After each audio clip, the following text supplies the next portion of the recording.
Devi, the ultimate pure feminine consciousness, the cosmic mother. She is the source Shakti.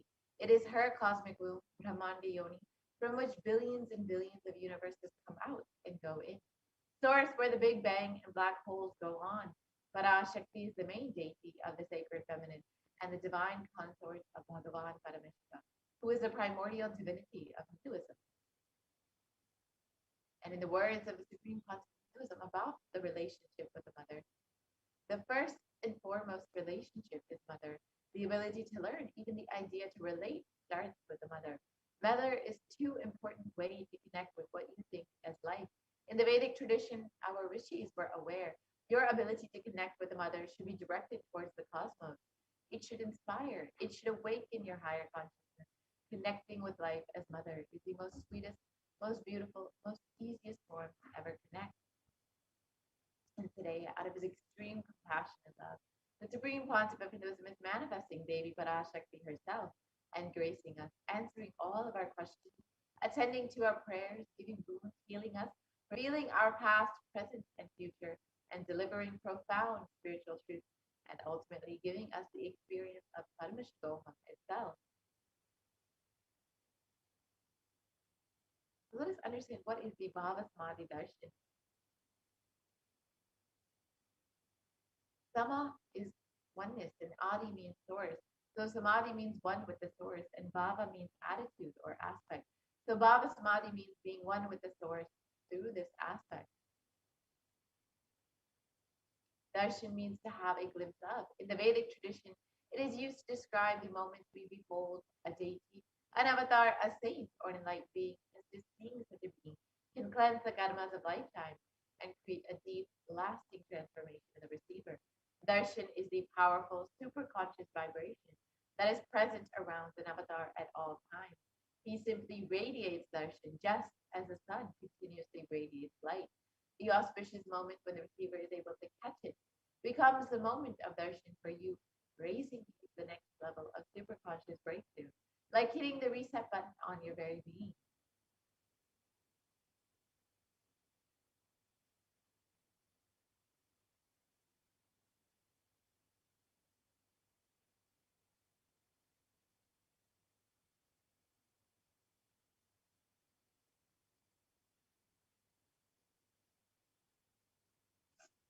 And let us understand these signs of the Bhava Samadhi Darshan. The first thing you need to know is that divine cosmic beings are real. They manifest from Kailasa, the enlightened time-space zone, through deities and incarnations. And divine cosmic beings manifest through the Ajjavatara, the deities in temples, and through the Bhava Samadhi Darshans in the Nijavataras, the incarnations.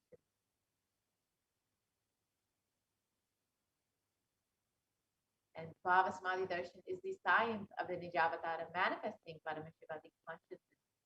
It is where the formless, the being of Paramashiva expresses through the Divya Sharira, the light body, and manifests as the Nijavatara, the physical form, the embodied form, for us to experience Paramashiva. So, for example, Devi Parashakti expresses through the being of Rajaraja as the Nijavatara, the physical form of Devi Meenakshi. The Ajjavatara, the deity, reflects the consciousness and manifestation of the superconscious energy. But human beings are not mature enough to receive the higher level experiences from the Ajjavatara directly. So the avatar, the physical embodied form, comes down to bridge the gap and create the experience of the superconscious energy in all of us. The Vavasmani Darshan awakens your Kundalini Shakti, which is the latent potential energy in every human being. This influx of superconscious energy visibly slows down the aging process, improves immunity to disease, and during the darshan, the whole brain comes alive, in turning into a superconductor of conscious energies that heals, empowers, and transforms our lives. During the Bhavasmadhi darshan, our neurons mirror that of the avatar. The mirror neurons activate and process all of the observed movements or information of the avatar, so the entire body can silently and without moving receive what is happening elsewhere through a process of direct observation, experiencing the superconscious energy radiated by the avatar. So the Akashic readings are not predictions, they are readings from the cosmic archive. Beyond space, creation and destruction happen simultaneously, and in the dimension of time starts to be past, present, and future. And because Akashic records are stored in the Akasha, the space dimension, there is no past, present, and future. That is why what you call as happened, happening, yet to happen, are clearly already recorded.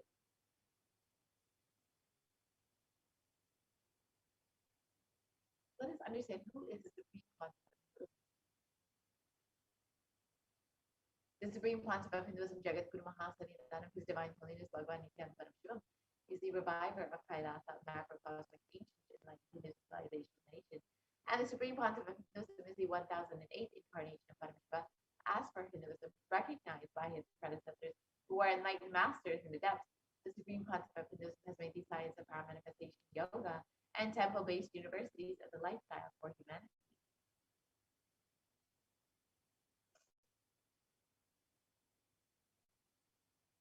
And the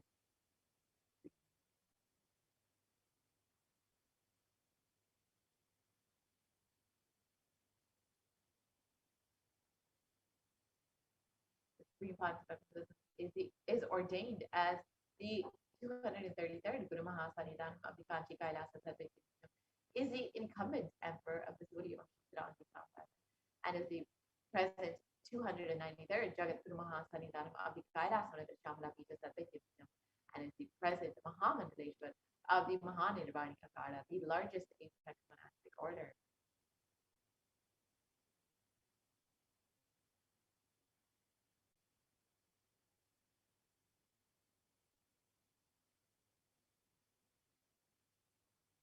And the supreme concept of Hinduism is the 1008 Acharya Mahamandaleshwar of the Atalakada, is the present 23rd Guru Mahasanidhanam of the Dharma Mukti Swarakpura Adiram, and has been elected as the supreme concept of Hinduism by a congregation of over 1,000 Hindu leaders.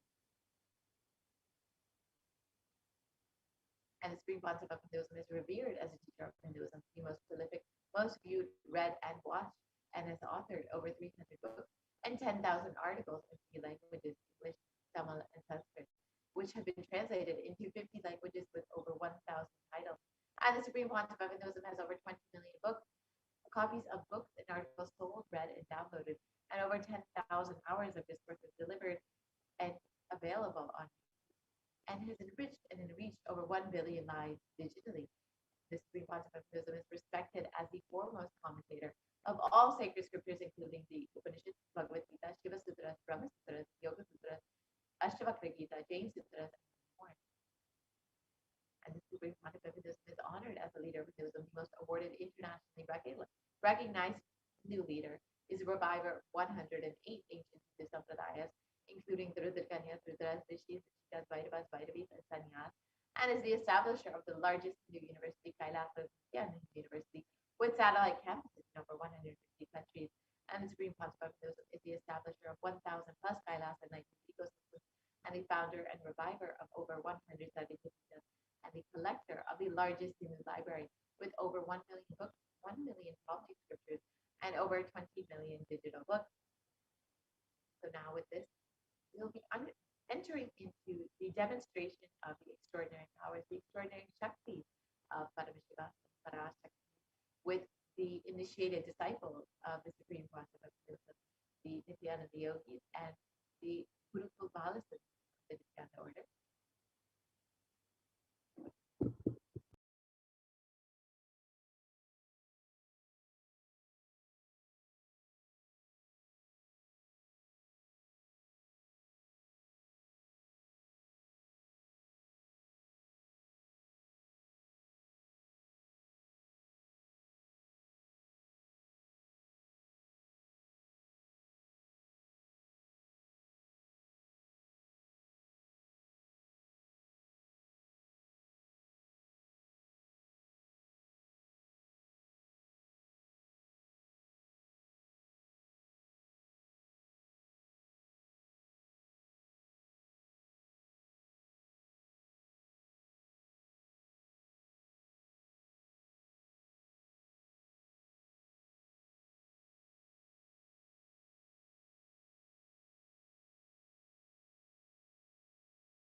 Nithyananda. So thank you so much, Nithyananda, for that beautiful introduction to this section. Let us now move on to the next section, which is the power manifestation. All of us will be witnessing the light of the powers of third eye and body scanning and sharing with all the experiences and results of the extraordinary manifestation of the divine powers awakened in us through the initiation. Before we begin with this extraordinary segment, let us learn what are Shaktis. Shaktis, in the Vedas, Paramashiva beautifully describes that every human being is hardwired to be able to manifest these 460 extraordinary Shaktis.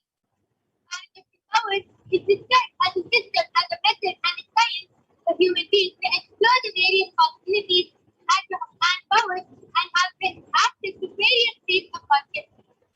Shaktis manifest from the fundamental cognition that you are the divine and that you need to manifest the divine, and not the cognition that you are a man and that you need to reach the divine. So let us now see the fundamental difference between Shaktis and Siddhis.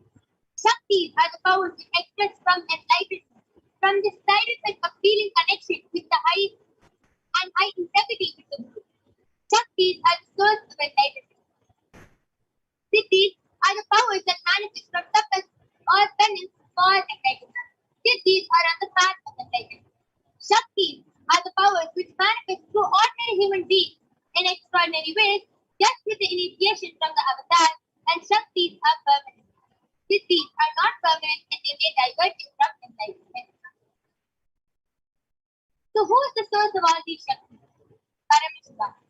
Paramashiva is the primordial divinity in Hinduism, the ultimate reality and cause, which is self-effulgent, Swayam Prakasha, all-pervading, unchanging beyond time. This forms and causality as the fundamental base of Avyakta that manifests and Vyakta the manifests. He performs the Panchakrita or the five cosmic acts of Srishti, Sthiti, Samhara, Robhava and Anugraha. Creation, maintenance, rejuvenation, pulling out of delusion and liberating grace for all people.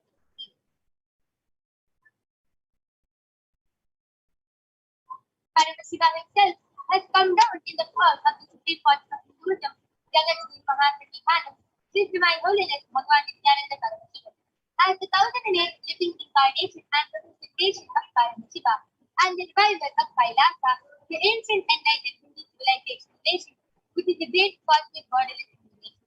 Ever since the beginning of the civilization, the Sanatana Hindu Dharma has been the cradle of highly advanced sciences and these enlightened beings, and it was where the science of enlightenment, Shakti, was lived and taught as a lifestyle. And for the first time in modern days, the Hinduism is reviving these sciences at a record-breaking speed which was never accomplished.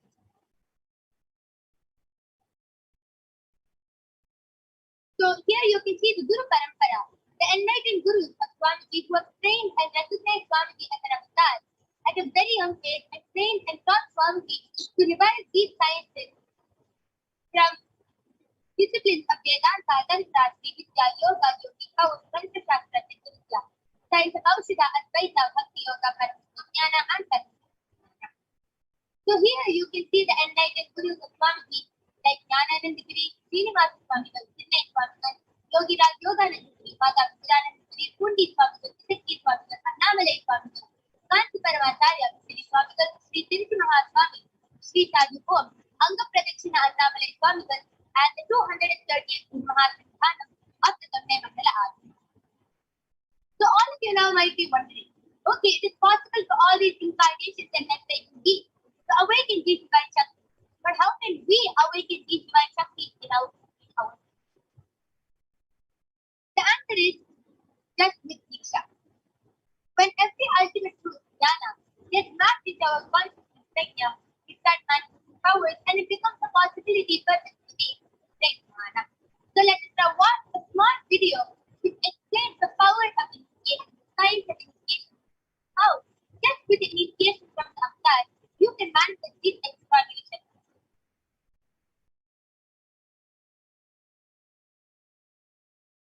Diksha is the direct transfer of spiritual energy by an enlightened being through look, word, or touch.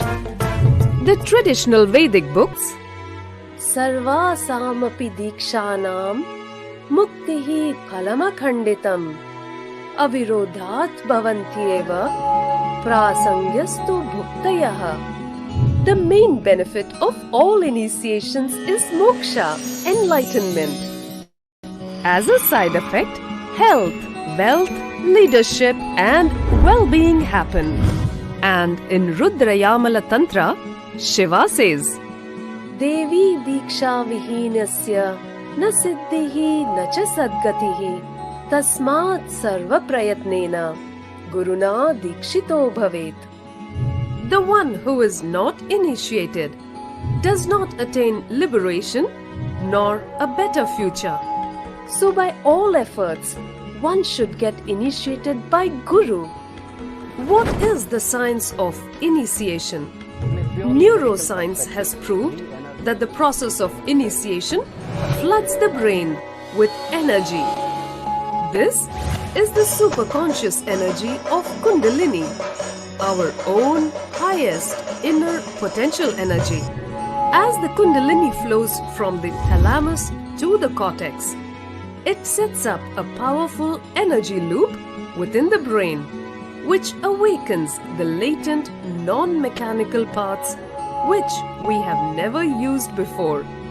With increasing levels of coherence, the whole brain comes alive, turning into a superconductor of conscious energies that heal, empower, transform our lives, bliss and fulfillment. Initiation creates high awareness, visualization, creativity. It also slows the aging process and improves the immune system. Kundalini awakening, healing experience, levitation, teleportation, materialization. Experience the power of initiation through a range of exclusive programs conducted at the ashram. Nithyananda Paramashivam.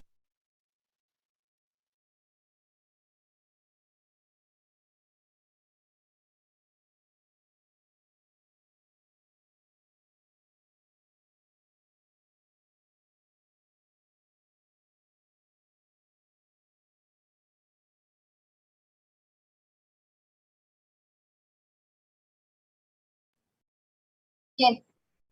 So with that beautiful video, let us now see how science of power manifestation is authenticated in the four aspects of evidences or pramana. The first is the Shastra Pramana, the eternal unchangeable truths revealed in the source scriptures. The next is the Apta Pramana, the experiences and results of Aptas or the authorities of Hinduism, the Vedic rishis and scientists who have tested and verified this science. Third is the Atma Pramana, the experience of His Divine Holiness Swamiji, this millennium's avatar's personal experience of power manifestation. And last is the Pratyaksha Pramana, or the empirical evidence from observation and scientific experimentation. So all these pramanas, the Shastra Pramanas, comes from the Vedagamas, which is a living applied science. Vedas are the ultimate superior authorities for Hindus, and they are the pure science where the Agamas are the scriptures where applied technology, the applied science is expanded. Vedas and Vedagamas are given the status of Shruti as they are directly revealed by Paramashivoham. They are the ultimate eternal unchangeable truth, and any reference cited from these Shastras, also scriptures, is called Shastra Pramana. So without further delay, let us get ready to witness the live and exciting demonstration of the power of third eye by the partisans of the Nithyananda Paramashivam.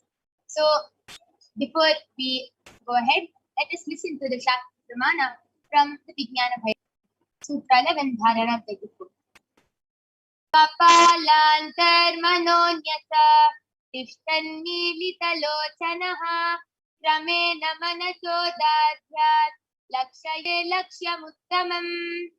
The translation goes, by fixing the mind on the inner space within the crown center or sitting stably without any movement, having the eyes closed in succession, by that stability of the mind and inner space, through the power of the third eye, one directly sees the ultimate goal Lakshyam by having the vision beyond the sight, that reveals any object or place, attaining the space of oneness with the source Paramashiva.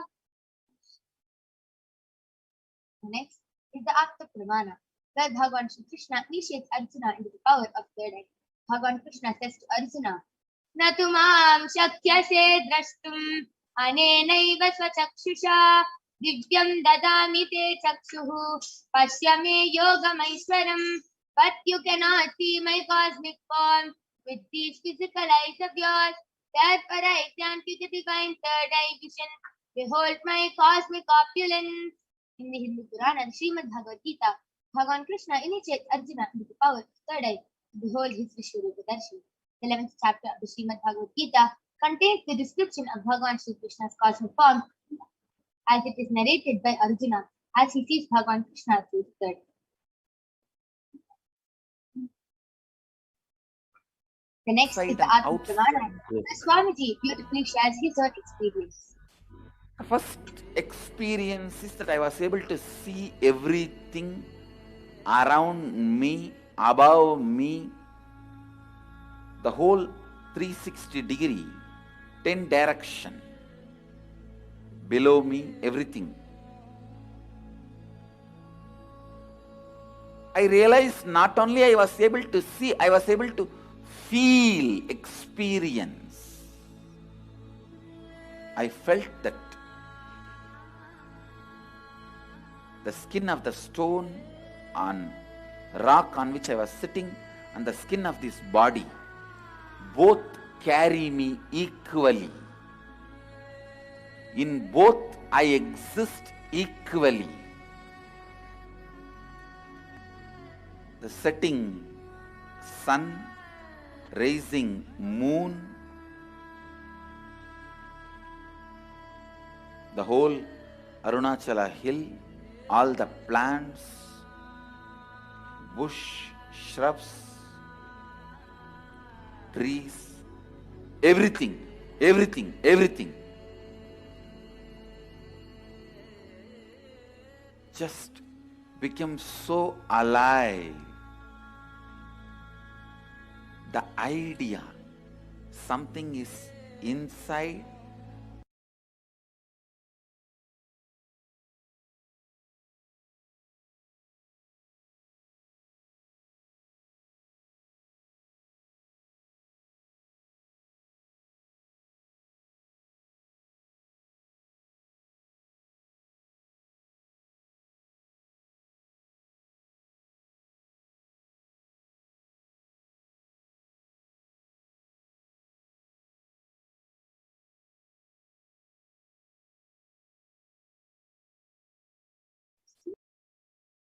Pramana. Last is the Pratyaksha Pramana, the empirical evidence from observation and scientific experimentation.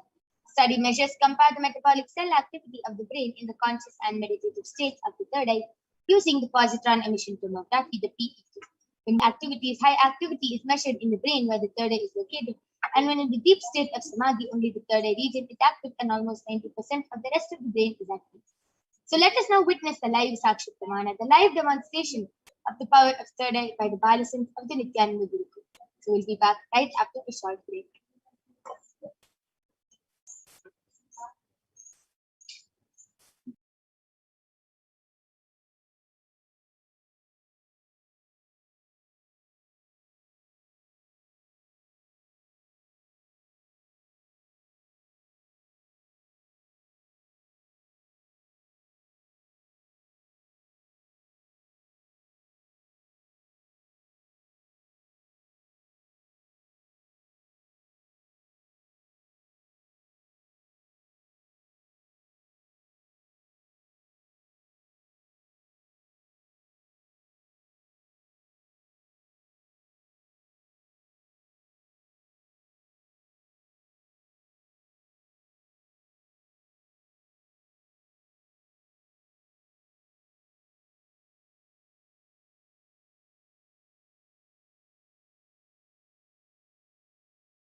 Yes. So let us now witness the live demonstration of the power of third eye by the Balasans of the Nithyananda Temple. Along with me, I have a Balasant Manati Kaladharananda, who is 15 years old, and she is going to be demonstrating this extraordinary Shakti to all of you today. And as all of you can see, I also have the medically tested eye band with me. In front is a complete opaque sheet, and behind is a thick sponge. And there's no gap between the sponge and the opaque sheet, and there's no possible way of light entering.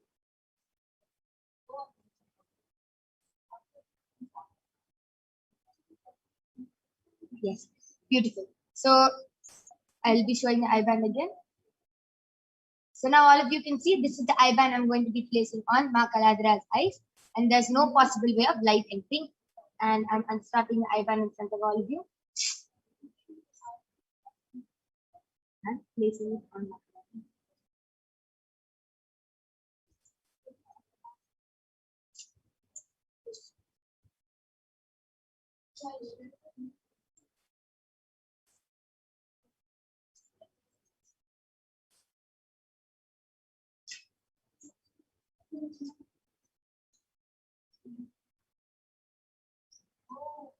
Yes, Ma Kaladhara, are you comfortable? Yes. Yes, beautiful. I request the YouTube comments to now be projected. All of you can go ahead and post any comments you want in the Kailasa HDH Nithyananda YouTube channel. And you can throw any challenge at Ma Kaladhara. You can post some numbers, random letters, and Ma Kaladhara will be reading it out live.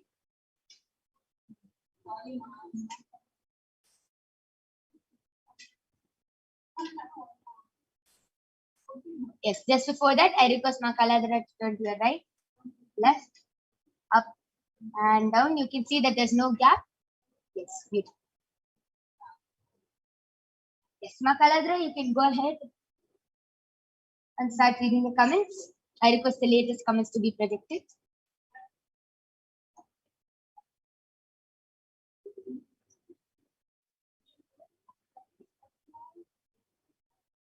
Yes, the latest comment is from Arjun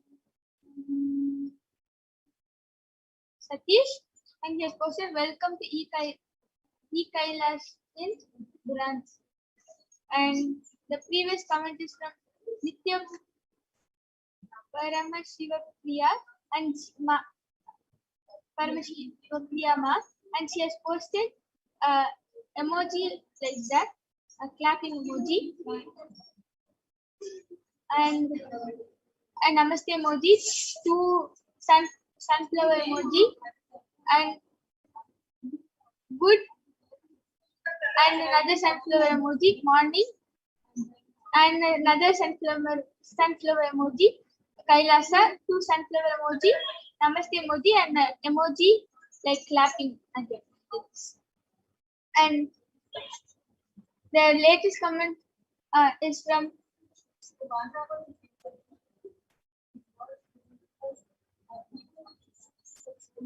CELINEGUILLAUME. She has posted a namaste emoji and a yellow color heart emoji. And the comment before that is from Alankrita Yadav, and she has posted Om Nithyananda Paramashivoham. And the so the latest comment is from Nitya Maheshwara Maya Ananda. She has posted wow. And the comment before Ma Alankrita is from CHANDANANDHITA has posted 1, 5, 3, 1, 4, and 5. And the latest comments are from Alankrita Yadav. She has posted, and Balakrishnan Ayya has posted, Swami body scan my grandmother leg, and a namaste emoji. Yes, wow, amazing. All of you saw how so fluently Ma Kaladhara, so as the comments came in, she was able to so fluently read all the comments. Beautiful. Yes, there are few more comments, previous comments, or one of them are from the first So Nitya Parameshwara Priya Ma has posted Om Nithyananda Paramashivoham and a small branch with 5 leaves thrice and a rose emoji, a hibiscus in pink color emoji, another rose emoji, another red color rose with a stem with 2 leaves on it, and a sunflower emoji, again a rose emoji with stems being front, and the next is from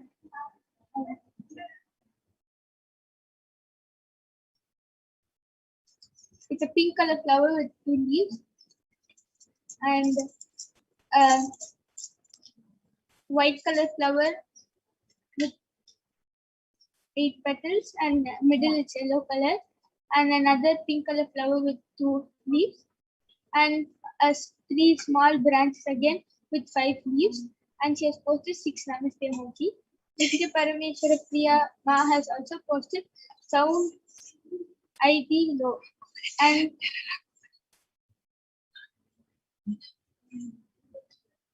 DASDAIENEWALDASS has posted Nithyanandam with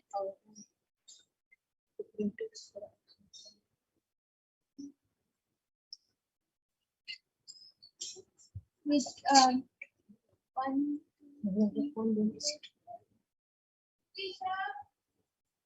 11 namaste emojis, and Nitya Parameshwar Priya Ma has I posted. request the comment section to be scrolled down. So it's the same comment as the first comment I read from Nitya Parameshwar Priya Ma, and the next comment I is request from, the latest comments to be projected. Yes, and just before that, Mahajalandhara Sthitadanda has just stopped by to say Nithyanandam. Yes, ma, thank you for joining us, Nithyanandam. We welcome you to this Parashakti Akashic readings program. yes, DASDAIENEWALDASS has posted. Ma, can you scan my daughter VANESSAPAUN? Yes, beautiful. That was an extraordinary demonstration of the power of third eye. Yes, Basde Navaldas, we will surely be doing a body scanning for your daughter. Please do get the consent of your daughter unless she is under the age of 7 and she cannot take decisions for herself. Then surely we'll be doing the body scanning. But if she can, if she's old enough to take decisions, please do get her consent before doing the body scanning for her. Same thing for Balakrishna Aya. If you want the body scanning for your grandmother Aya, please do get the consent of your grandmother before going ahead with the scanning. That was a very beautiful demonstration of the power of third eye. Amazing. So now I'll be removing the eye band. All of you can see that the eye band is completely intact. There is no way up. Beautiful. That is an extraordinary demonstration. And yes, the next is the power of body scanning, where we will be demonstrating the extraordinary power of one being able to scan illnesses, diseases, medically diagnosed issues, and not only that, reveal even solutions to the third eye. So let us listen to the Shastra Pramana. Swadehe jagato vapi sukshma sukshmatarani cha tattvani yani nilayam jatpanje vyajyate para. Bhagavan Paramashiva says, cognize deeply that from the subtle to the subtlest constitutive principles of your whole body, Swadeha, or of the whole universe, simultaneously consist of the essential reality. They are being absorbed in their source cause, Paramashiva, and by the experience of such restful awareness, one becomes complete from all the thoughts, and the ultimate universal divine power, Paradevi Adi Shakti, is revealed and the supreme power manifestation happens. The next is the Apta Pramana, where a Siddha named Teriyar, who is one of the prominent disciples of Agastya, does an open head surgery after his guru Agastya scans and reveals that the root cause of the headache of a man who is suffering from a severe headache is because there's a small tere, a type of frog, sitting in the person's brain. Area to perform an open head surgery and remove the frog. The surgery is completed successfully and the person is healed and cured of the headache. Thus he named the name Teriya. Third is the Atma Pramana, where Swamiji shares, paraphrasing his words. Only when I had a multiple compound hand fracture was I forced to go for surgery and therefore for medical checkups related to that. At that time, they detected heavy metal quantity in medical organs, and it was revealed that I had been poisoned without our knowledge. And immediately used diagnostic methods instead of medical facilities to study the body condition due to the poison. Through the body scanning, I found out what the problems and imbalances had happened and where the balance had been. I used allopathy as a second opinion just to verify myself. Throughout the entire incident, Bhagavan Nithyananda Paramashivam manifested the power of Shishada, living beyond pain, and Swamiji was able to manifest the power of body scanning, being able to scan and see where the imbalances and problems had happened. Last is the Sakshi Pramana. You can see so many of the disciples of Swamiji who beautifully share their experience of how they were able to manifest this power of body scanning just with the initiation from Swamiji. So let us now witness the live demonstration of the power of body scanning by the Balasins of the Nithyananda Guru. We'll be back right after a short break.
Yes. So now I'm back with the Balasins of the Nithyananda Gurukul Manipur Brahmayogananda, who is 13 years old, and she is going to be demonstrating this power of body scanning to all of you. Yes. So Balakrishnaya has gotten the consent from his grandmother. Kuma Brahmayoga, he has requested for a body scanning for his grandmother's legs. Please go ahead and start doing the body scan. Devaraji Joseph has requested, Om Nithyananda Paramashivam Swamiji, please bless me to settle all financial debts and soon be successful in my career and training, business, and be generously to the needy. Yes, Aya, please request the same thing to Sundareshwara Paramashiva, Irena Sundareshwara Paramashiva Paramburu, and with the blessings of Sundareshwara Paramashiva, you can manifest whatever you want. Yes, so Balakrishna did the body scanning for her grandmother, and Paramashiva revealed that her legs are getting numb and they're getting stuck, like the muscles are not able to move properly. So what she has to do is she has to start putting castor oil and massaging that area, and right after that she should exercise her legs, like she should do leg exercises, and you have to make sure that she goes for a walk at least for 1 hour in the evening and in the morning, and her legs will be fine. And yes, the measurement for the castor oil and haritaki is 1 spoon. 1 spoon of castor oil and 1 spoon of haritaki. Yes, beautiful. That was a beautiful body scanning. And Alankrita Yadav has requested for a scanning for his friend Sneha, and she has given permission. And Anil Yadav has requested a scan for his daughter Ankita, having her permission. Yes, Ma Brahmiyanga, you can go ahead and do the body scanning for Ankita. And I have done the body scanning for Sneha Ma. Paramashiva revealed that Sneha Ma is having a lot of stiffness in her side. So she finds it hard to move around comfortably from past few days. And that stiffness is because of she is not sitting in the proper position. So it's actually not stiffness. It's just muscle pull, which because she's not sitting properly, her body is not used to the position, and it's hurting for her. It's just a small muscle pull. Paramashiva also revealed that she's getting headaches often, and Paramashiva revealed that headaches is due to sinus and a lot of heat. It's not she doesn't have the sinus problem, but a lot of mucus in the body and a lot of heat in the body. So she has to do the neti with hot water and salt every day for the next 1 month. And Swamiji revealed she should do Nirahara Samyama for 11 days now, and she will be healed of this. Yes, Anil Yadav, I did the body scan for your daughter Ankita, and Paramashiva revealed that she just starts listening to Swamiji's satsangs, automatically her IQ will increase, and she'll be able to, she'll be ahead in her studies, and also she'll start manifesting so many powers. Like Paramashiva showing that her brain's potential is that much. All she has to do is start listening to Swamiji's satsangs, and so many things. She'll be able to do so many different things, different talents. She'll become really good in her studies, and also she'll start manifesting powers. So just make sure she starts Swamiji's satsang every day, and also without miss watching the live. Beautiful. And Celine G has requested for a body scanning. I did the body scanning, ma. Paramashiva revealed that you have skin problems. You've been having skin itchiness and skin irritation, and that is because of mother incompletion and a lot of heat in your body. The incompletions and toxins, your incompletions are creating a lot of toxins in your body along with heat, and that is irritating your skin and creating problems. So during this, for the Navaratri, during this 9-day Navaratri, you should start doing the completion with your day during the Chandi Homa while it goes live. Just offer your gratitude to Devi Parashakti and do the intense completion with your mother, and you will be healed from this problem. And every day, start applying turmeric on your body and taking a bath. And keep the turmeric in front of Devi, keep the turmeric in front of the Devi, and then apply it on your body and take a bath. Yes, Chanda Ananditananda with the body scanning for your dad and for your sister. And Paramashiva revealed that for your dad, his shoulders and his neck area, it's hurting a lot for him. And that is happening because he's feeling that responsibility is too much. Like he's not able to take responsibility. It's really, it's too much. Even like small responsibilities, it's really hard for him. And he feels it's a really big job to take it up. So the solution which Paramashiva revealed is he has to start reading the Living Enlightenment book, and that will automatically give him all the solutions he needs, and he'll, like for him, responsibility will become like a super easy thing to do. And for your sister, Paramashiva revealed that like whenever someone comes and approaches her, or if she has to face some situation in life, she takes it she's not able to take it powerfully. She takes it like it's like in a really powerless way. She takes it in, and it affects her a lot. So the solutions Paramashiva revealed for that is every day she has to start chanting Bhagavad Gita. Like Swamiji's book is there, Bhagavad Gita Decoded. You should start reading that and start chanting the verses continuously. She should chant the verses, and also she should listen to Mahavakya. If she listens to Mahavakya the full day, everything will she'll start taking everything in powerfully, and also she'll get a lot of powerful cognition from Bhagavad Gita. Yes, beautiful. That is a beautiful body scanning. Alankrita Yadav has gotten that link. Thank you, ma. Could you please scan Sneha for her back pain? She's having back pain for a few days. Yes, ma. I did the body scanning, and Paramashiva revealed that it's same thing. It is a muscle pull. She is not sitting in the proper position, and her spine is affected because of that. So she's having a very weak spine. So I'm just showing to just apply castor oil every day and start doing the yoga, pranayama every morning, and she will be completely healed. Anil Yadav has gotten that link. Thank you so much. Yes, and with this, due to the interest of time, we are going to be concluding the session. Anyone who wants a more detailed body scanning or wants a body scanning for yourself or any one of your family members or friends, please do come back tomorrow at 4 p.m. IST, and you can get the body scanning done by the Balasans of the Nithyananda Guru. With this, we thank all of you for joining us, and please stay tuned for the upcoming segments. Thank you, Nithyananda.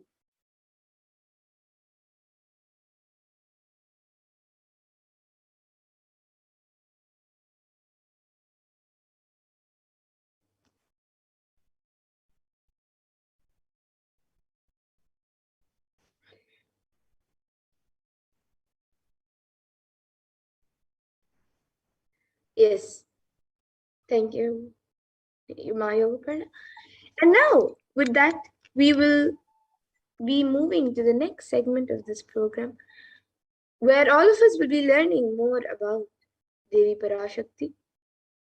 So, we will now be learning about the divine feminine consciousness, about who exactly Devi Parashakti is.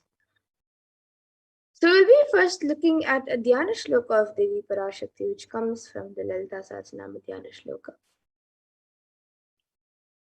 सिन्दूरं Trinayana माणिक्यमौली स्फुरत् तारानायकशेखरां स्मितमुखीं मापीनवक्षोरुहां पाणिभ्यामलिपूर्णरत्नचषकं रक्तोत्पलं बिभ्रतीं सौम्यां रत्नघटस्थरक्तचरणां ध्यायेत् परमम्बिकाम्. And the translation for this verse is: the Divine Mother is to be meditated upon as shining in a vermilion red body, with the triple eyes sporting a crown of rubies, studded with the crescent moon, a face all smiles, a splendid bust, one hand holding a jewel cup brimming with mead, and the other twirling a red lotus. And another verse that comes from the Lalita Sahasranama Dhyana Shloka beautifully says: अरुणां करुणातरङ्गताक्षीं धृतपाशाङ्कुशपुष्पबाणचापाम् अनिमादिभिरावृतामयुकैः रहमित्येव विभावये Bhavani.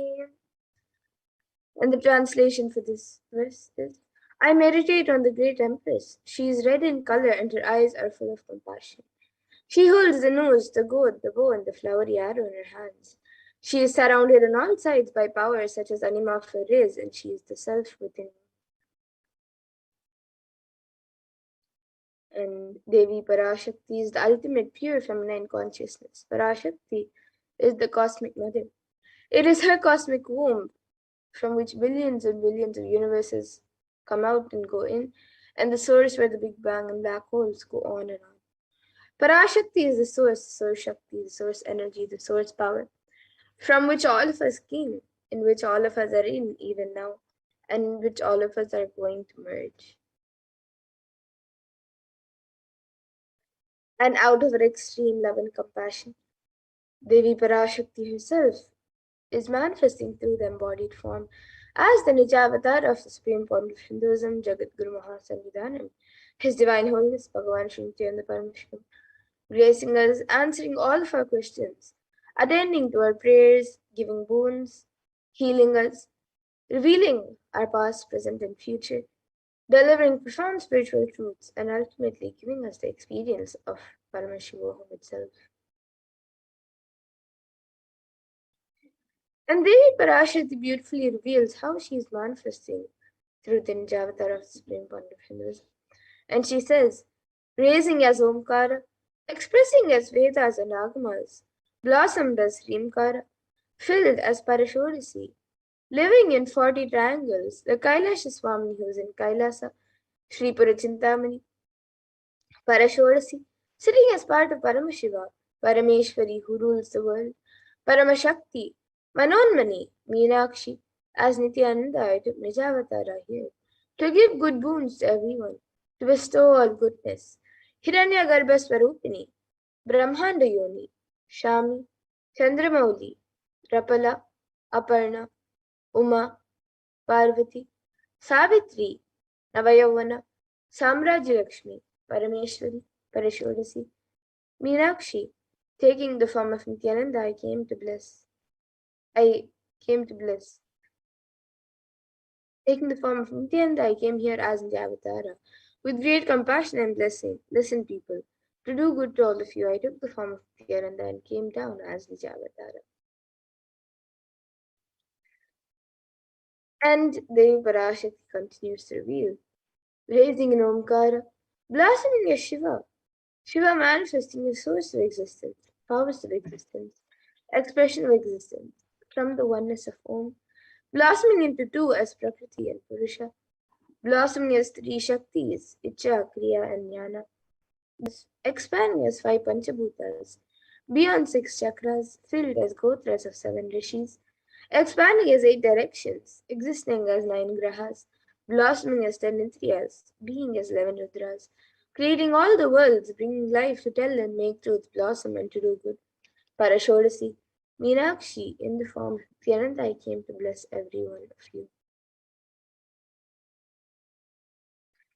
So now let's see how we can receive Devi Parashakti. So literally we're seeing Paramashiva and Parashakti at that moment.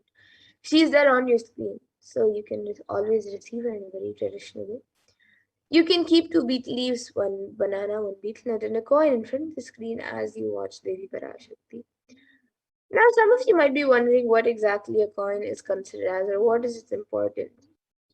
So, in the Hindu tradition, a coin is actually considered the traditional lakshana. It is given in temples, it is offered to deities in temples, and even during other rituals, and it is also given to people when you receive them at your house or when you see them for the first time, especially when you see a child for the first time. Usually, some things to receive them or give to them is given, and a coin is given.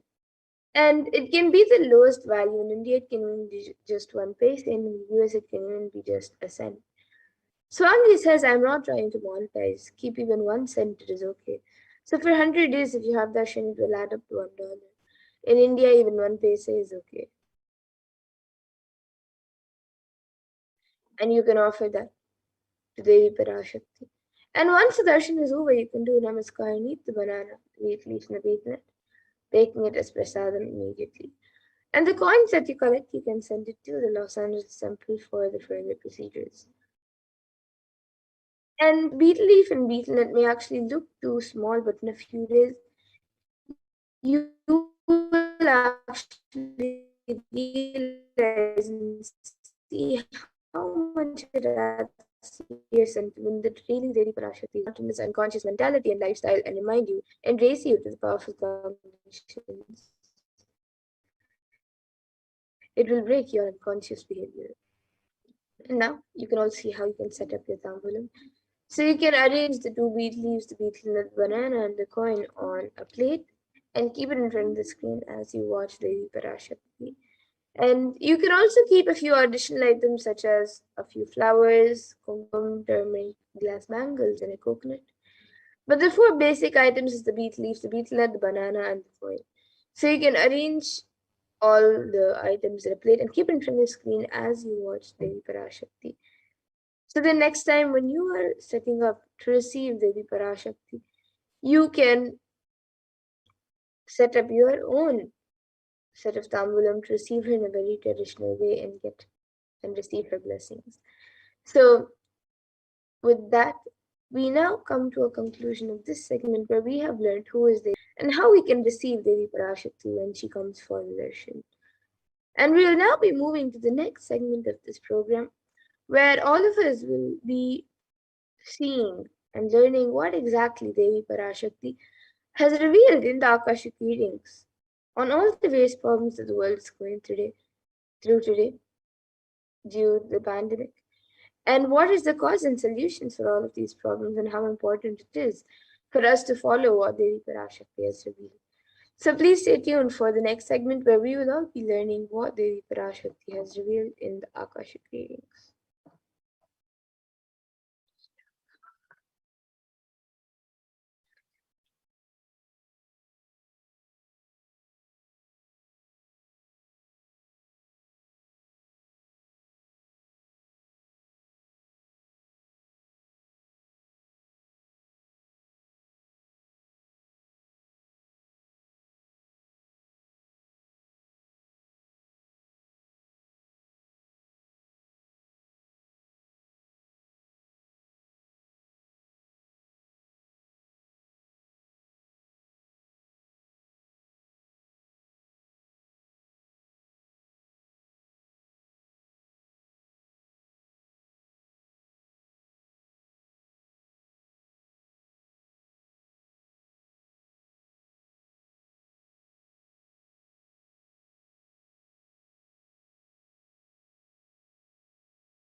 now enter into this next segment where we'll understand some of the revelations made for Devi Parashakti. Devi has been continuously revealing revelations about our current situation, about the world, about our personal situations, and many sacred revelations about humanity and the pandemic, the ongoing pandemic. So in today's segment, we will explore some of Devi Parashakti revelations and specifically understand what Devi Parashakti has revealed as the cause and solution for this pandemic, for the pralaya.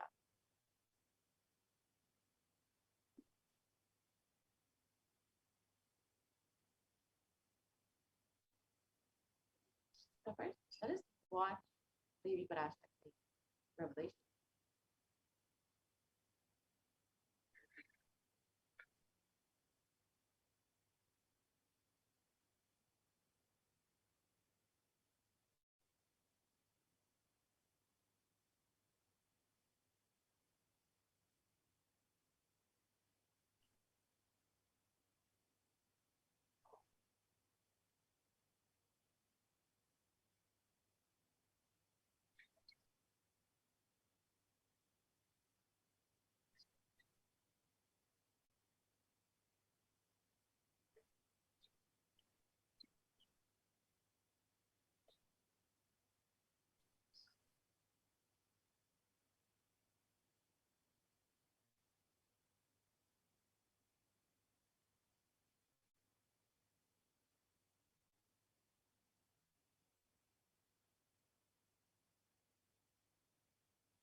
Yes, so humanity is still undergoing the effects of the pralaya, the cosmic deluge, and thousands of deaths are there due to the pandemic and emerging fungal epidemics, along with record numbers of natural disasters, have taken on humanity's collective psyche, leading to increase in poverty, malnutrition, depression, and much more. So what has caused this? Who is behind this? How could we have avoided this? Is there a solution for this?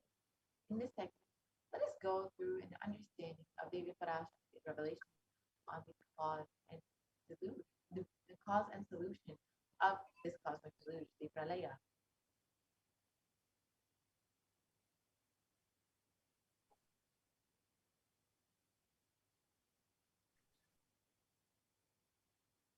So all of us know the current state of the world right now with well over 3.8 million deaths. The number has crossed many, many million more. And now the number has crossed 221 million people worldwide who have been infected with COVID-19. And the worst countries that have been affected so far are still US, India, and Brazil.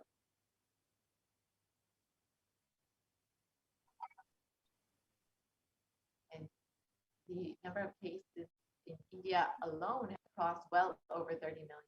And the number of deaths due to COVID-19 in India alone has crossed well over 374,000 people. And the number of people fallen into poverty has, since 2020 is well over 75 million. All of these numbers are an underestimate of what the real situation is in India. And unfortunately, has only been getting worse. And India is not just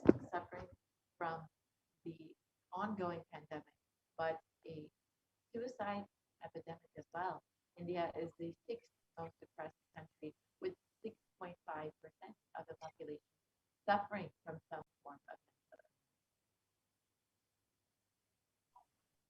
illness. There is a suicide rate of 10.9 for every 1 lakh people, with suicide as one of the largest causes of death from the age group of 15 to 24. And India is also suffering from several natural disasters. We've heard of the cyclones in Kerala, the floods in Maharashtra, and now we have another wave of COVID-19 coming up in the near future in India. So, how could we have prevented this? How could we have stopped this from coming to India? What is the cause and solution that Devi Parashakti has revealed in the Akashic readings for the entire humanity?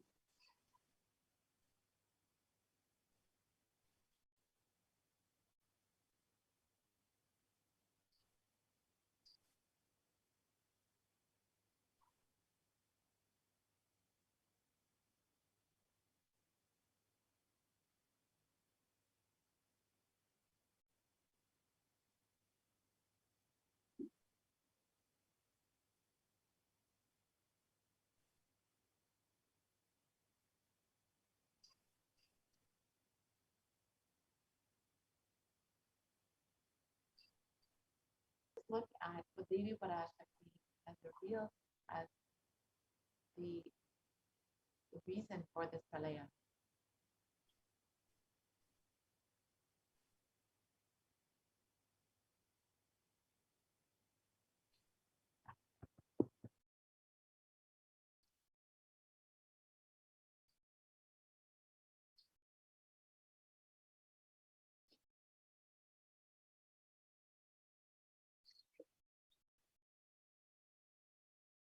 Yes, so the translation of what Devi Parashakti revealed was for this huge Kirmi Bhojanam, hell, not to come to India.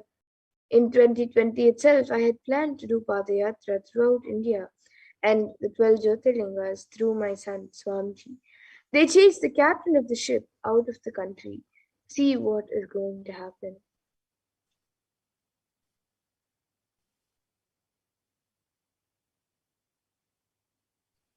Now let us go back to 2017, when the Supreme Concept of Buddhism revealed the vision for this Padayatra that was to be taking place in 2020. This next video, we will see the Supreme Concept of Buddhism explaining the vision for this Padayatra. And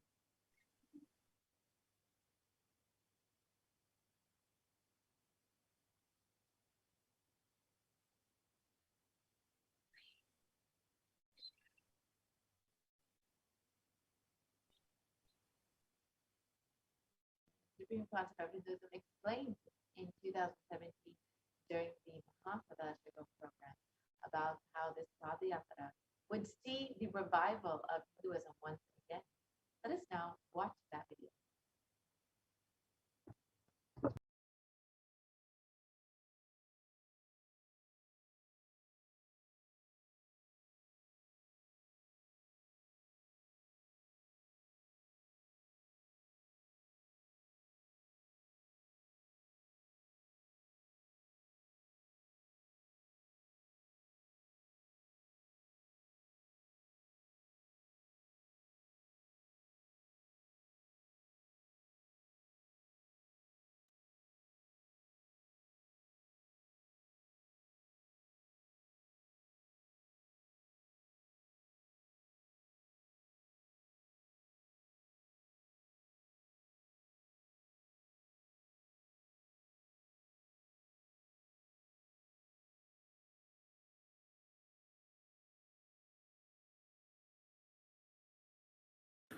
Want to do 1 year Padayatra specially for this purpose in 2020. 2020, planning for a full year, I'm going to walk from Rameshwaram to Amarnath. 1 year with 10,000 people, just walking all over India to spend time with people, 2020 there will not be any program other than Padayatra and just spending time with people. Just walking. Of course, 10,000 people will be walking with me.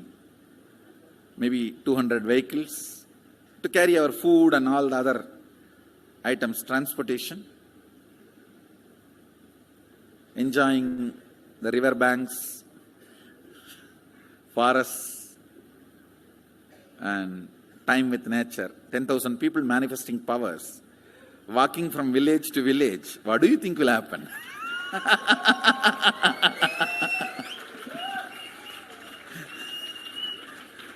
The scene of Buddhism spreading will be repeated now. How the Buddhism spread? 10,000 monks walking from village to village. What will happen? That's only monks. Here, power manifesting 10,000 people. The whole village will be manifesting powers. Just want to enjoy India and let India enjoy me. So planning for next year Kumbh Mela 2019, next year January Kumbh Mela. Before that, all the Balalayam, everything. Balalayam is going to be like the same structure outside with one stone tower, gold coated. It will be something like a 40 to 50 feet tall stone tower and 5 Rajagopurams, which will be something like 120 feet. This will be the Balalayam. And after the Mulalayam is built, this Balalayam will serve as a Utsava Murti Sannidhi, where the Utsava Murtis will be worshipped and where the Archanas. See, in the main temple, there will not be any Archana or anything, because just for Darshan itself, there will not be time. Like Tirupati, you can only have Darshan and Arati, the camp for Arati. No other worship is allowed in the main temple. Because 12 Abhishekam is going to happen, 12 Kala Abhishekams. So continuously the rituals will be going on. People can have only darshan. They will not be able to involve themselves in any ritual. Other than darshan, nothing else will be allowed. So all the archana, all the other offerings, like people will offer the archanas and other, everything will be done to the Utsava Murti, which will be kept in Balalayam, the present Balalayam, present structure. People can spend time here. That will be more like a main darshan. This will be like energy darshan, where you can give letter, get response. So by next year, the Balalayam will be ready. So 2019 full year, I will be conducting the programs and everything. 2020 will be the one full year Padayatra, walking.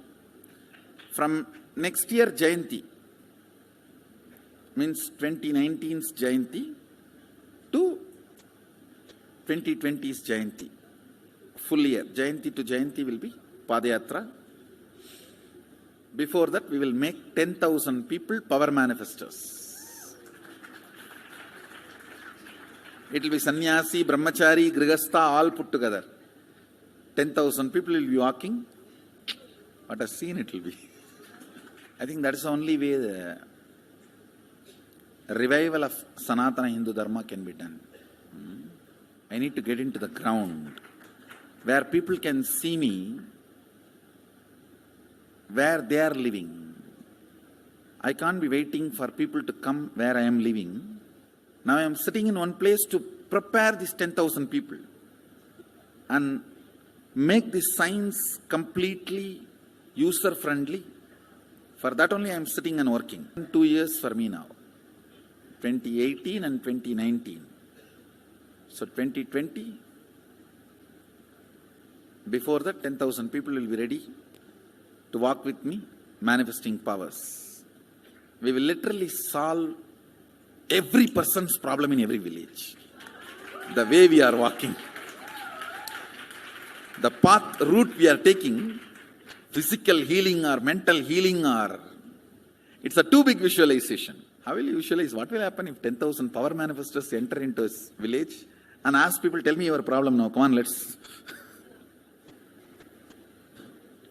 Understand, 1,200 years before in Tiruvannamalai temple carvings, How the baby will be in the womb in second month, third month, all that is detailed way carved. It is there. Which scanning machine was there in those days other than the third eye? Very detailed carvings are there. Even Srirangam temple, the whole carving is there. Srirangam temple gives a week by week the whole picture of male baby and female baby. Any of you have seen that? Srirangam Rangaraja Mandapam, it very clearly portrays. There will be one Rangaranga Gopuram. In that next Rangaranga Gopuram, there is a Rangaraja Mandapam.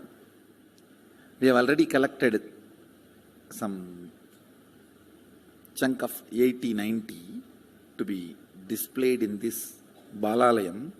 Work is going on all of that. We are also going to tell you this.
Yes, so all of you can see at how from at a very young age, the Supreme Pontiff of Hinduism started traveling to enrich and enrich the world. So here you can see pictures of various programs conducted by the Supreme Pontiff of Hinduism around the world in various places. So here you can see the 21st of November 2005 in Rasipuram.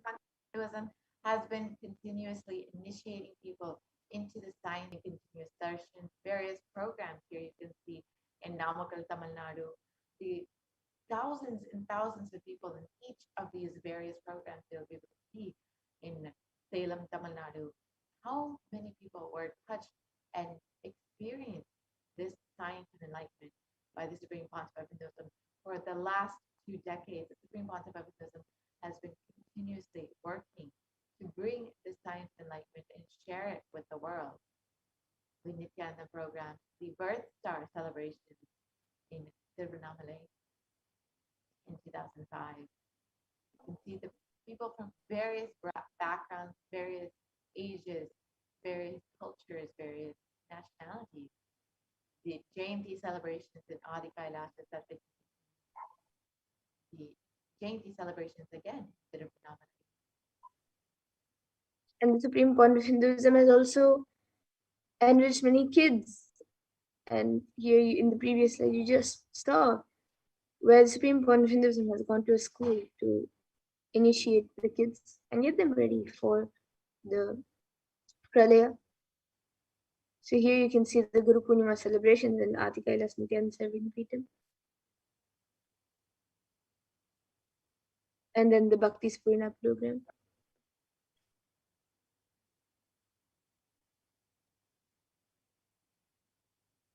And then the Dhyana Spurna program. So everywhere you can see how many people, like literally thousands of people getting enriched and enriched by the Supreme Bond of Hinduism. Here you can see the Little Anandas program, and then the Saptayaham program, which took place in Salem 2006.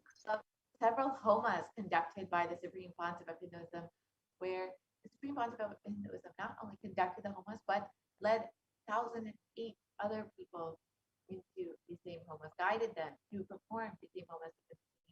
The devotees and disciples performing the homas, the Supreme Pontiff of Hinduism himself performing these homas as well.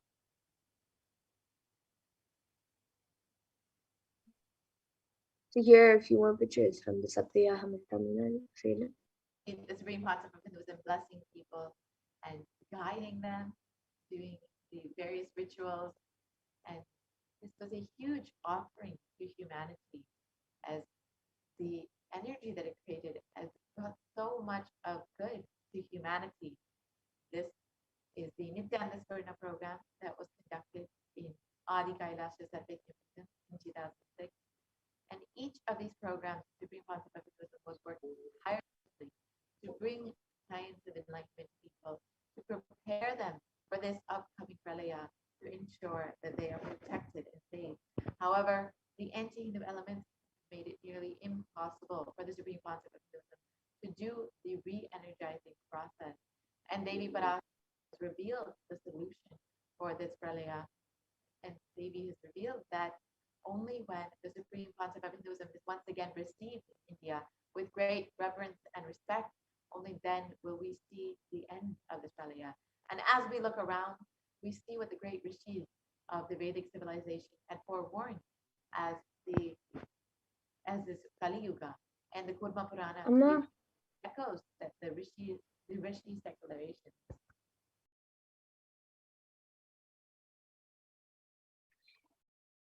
Yes, so all the rishis have foretold about the pralaya. And on the 2nd of January 1978, out of his deepest compassion to protect humanity, Paramashiva descended as the Supreme Pontiff of Hinduism.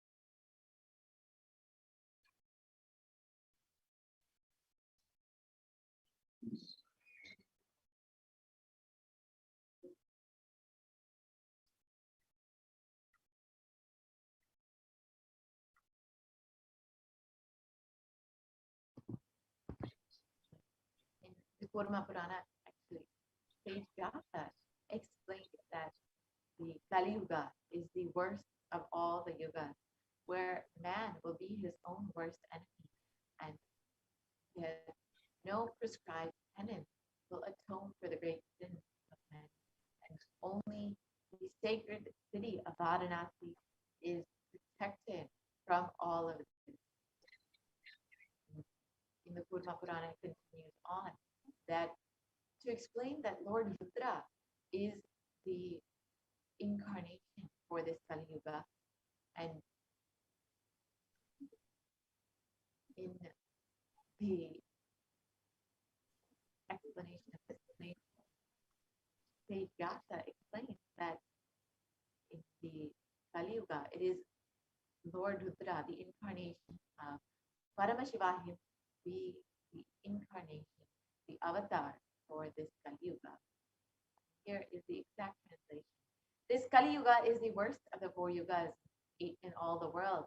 People are sinful and forget the dharma of the 4 varanas and the 4 ashramas. In fact, men are so sinful that no prescribed penance atones for their great sins. Only the great sacred city of Varanasi is protected. And it continues on. Brahma is the presiding divinity or Devata for the Krita Yuga. In the Treta Yuga, the second cycle of time, it is Bhagwan Ravi, in which appeared Sri Rama. In the Dvapara Yuga, the third cycle of time, the presiding divinity is Vishnu. And in the Kali Yuga, the fourth cycle of time, the current age, the presiding divinity, the avatar, is Rudra, Lord Maheshwara, Mahasadashiva himself. On the 2nd of January, as Mahamadra explained, out of his deepest compassion to protect humanity, Paramashiva himself descended in the human form of the Nityavatara, the supreme concept of Hinduism, Jagat Guru Maha Sanidana, his divine holiness, Bhagavan Nithyananda Paramashivam. In order, let us see, the supreme concept of Hinduism has explained that if he had waited even one more year, Paramashiva had waited even one more year to take the human form, it would have been too late for humanity. 1979 would have been too late. It would, the last lamp of Hinduism would have burnt out if the supreme concept of Hinduism had not landed, if Paramashiva had not landed as the supreme concept of Hinduism to revive this whole Sanatana Hindu Dharma. And the avatar's advent on planet Earth was to protect the world from the great cosmic delusion and to bring the new age, the Satyuga.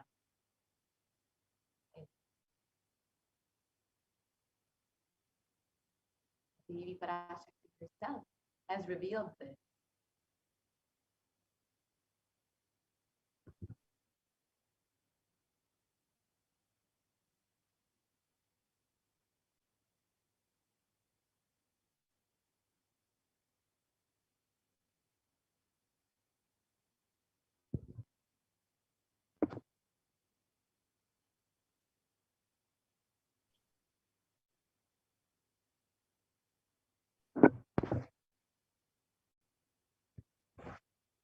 Let us look at Devi Parashakti's the revelation, the translation of Devi Parashakti's revelation about how the supreme concept of Hinduism has landed to bring the Satyuga. People of the world, listen. Kali Yuga has matured, and over time has come for Satyuga to happen. So this great pralaya has to come. Don't worry, people. In the form of Nithyananda, I myself have come here. I will make Nityuga. Nityuga will blossom and Satyuga be blissful. For the Bojanam not to come to India, 2020, I plan to do the Padayatra throughout India in the 12 Jyotirlingas through my son Swami.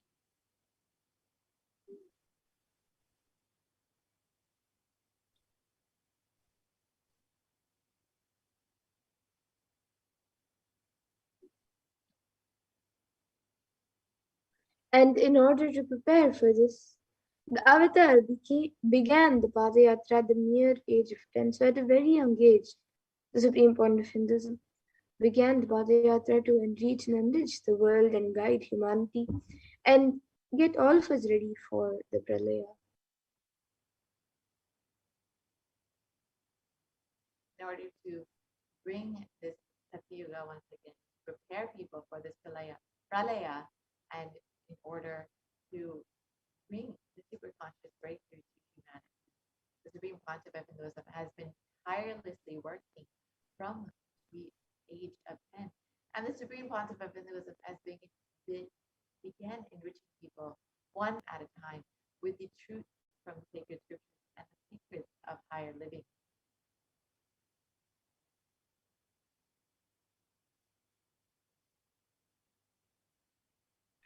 And even as the supreme point of Hinduism was just 14 and 15, all of his classmates recall the yatra where the supreme point of Hinduism led them all from Gudiyatham, Tamil Nadu to Tirunelveli, which was his birthplace and huge spiritual pilgrimage site. So here you can see an image of that where the supreme point of Hinduism was just 14 or 15 years old, and he took all his friends on a Padayatra.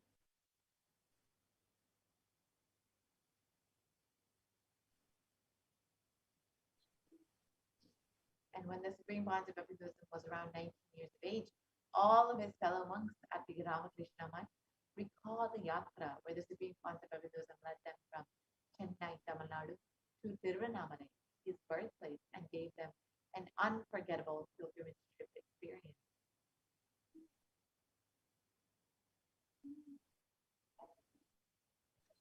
And the supreme point of Hinduism continued walking the length and breadth of India, reaching out to more and more people and preparing each and every one of us until the supreme point of Hinduism founded the international mission, the Nityananda Sangha, to revive Kailasa internationally on the 21st of December 1999.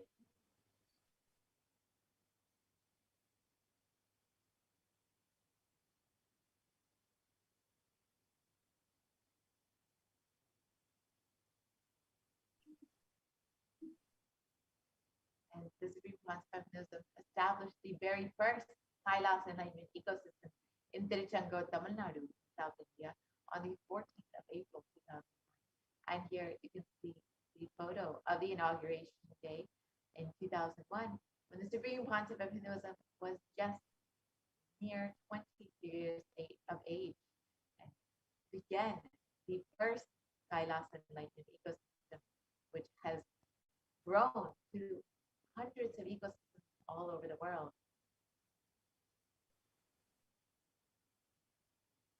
And in 2003, the Avatar continued his Vijayatra all over the world to enrich people from various backgrounds. And Supreme Concept of Hinduism continuously worked to bring this all over the world, back-to-back programs, darshan, satsang, and many more. And with the Supreme Concept of Hinduism's intensity and dedication for the people, even in crowds of thousands who did not understand English, Supreme Concept of Hinduism's voice resonated deeply, and his presence moved each one to tears. You can see the various programs conducted in Guadeloupe and in Brazil, where most of the audience had English. And each one was very deeply touched. And in 2004, the Avatar also led his disciples on the first Himalayan Yatra, visiting temples, delivering satsangs, and initiating them into a super conscious breakthrough. So here you can see images of the Himalayan Yatra. You can see the photos of the various yatras, the Himalayan yatras that the Supreme Concept of Hinduism has been conducting over the last 2 decades.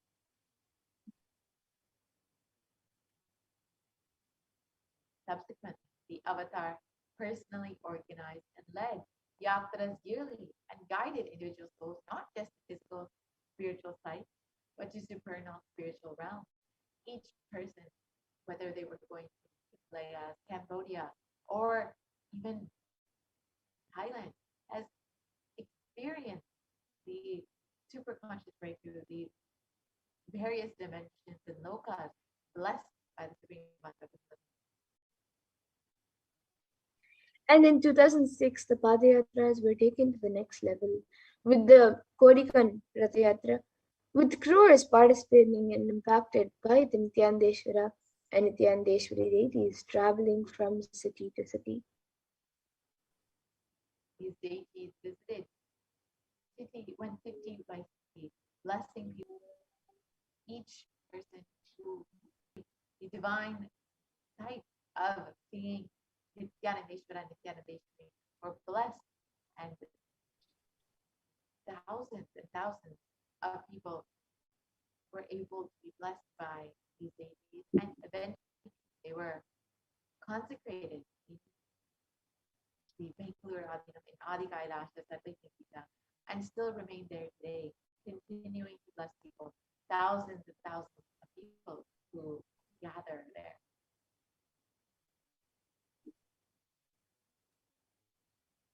Kodikan Rathayatra culminated with the consecration, as we stated, and the inauguration of the Garbha Mandir, the sanctum sanctorum, with the Nithyanandeshwara and Nithyanandeshwari Parashakti and Swayambhulinga in Adi Kailash Sarvekita in South India. And here you can see the Supreme Concept of Hinduism performing the Abhishekam for the Swayambhulinga, the Nithyanandeshwara Linga, and consecrating these deities.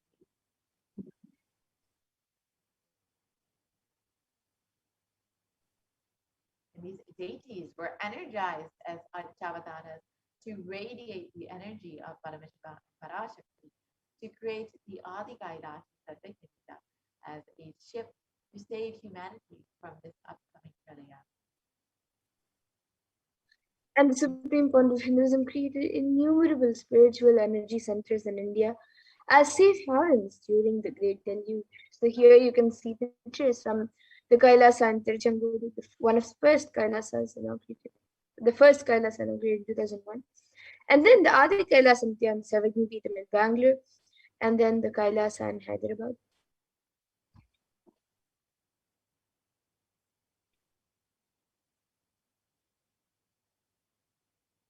And in 2008, the avatar created and energized the Nithyananda Vajrasarovar Anandalingam, which would protect anyone who bathes in its waters from the deadly COVID-19 disease. And this lingam is a Navapashana lingam, which has tremendous healing properties and was specifically energized by the Supreme Concept of Hinduism to mature, to the energy to peak and ripen in during this pralaya in order to protect all of humanity during this time. And in 2009, the Avatar held another yatra and garnered international attention, creating a movement where lakhs of Hindus once again embraced Hinduism.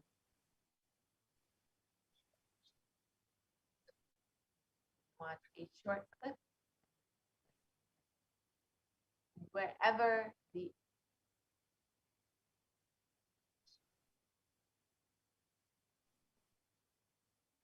போல நின்பதம் கண்ட என் மனோ நித்ய சத்குரு நித்ய சத்குரு நித்யனே நித்ய சத்குரு நித்ய சத்குரு நித்ய சத்குரு நித்யனே நின்முகம் நீனைந்து இங்கு நிர்மலமாகவே ஆனதே இதய சக்கரம் அனகதமும் இனிமையோடு திறந்ததே நித்ய சத்குரு நித்ய சத்குரு நித்ய சத்குரு நித்யனே நித்ய சத்குரு நித்ய சத்குரு நித்ய Sadhguru நித்யனே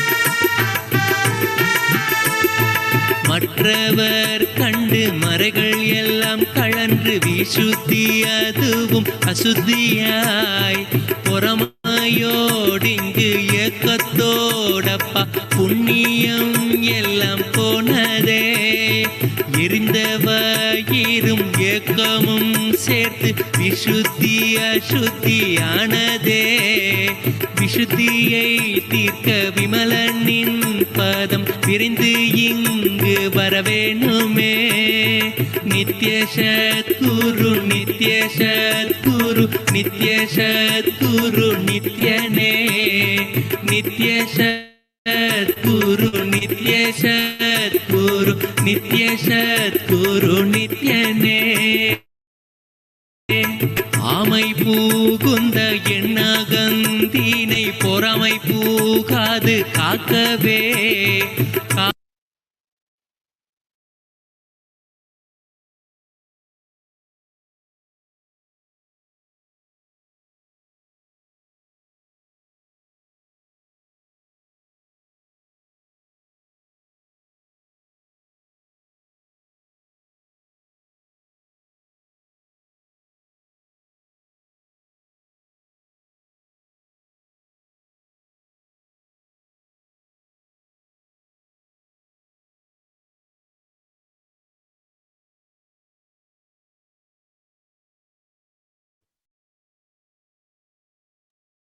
And wherever the avatar's feet have grace planted, there were seeds of superconsciousness that have been sown.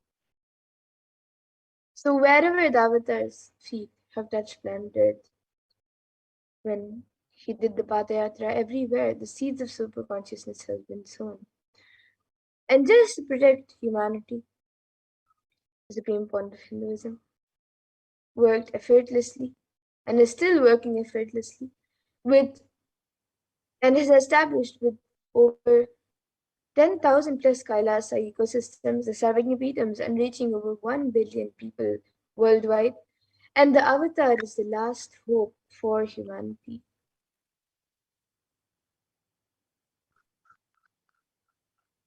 Supreme Concept created various ecosystems, enlightenment ecosystems all over the world. Here we have the very first, the Kailasa and Hero, the Adi Nithyananda Paramashivam, created by the Supreme Concept when he was just 23 years old. And the Supreme Concept has created various enlightenment ecosystems all over the world to enrich and enrich millions of people from various backgrounds, various ages, and various cultures. So we have the Adi Kailash Pitham in Bangalore, the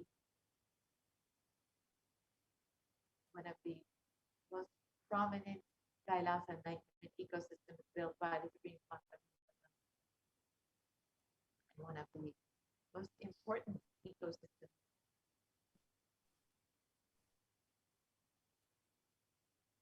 And then the next is the Kailas and Tiruvannamalai.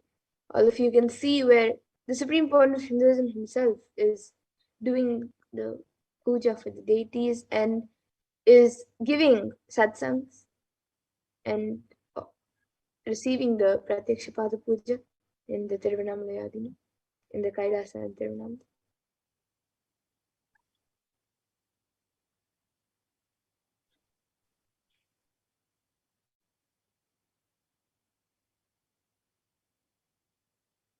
And Kailas and Tiruvannamalai was the very birthplace of the Supreme Concept of Hinduism, and where Supreme Concept had lived with Aruniki Yogeshwara himself, who's very young guru.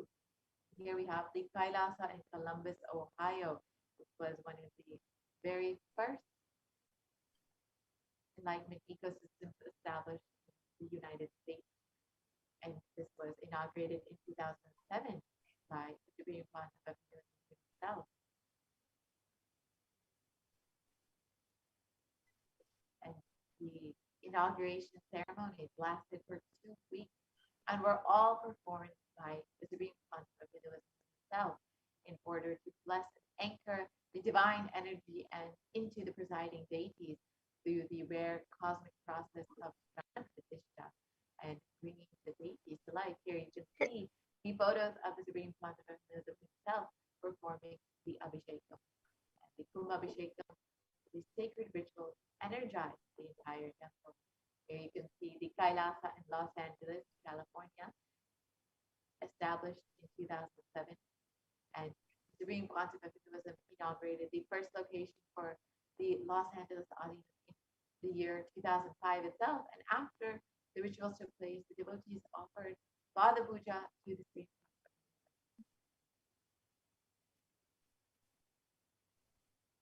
And the Kailas and Los Angeles, which was inaugurated in 2007, was the permanent temple space, and it was established encompassing over 25,000 square feet, and it was infused with the cosmic energy by the Supreme Point of Hinduism, who blessed the people to be the pinnacle of the Vedic tradition and headquarters to the Western world.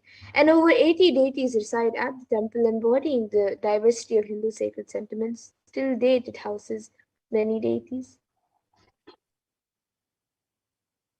And San Jose, which was inaugurated in 2009, and the Nithyanandeshwara Hindu Temple at San Jose radiates the energy of Madurai Meenakshi Temple, which is the home to Devi Meenakshi, the divine cosmic mother and the consort of Lord Sundareshwara, the most beautiful and blissful form of Lord Shiva. And the chief presiding deity of the temple is Devi Meenakshi, the Shivalinga and Lord Nithyanandeshwara and Devi Nithyanandeshwara.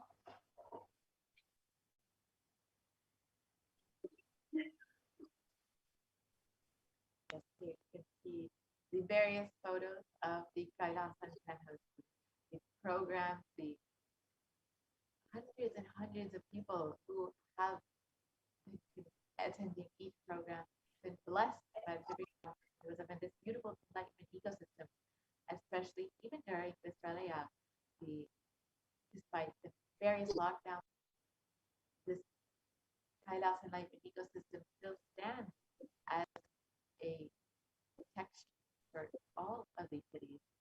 And here we have the Kailasa in Seattle, Washington, which was also established by the Supreme Concept himself.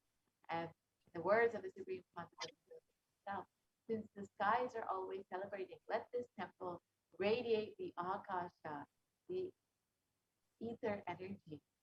And this temple is called the Chidambaram of the West, and it it has the beautiful Nataraja deity, as well as Yanadeshwara and many other deities that energize and create a powerful energy center with to with a grand vision and space to raise the consciousness of the Pacific Northwest in the United States. And here you can see the photos of the Supreme Consort blessing people in Kailasa in Seattle. So here you can see the Kailas in Houston, Texas, USA, established in 2017. And with the blessings of the Avatar, Supreme Point of Hinduism, the temple in Houston, Kailas in Houston, was consecrated through the Prana Pratisha, the sacred energizing. And it is one of the temples that has 13 granite and 16 marble deities, and also the Navagrahas, the 9 planets. And all the deities are life size, and devotees can walk close to the deities and pray and connect with the divine, having up close and personal experiences. And the huge deities hold the intense energy of the Supreme Point of Hinduism, transmitting peace and bliss to the devotees and the surrounding areas. And in December 2010, the Kailasa in Charlotte was inaugurated, and the Nithyananda Hindu temple was blessed as a home temple. So in October 2013, on the auspicious occasion of Vijayadashmi, Swamiji inaugurated the temple with the deities and sacred Vedic ceremonies of Rudrahoma and Rudrabhishekam. And the deities are Meru Ambal and a small Swamiji deity, which were energized by the Supreme Point of Hinduism. And here's the Kailasa in New York, USA. And this is one of the beautiful energy centers in one of the largest cities in the world. And you can see the deities, of course, Nithyanandeshwara and Nithyanandeshwara, Swami deities, and the devotees who are experiencing and enjoying this beautiful enlightenment ecosystem created by the Supreme One himself. The Kailasa in Washington, D.C.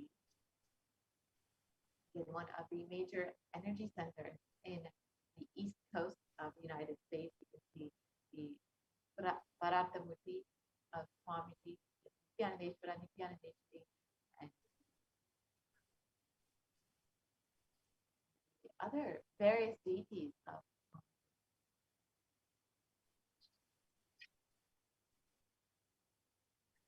And here you can see the Kailasa in Toronto, Canada, established in 2011.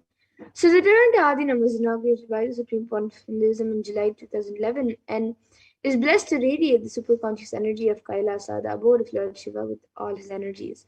And the temple deities are seated exactly as they existentially preside in Kailasa around Mahadeva himself. And the presiding deities are Sri Nithyanandeshwara, Devi Nithyanandeshwari, and the Shivalinga along with Devi Meenakshi and many more deities.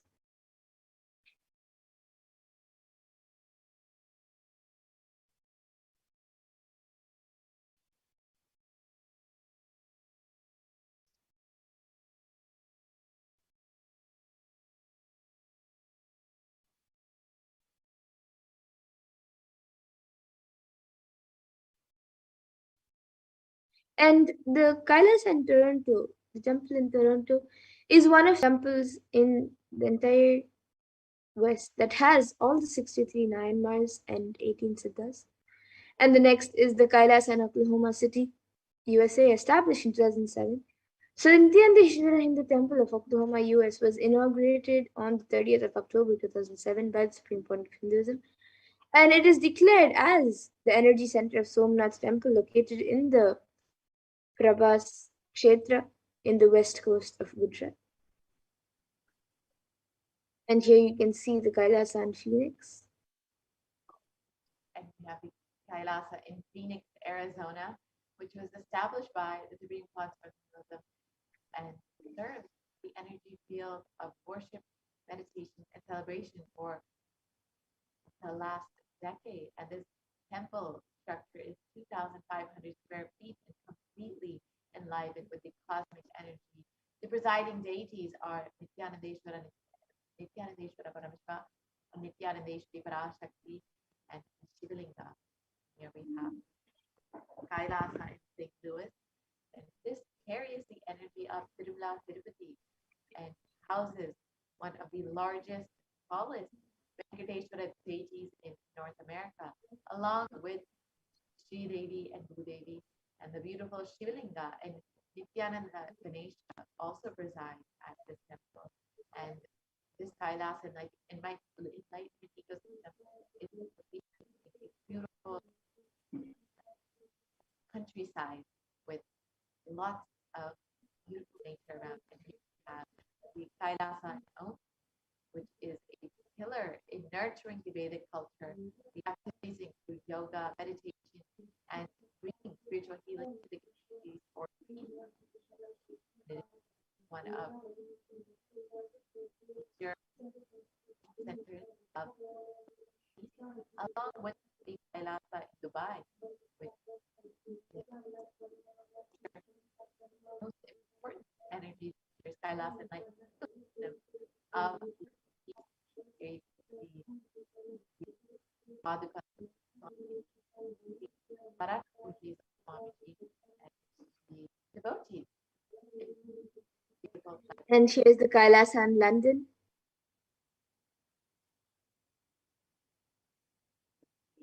Beautiful Bhogamurtis, beautifully decorated, and enlivening up this beautiful enlightenment ecosystem in London.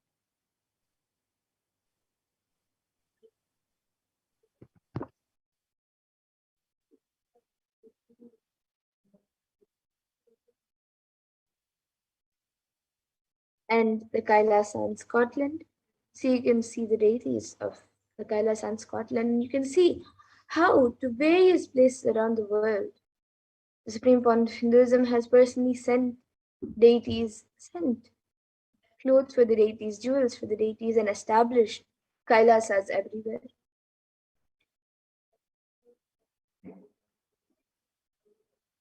And he has introduced Hinduism and various ancient science of Hinduism even to the West. So here you can see the Kailasa in Netherlands.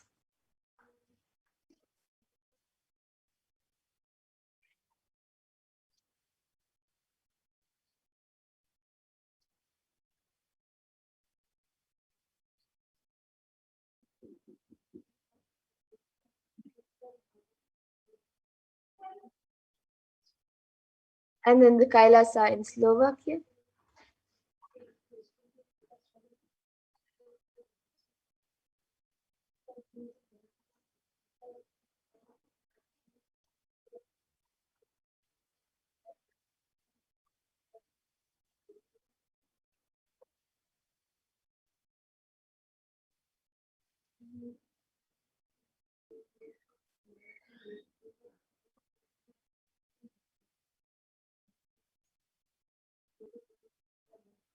So here you can see the deities of Kailasa in Belgium, how the Alankar is done, the Abhishekams and Pujas are being done.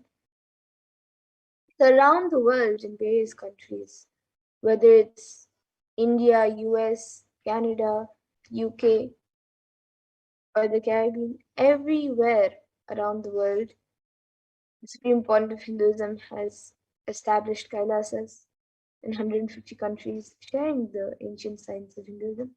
So this is the Kailasa in Luxembourg.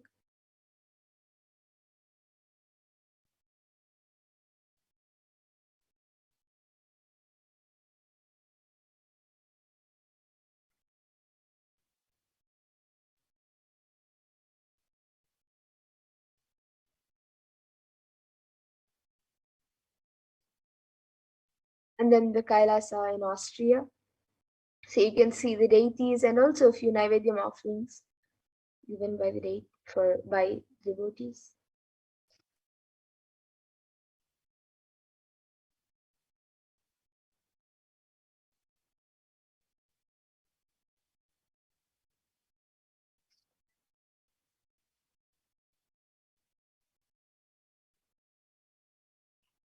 Kailasa in Germany. So you can see the entire Sangha, or few people from the Sangha. There are thousands of people everywhere around the world. So here you can see in the Adinam for the satsang.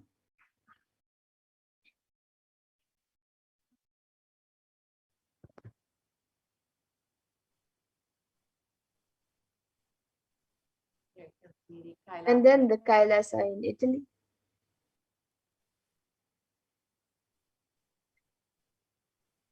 The beautiful deities who are energizing this beautiful enlightenment ecosystem.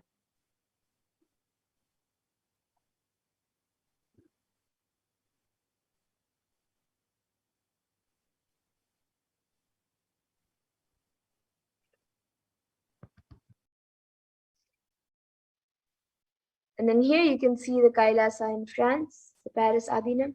So you can see them listening to satsang and also the Pada Puja going on. And the offerings of Naivedya.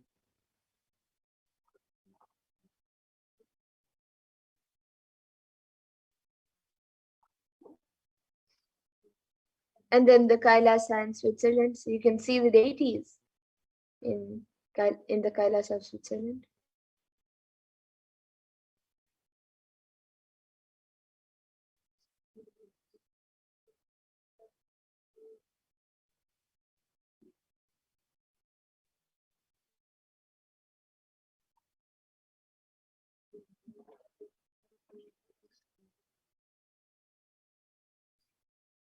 And then the Kailasa in Mauritius.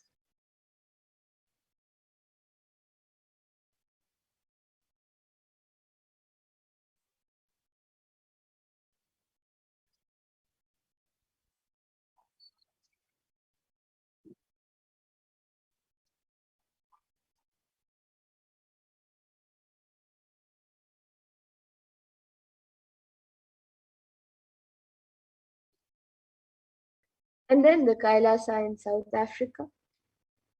So you can see the deity and also the devotees that are doing the Pada Puja. You can see the devotees enjoying this beautiful enlightenment ecosystem and enjoying the Pada Puja, the beautiful deity of Swamiji, and of course the photo of the banyan tree.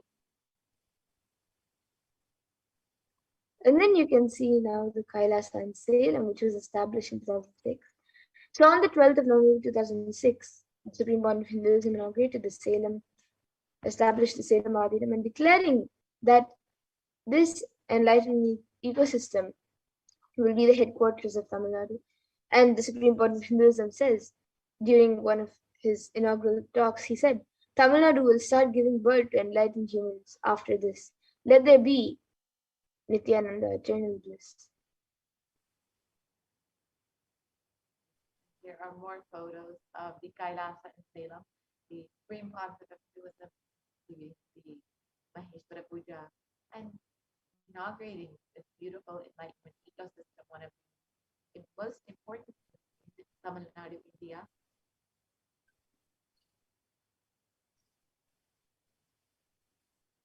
Millions of people have been blessed to experience this beautiful enlightenment ecosystem. So here you can see the Kailasa in Hosur, established in 2008.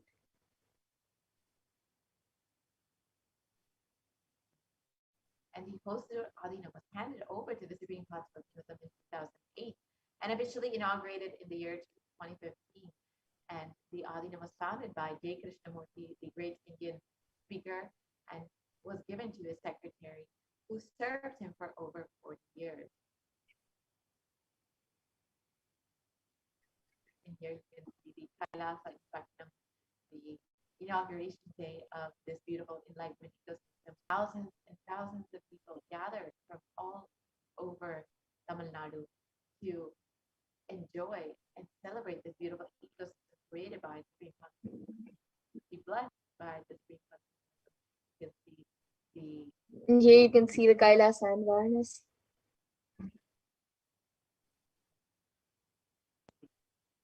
Kailasa and Varanasi, one of the most important enlightenment ecosystems in North India.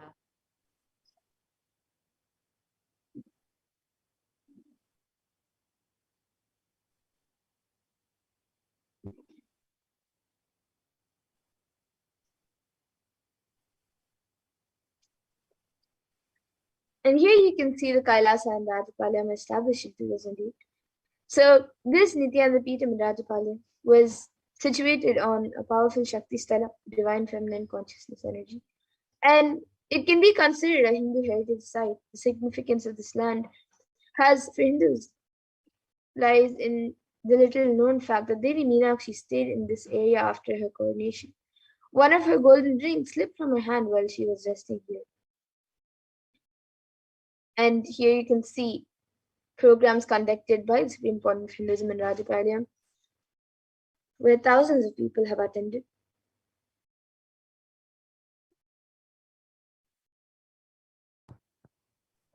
Kailasa and Rajapalayam still remains as one of the most important energy centers in Tamil Nadu and South India, where thousands and thousands of people, even men, are still being blessed by this beautiful enlightenment ecosystem created by the Supreme Court of Hinduism.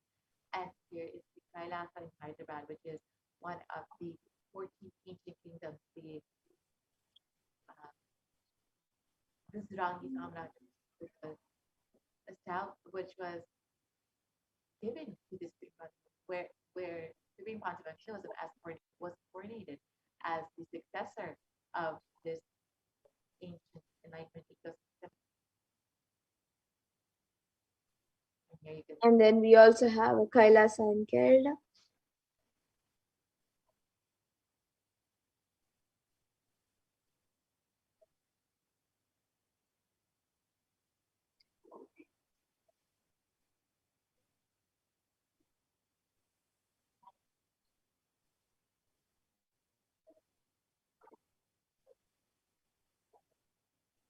And then the Kailasa in Gujarat. Yes, this is the Yogini Sarvanya Pita, dedicated for women alone and dedicated to revive all the sacred feminine Hindu sampradaya, like the Yogini Sampradaya, the Rudrakanya Sampradaya, the Vairavi Sampradaya, and the female Sanya Sampradaya, and many, many more. And Supreme Conservatism dedicated this entire enlightenment ecosystem for the revival of sacred feminine consciousness. Here we have the Kailasa in Tiruvannur, which was a beautiful seashore Kailasa enlightenment ecosystem, and this energizes the Dhyanadeshwara and Dhyanadeshwari and the deity of Swami, and blesses the devotees with complete completion. And here we have the Kailasa Alankulam again in Tamil Nadu, one of the important ecosystems in Tamil Nadu. Since the devotees were enjoying the beautiful days of this enlightenment ecosystem, as well as performing Annadan regularly.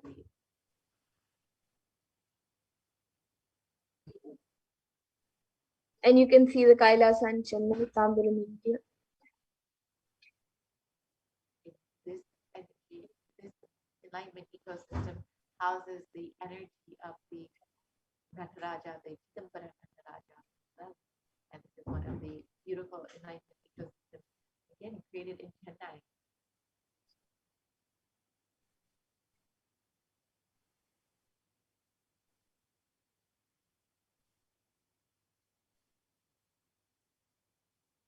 Another enlightenment ecosystem in Chennai is Kailasa in Avadi, Chennai. Here you can see the Bhogamurtis and the deities of Swamiji, Nithyaneshwara and Nithyanadeshwari, beautifully decorated and blessing this enlightenment ecosystem.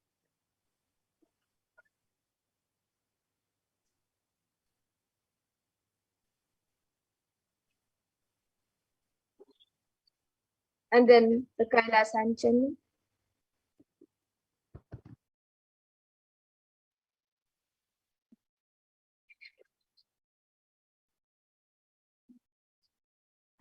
Yes. Here's another beautiful enlightenment ecosystem created by the Supreme Concept of in Chennai, India. And here you can see the deities of Swamiji, Nithyanandeshwara and Nithyanandeshwari.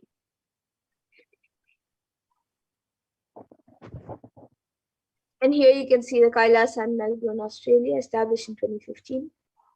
So Australia is the first Nithyanandeshwara Hindu temple in Melbourne, Adinam, and it was inaugurated by the Supreme Court of Hinduism in 2015. And the main deity is a life-size statue of the Supreme Court of Hinduism, which was blessed by him to radiate blessings and healings to all of Australia.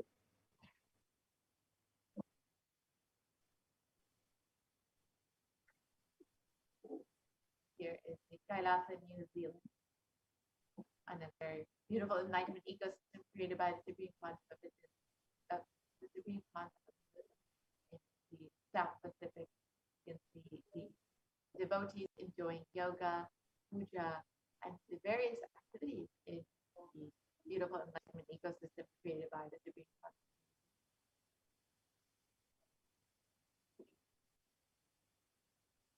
And here you can see the Kailasa in Singapore, established in 2006. So the Singapore Adinam was established in October 2006, and it offers meditation, yoga, and is also a sacred space that is energized by the Supreme Court of Hinduism. And as part of the Bhakti Yoga and sacred Vedic ceremonies are also performed. And various practices are done to awaken the Kundalini Shakti to enable all and achieve the higher space. And here is the Kuala Lumpur Adinam in Malaysia, established in 2008.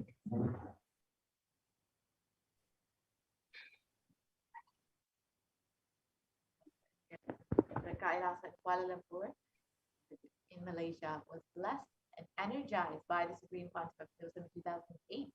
And the temple introduces people to the many beautiful benefits of yoga, meditation, and offers various classes for the whole of Malaysia. And here we have the Kailasa in Guadalupe, South America. You can see the devotees and disciples enjoying this beautiful enlightenment ecosystem with various programs and classes and enjoying this beautiful ecosystem created by the Supreme Concept. You can see the devotees performing arati for the Parashakti of Swamiji. And to ensure humanity survives this pralaya, the Supreme Concept of Hinduism created these various enlightenment ecosystems and, of course, the sovereign order of Kailasa with thousands of sannyasis with no discrimination against caste, creed, or religion. And the whole purpose of creating all of these various initiatives, programs, Kailasa enlightenment ecosystems, and orders was to ensure that humanity is protected and survive this pralaya is somewhat into this new age of the Satyuga. And the Supreme Pontiff of Hinduism has been initiating thousands of people into Nithyananda spiritual healing, and those are still actively healing millions all over the world. So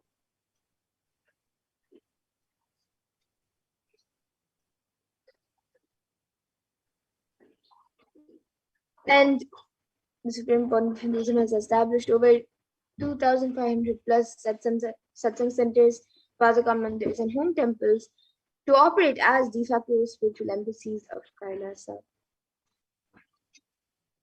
despite this pralaya, the Supreme Pontiff of Hinduism has been continuously enriching and enriching thousands and millions of people all over the world because of these various spiritual embassies of Kailasa, which have been beautiful enlightenment ecosystems to protect people during this pralaya. And the avatar has inspired millions to reclaim their Hindu-centric freedom with thousands of yatras that were conducted by the Hindu diaspora worldwide in order to honor the hard work of the Supreme Concept of Hinduism and the revival of Kailasa, preparing each one for what was to come.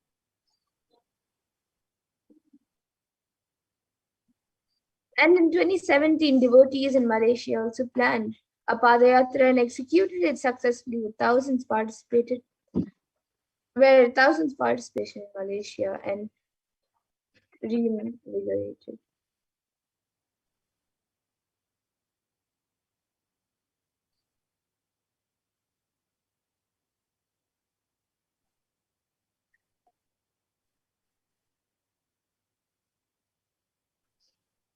In every major festival, devotees from all over the world perform the Padayatra out of their sincere devotion and love for the avatar.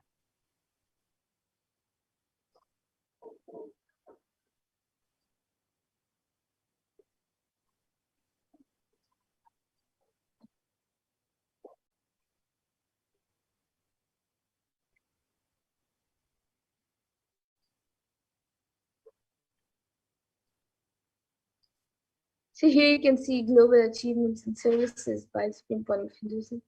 So we have the Supreme Point of Hinduism has over 1 billion new citizens of Kailasa, 26 plus years of humanitarian services, and 1 billion free, organic, nutritious meals served and continuing to serve.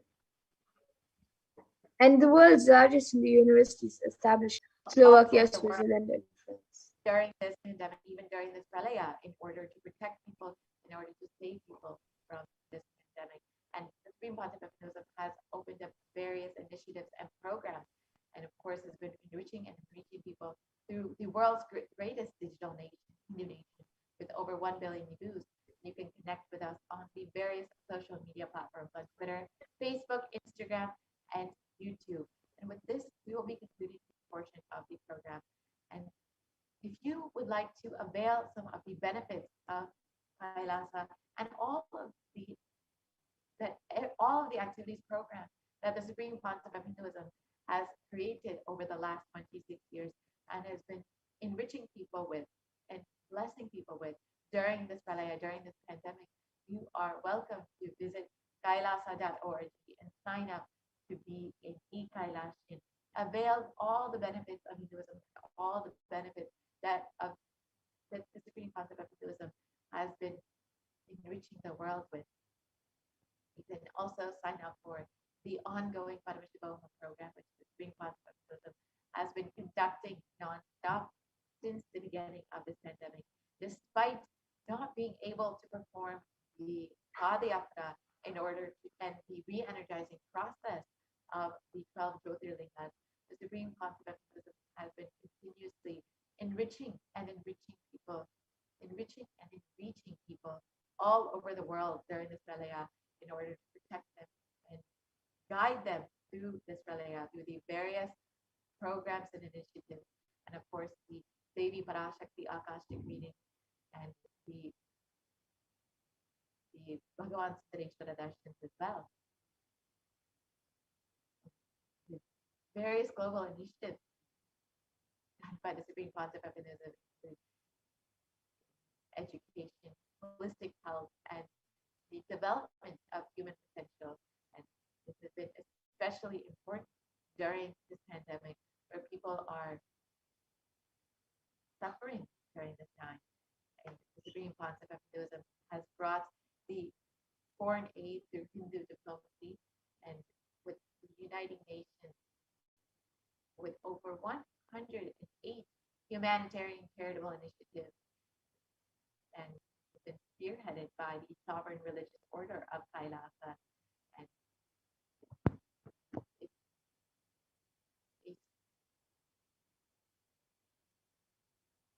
And the Sri Kailasa United Nations has over 26 years of achievement and contribution to the world in the fields of global peace, education in children, equality, and food. So now, with this, we will be concluding this portion of the program and we'll be entering into the next segment very shortly.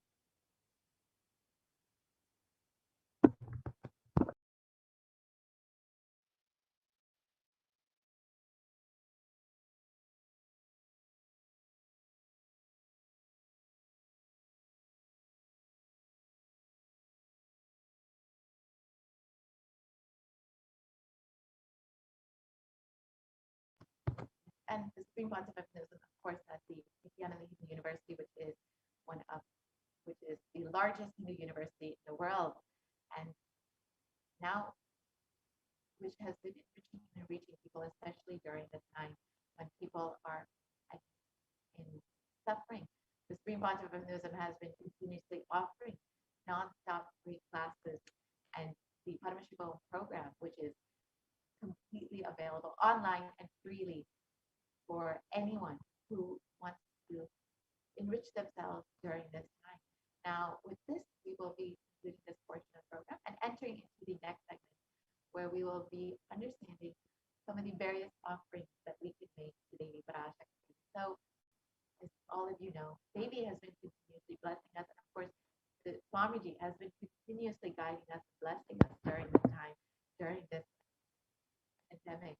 And you are welcome to stay tuned for this next segment, where we will see the various offerings that we can make to Devi Parashakti.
So, an offering is just made out of your pure love and devotion for the divine, and it is just an offering of oneness, to experience that oneness and connect with the divine. And when Devi Parashakti is, of course, herself manifesting through the Supreme Concept of Buddhism, and the Cosmic Mother is just so easily available for each and every one of us through our very own Guru. Connecting with the divine becomes so much more easy. And now we have this segment where we will understand some of the various offerings that we can make to Devi Parashakti.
Nithyananda.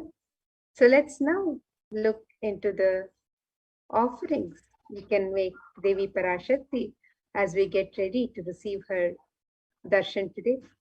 And in the Hindu tradition, offering something to the divine as we prepare to receive the darshan of the divine, it's a tradition that we always offer some token gift of our gratitude and our sacred sentiments when we have the darshan of the divine. It is said that when we go to a temple, when we go to meet a guru, and when we meet sadhus, we never go empty-handed. We always gift something, just some token of our sacred sentiments, which we offer at the feet of the divine. So let us see the traditional offerings that can be made to Devi Parashakti today as we prepare to receive her darshan.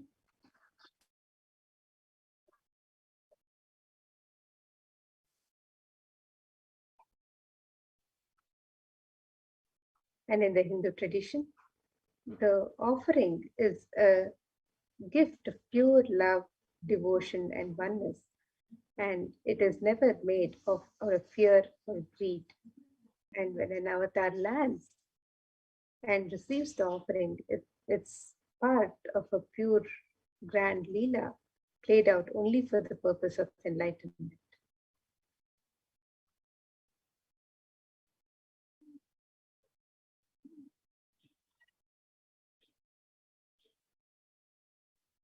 So let us now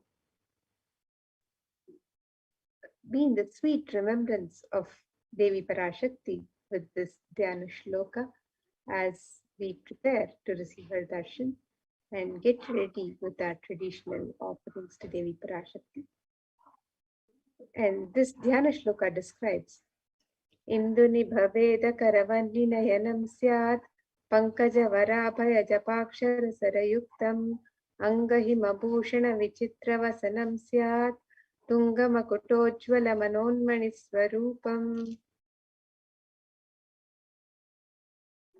The meaning of this verse: holding the Veda books on hand, fire in eyes, with lotus flower, gracing and blessing hands, and one hand with japamala, beautifully decorated with jeweled ornaments in wonderful clothes and shining crown.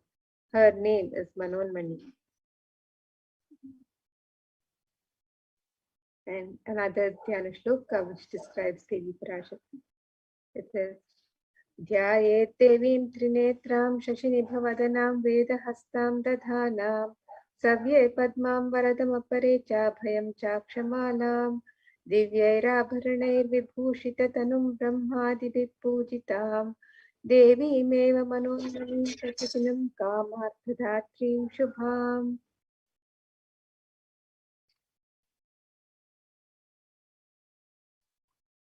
And this verse says, I meditate upon Devi with 3 eyes, glowing like a moon and holding the Veda, the lotus and gracing with blessing and gracing hands. She is wearing beautiful ornaments. She is worshipped by Brahma and other many gods and showers auspicious boons for all actions every day.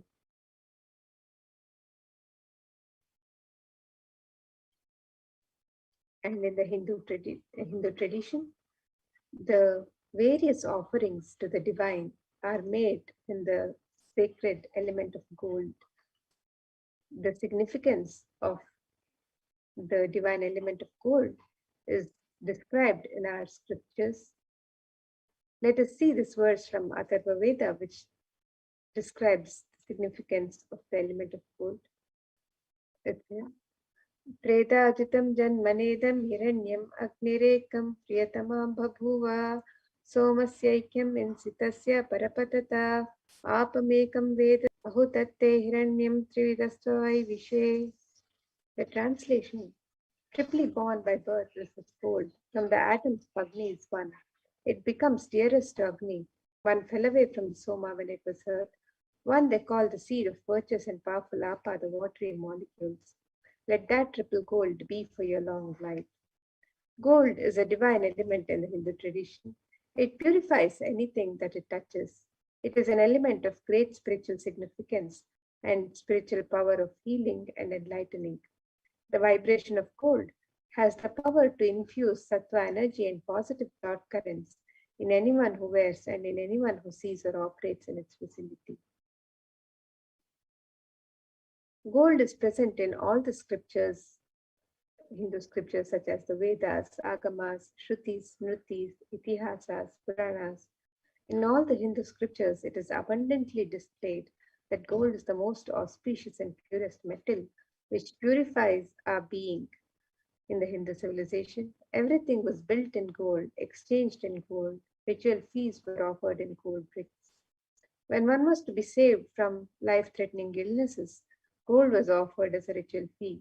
Gold was in abundance and used for weighing equivalent amounts of commodities, including cows. Kingdoms were built with huge doors of gold. The streets would have huge columns and archways made of gold. Horses and cows were dressed in gold. The Hindu civilization thrived on the banks of rivers of gold. The Indus River was called Hiranmaya, the river of gold in Rig Veda. The river Saraswati was called Hiranyavartini in Atharva Veda. Gold is the supreme element for offering gifts to the ones you love and revere. Temples are constructed and paved in gold. Deities are made in gold and decked and adorned in gold because it preserves the enlightenment energy for thousands of years and it lasts forever. And let us now see the various traditional offerings that can be made to Devi Parashakti as we continue in her sweet remembrance. And it is said that Devi is fond of true devotion. So let us see this verse which describes her love for true devotion. Bhakti Priya, Bhakti Gamya, Bhakti Vashya Bhaya Paha, Shambhavi Sharada Radhya Sharvani Sharmadaini. The meaning of this verse: Devi is fond is realized through true devotion. She can be won over through true devotion and she removes all fear. If there is any fear in the minds of devotee, Devi is sure to remove that fear. It is stated that Devi likes to be worshipped in autumn. Here it is meant the autumn of our lives when our thoughts turn more and more inward. The role of the divine is known and understood clearly, and the need for Devi worship becomes stronger.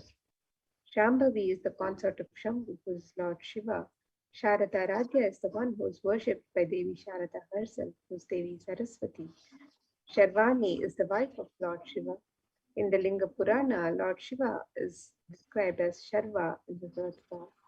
Sharmadaini is Devi who bestows happiness on devotees, and you can offer the e-hundi offerings in multiple currencies and in any amount as you wish to.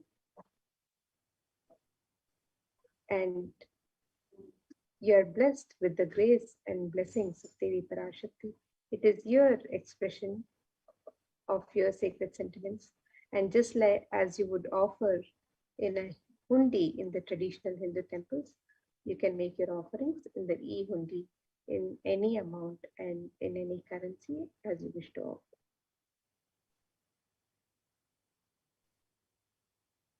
That's is the sankalpa chanting, the offering of your conscious resolution. So before you start any endeavor in your life, or before you do anything new in your life, you always want to make sure you set a conscious resolution and an intention to manifest exactly what it is that you want. And when you offer your sankalpa, your conscious resolution at the feet of Devi Parashakti, you will be bestowed with all of Devi's overflowing energy to manifest exactly what it is. And it is stated in this verse that the goddess intends this universe and she herself gives birth to this universe. That goddess being created you without interest in anything, gives knowledge that leads to salvation and gives wealth in a materialistic sense. So when you offer your sankalpa to Devi Parashakti, you will be blessed with the fruition of all your desires and wishes.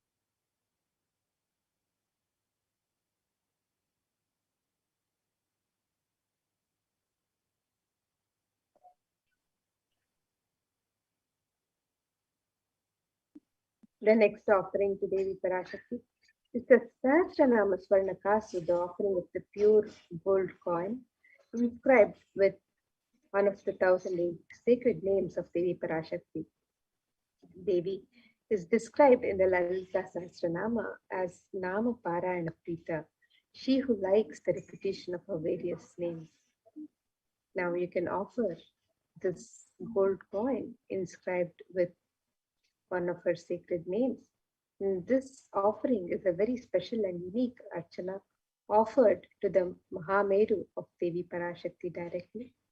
So you can make this offering in 3 different denominations, 3 different sizes of coin, and you can offer any number of coins and you be blessed to imbibe the divine qualities, the Ananta Kalyana Gunas of Devi Parashakti herself, as you offer these coins inscribed with her sacred names.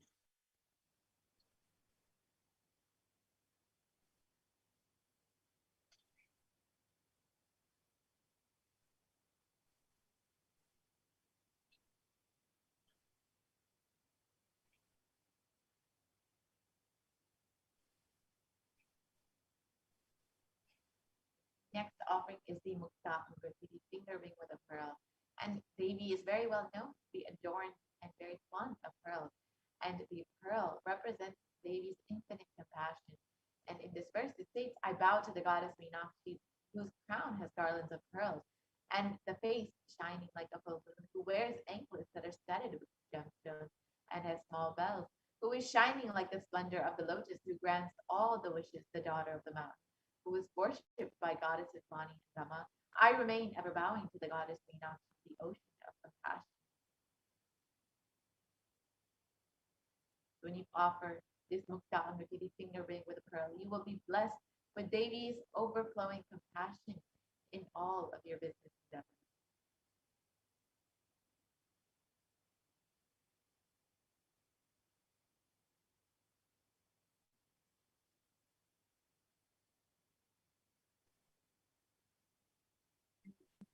The next offering to Devi Parashakti is the Swarna Padma Pushpa, the offering of the gold lotus flower. In the Kamika Agama, Devi is described, the significance of the gold lotus is described in the Kamika Agama. It says, Ashtavidyeshwaropeta Kumbhavarana Samyutam Sarve Sasutra Vastradya Hema Pankaja Pushitaha Sapidhannassa Chakurascha Pakpa Bilva Palaprabha Snapanadhyaya Samanvitaha. This verse describes all the kalashas should be wound around with suitable thread and covered with a new cloth. They should be adorned with the lotus flower made of gold. In the Hindu tradition, there are hundreds of scriptural references for using the lotus in the worship of Paramashiva. Almost everything in the worship of the ultimate, involving the consecration of deities of worship or meditating on the mudras and asanas used during worship, involves the lotus flower, the lotus leaf, the lotus perica, the lotus petals. The lotus is the divine flower in the Hindu tradition. The Shakti of Paramashiva is also called a lotus. The base of the Paramashiva Linga is the lotus. The disciple of Paramashiva is also considered a lotus, the one who is about to bloom. And you can offer the gold lotus in any of 3 different sizes as you would wish to, and be blessed to have the state, place, powers, and being of Devi Parashakti in your inner space amidst any and every adverse situations in life.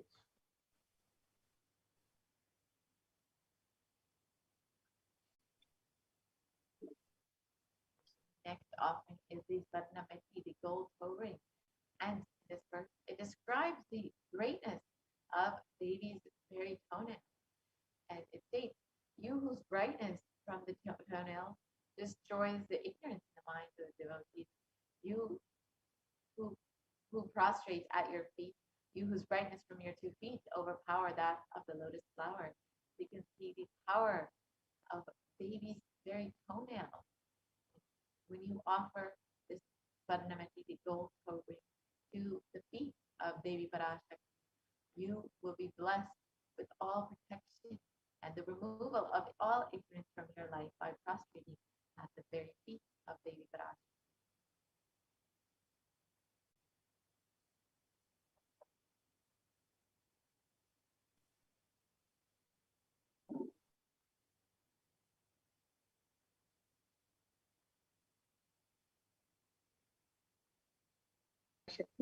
Is the offering of the Swarna Mangtika, the gold hairline jewelry.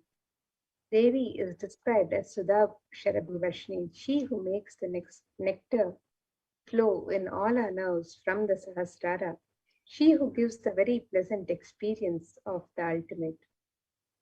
The Swarna Mangtika represents the overflowing nectar from the Sahasrara, which is fully opened with the sacred sentiment of gratitude.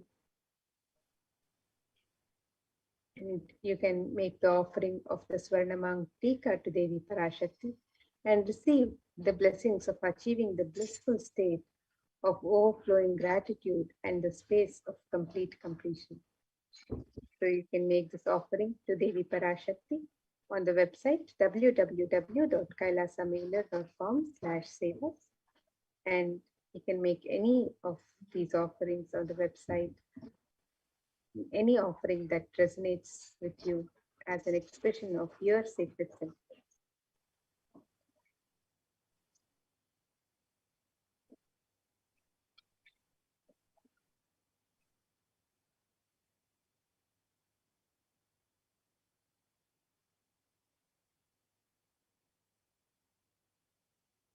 Next offering is the Pratiksha Pada Puja, the worship of the divine lotus feet of Swamiji himself, who is manifesting Devi Parashakti for each and every one of you.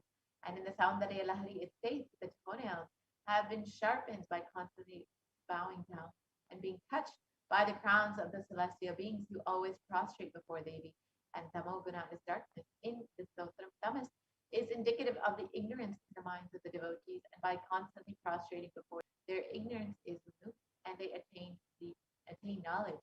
So by offering your Pratiksha Pada Puja, you will be blessed to attain the ultimate knowledge and have the sweetest path to enlightenment.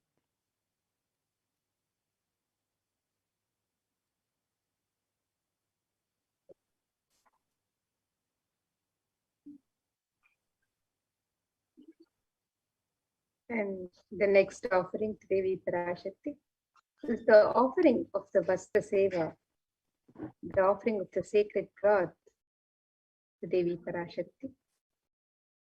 And the sacred cloth is offered as a token of gratitude and reverence to the divine for the protection that the divine offers at all times.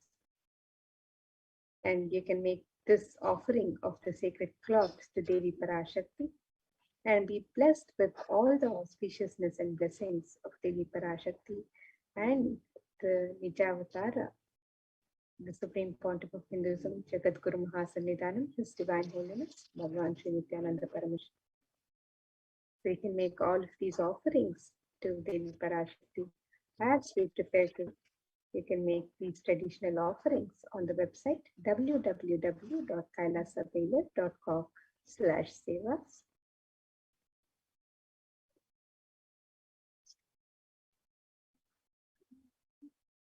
So here's a summary of the various offerings that can be made on the website. The e-hundi offerings can be made in any amount and in multiple currencies of your choice. The offering of the conscious resolution, the Sankalpa chanting, can be made. You can offer the Sankalpa chanting to yourself and your family members. The Devi Sahasranama Kasu, the offering of the pure gold coin inscribed with one of the 1008 sacred names of Devi Parashakti. You can make this offering in 3 different sizes and any number of coins as you would wish to. You can also make the offering of the Mukta Anguti, the pearl finger ring, which is a gold ring embedded with pearl to adorn Devi Parashakti. This offering can be made in 3 different sizes. The Swarna Padma Pushpa, the gold lotus flower. If you would wish to offer the divine lotus flower to Devi Parashakti, you can make this offering in 3 different sizes. The Swarna Metti, the gold toe ring to adorn the sacred lotus feet of Devi Parashakti. This offering can be made on the website as well. The Swarna Mangtika, the gold hairline jewelry, which adorns the hairline and represents the overflowing nectar from Devi Sahasrara. And you can also offer the sevas of the Pratyakshapada Puja, the sacred offering from the disciple to Guru, and the Vastra Seva, the offering of the sacred cloth. So you can make all of these offerings on the website www.kailasamailer.com/sevas.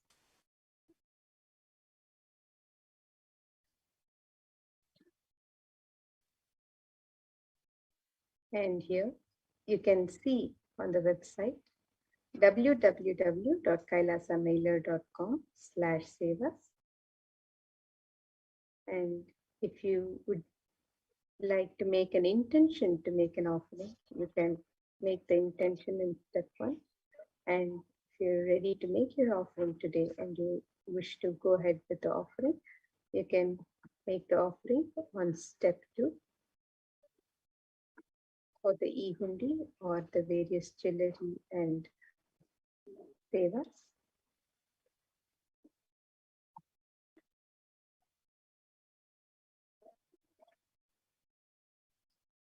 The e-hundi offerings can be made in multiple currencies: US dollars, Canadian dollars, Australian dollars, New Zealand dollars, euros, Indian rupees, Singaporean dollars, Malaysian ringgits, Great Britain pound, and Chinese yen. And you can make the offering in various amounts, any amount of your choice. And you can also offer the traditional offerings of jewelry and seva to Devi Parashakti on this website. So you can make the offering of the conscious resolution, the Devi Sahasranama Kasu, the Mukta Anguti, the Swarna Padma Pushpa, the Swarna Metti, the Swarna Mangtika, the Pratyakshapada Puja, the Vastra Seva, and various other offerings that are traditionally offered to Devi Parashakti as the sacred offerings. You can make any of these offerings by visiting the website www.kailasam/sevas. And with this, now we will come to the conclusion of this segment and get ready to receive the darshan of Devi Parashakti. And we'll be moving to the next segment where we'll be learning more about the deities being made available for the care as guided by the Supreme Pontiff of Hinduism and the Parashakti through the various spiritual de facto embassies of Kailasa. So with that, now we'll be moving to the next segment. And let us all get ready to receive Devi Parashakti with the traditional offerings and the traditional rituals. Thank you. We'll see you in the next segment.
Nithyanandam, and welcome to today's segment on the multi-layer quarantine COVID care protection centers at the de facto spiritual embassies of Kailasa.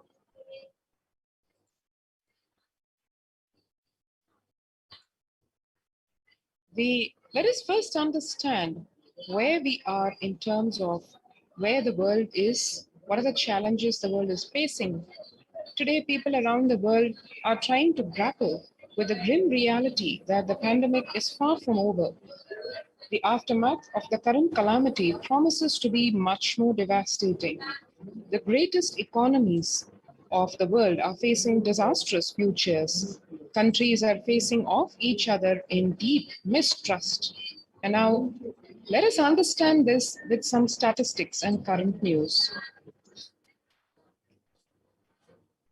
Australia reported a new record number of coronavirus cases on yesterday, when the country continues to battle the third wave of COVID-19 infections. There were more than 2,400 new locally acquired infections reported nationwide yesterday morning, the figure surpassing 2,000 in a single day for just the second time. The World Health Organization on Tuesday said that the Delta variant of COVID-19 has elbowed out all the other three COVID-19 variants of concern that now represent a tiny fraction of the samples which are being sequenced. Less than 1% each of alpha, beta, gamma are currently circulating. It's really predominantly Delta around the world, said WHO's technical lead on COVID-19, Maria Van Kerkhove. The Delta variant, which was first detected in India last year, has become more fit. It is more transmissible, and it is outcompeting, it is replacing the other viruses that are circulating, she said, and added that the variant has been detected in more than 185 nations till date. The COVID-19 has Americans than the influenza pandemic of 1918-19. The coronavirus pandemic has now killed more Americans than the 1918-19 influenza pandemic did. The 1918-19 flu infected about 25% of Americans and killed an estimated 0.65% with 675,000 deaths. COVID-19 has infected more than 12% of Americans and killed about 0.2% with 676,000 deaths. Now that the US death toll from COVID-19 has surpassed 676,000, the coronavirus pandemic has killed more Americans than the 1918-1919 influenza pandemic did. This is what the Axios and the Associated Press both reported. And the COVID-19 now officially US deadliest pandemic as death toll crosses that of the flu. This is what the news carries. The University of Maryland researchers suggested the need for better ventilation and tight-fitting masks in addition to widespread vaccination to help spread of the virus. This, as we are seeing The alpha variant exhales 100 times more virus into the air than the original COVID strain. This is what studies say. And what researchers are saying is, we know that the Delta variant circulating now is even more contagious than the Alpha variant. Our research indicates that the variants just keep getting better at traveling through the air. So we must provide better ventilation and wear tight-fitting masks in addition to the vaccination to help stop spread of the virus. This is what the professor of environmental health at the University School of Public Health has to say. And the findings show that the amount of virus in the air coming from the alpha variant infections was much more, 18 times more than could be explained by the increased amounts of virus in nasal swabs and saliva. These major increases in airborne virus from alpha infections occurred before the Delta variant arrived and indicate that the virus is evolving to be better at traveling through the air. 6 feet distance may not be enough to prevent viral transmission indoors, say studies. They are also, so in Washington, the physical distancing of 2 meters, about 6.5 feet, may not be enough to sufficiently prevent transmission of virus carrying airborne aerosols indoors, according to a study. The results published in the journal Sustainable Cities and Society suggest that physical distance alone is not enough to prevent human exposure to exhaled aerosols and should be implemented with other control strategies like masking and adequate ventilation. The researchers examined 3 factors: the amount and rate of air ventilated through a space, the indoor airflow pattern associated with different ventilation strategies, and the aerosol emission mode of breathing versus talking. They also compared transport of tracer gas typically employed to test leaks in the airtight systems and human respiratory aerosols ranging in size from 1 to 10 micrometers. Aerosols in this range can carry SARS-CoV-2, the virus that causes COVID-19. And the COVID-19 variant, Delta variant, is still the most concerning, say World Health Organization experts. Even with the emergence of the new COVID-19 variant, the Delta strain remains the top concern globally, appearing to outcompete others, senior officials with the World Health Organization said recently.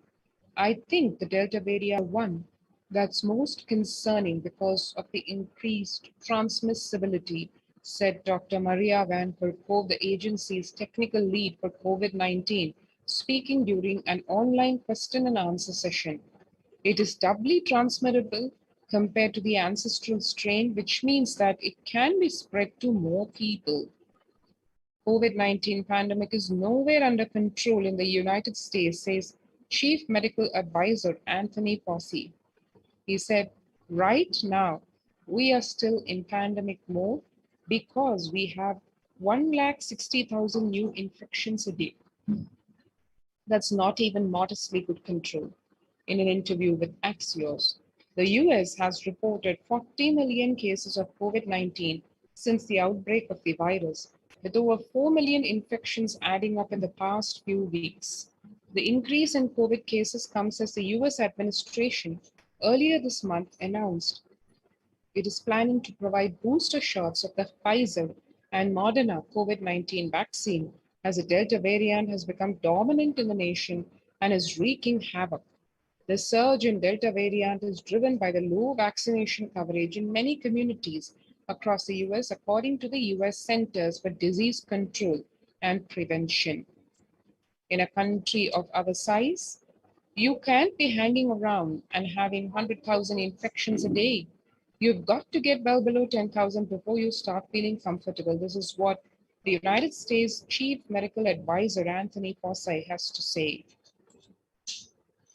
One can see how the COVID-19 made the world literally less peaceful. The COVID-19 violent incidents and fatalities, if one sees January 2020 to April 2021, both the graphs of violent incidents and fatalities and the index trend in peacefulness by domain 2008 to 2021, one can see how the onset of the corona pandemic has made life literally less peaceful. And younger adults are more likely to report symptoms of disorder during the COVID-19 pandemic.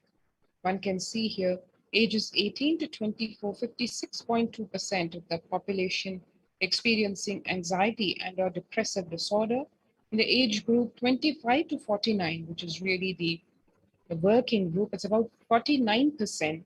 In the ages 50 to 64, it's 39%. And above 65, the elderly age group, it's about 29%. The average share of adults reporting symptoms of anxiety disorder and or depressive disorder compared to 2019, the pre-COVID time, and 2021 during this COVID pandemic, one can see so clearly that in 2019, only about 11% of people reported symptoms of anxiety disorder and or depressive disorder compared to a whopping 41%, almost 4 times the number in January of 2021, which is during this COVID-19 pandemic period. The share of adults reporting symptoms of anxiety and or depressive disorder during the COVID-19 pandemic by age. This, as we can see the graphs concerning, where the elderly age group, almost 30% are feeling depression and or anxiety, and it comes all the way up to 56% in the youth age group. COVID-19 is a significant stressor for most Americans. This is what the American Psychological Association has to say, as nearly 8 in 10, 78% of Americans say the coronavirus pandemic is a significant source of stress in their life. And nearly 7 in 10, 67% say they have experienced increased stress over the course of the pandemic.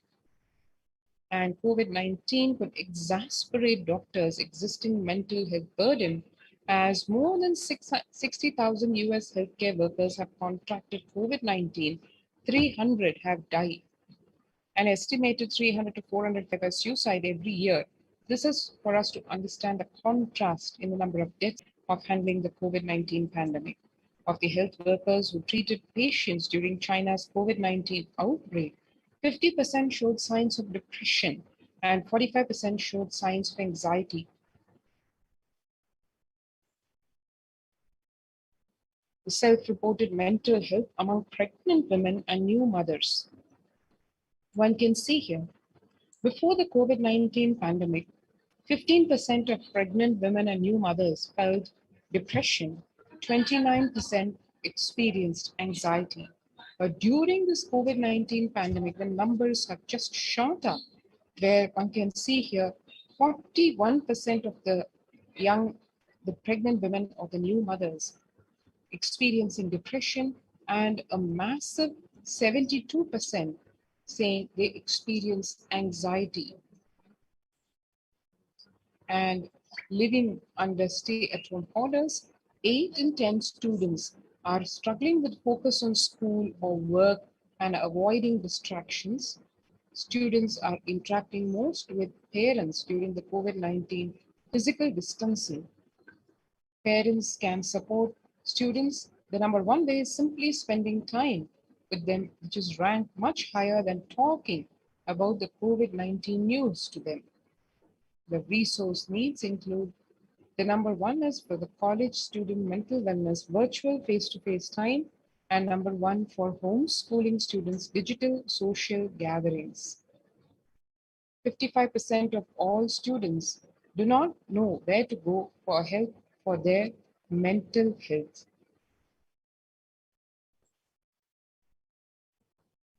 Understanding the pandemic's impact on working women. Nearly 82% of surveyed said their lives have been negatively disrupted by the pandemic. Nearly 70% have experienced these disruptions that concern their career growth may be limited as a result of this COVID-19 pandemic and the stay at home, work from home. Nearly 70% of women who said they have experienced adverse changes to their daily routines during the pandemic believe these shifts have prevented or will prevent them from progressing. And as it relates to the on-demand work environment, nearly a third, 29% of women who feel they always need to be available are concerned that if they are not able to fulfill this need, their career progression may be impeded. One can see here the global economic outlook during the COVID-19 pandemic. The pandemic is expected to plunge most countries into recession in 2020, with per capita income contracting in the largest fraction of countries globally since 1870.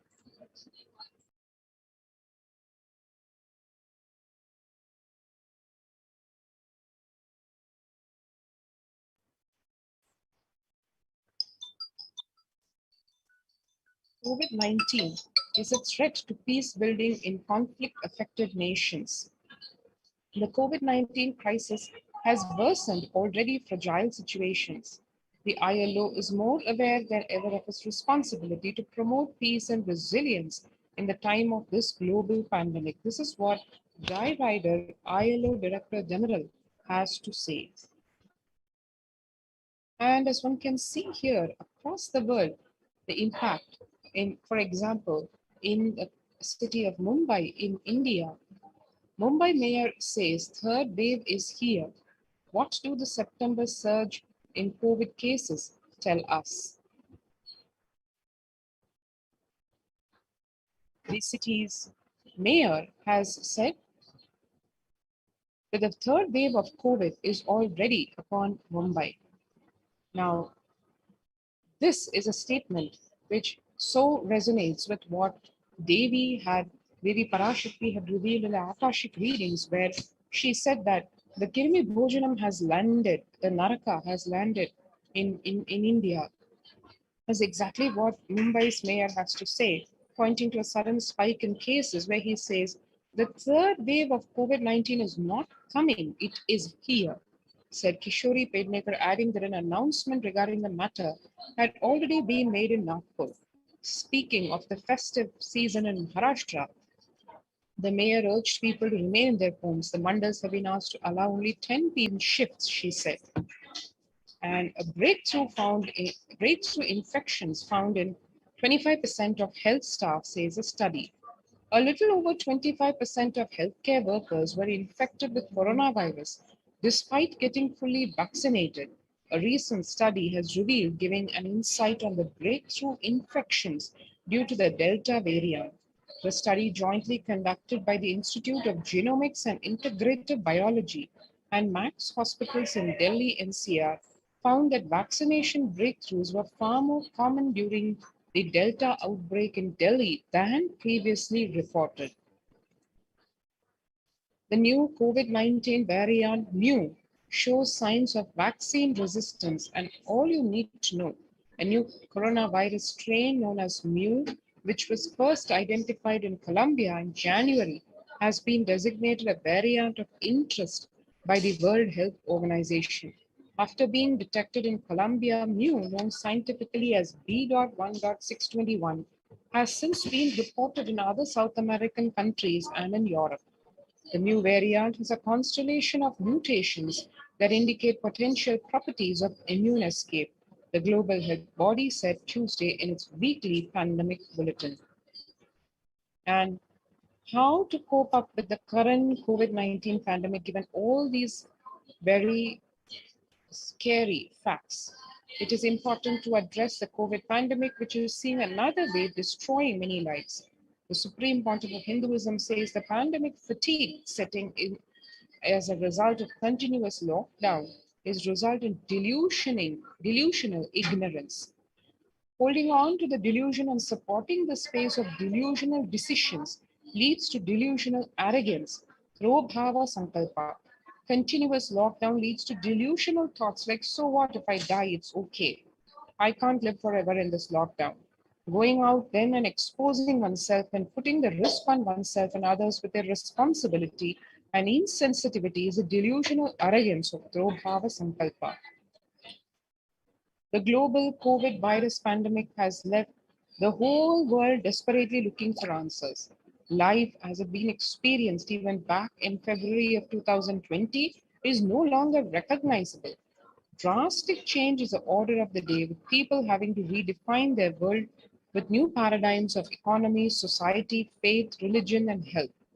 Blessed are those who have had the greatest fortune to be with the incarnation of Paramashiva, the supreme pontiff of Hinduism, in their lives to carry them through this crisis.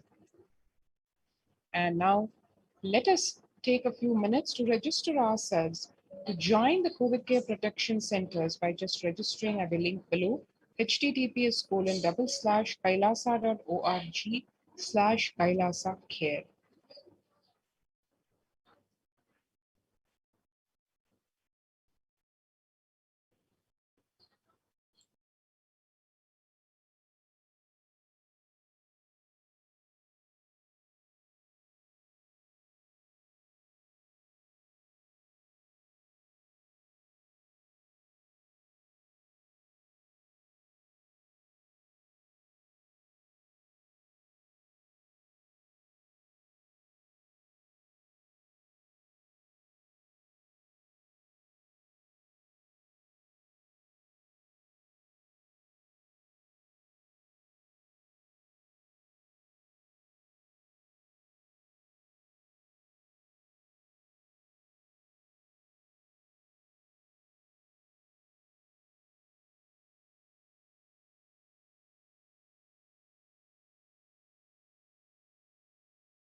continue, making peace with nature is possible. If we start now, making peace with nature is possible. Even amid a pandemic, 2021 can go down as the year we made peace with nature and set the planet to healing. Our environmental, social, and economic challenges are interlinked. They must be tackled together. For example, we cannot achieve the sustainable development goals, including ending poverty, by 2030 if climate change and ecosystem collapse are undermining food and water supplies in the world's poorest countries. We have no choice but to transform our economies and societies by valuing nature and putting its health at the heart of all our decisions. Let us take a look at what really making peace with nature involves.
And the World Health Organization's Health and Peace Initiative.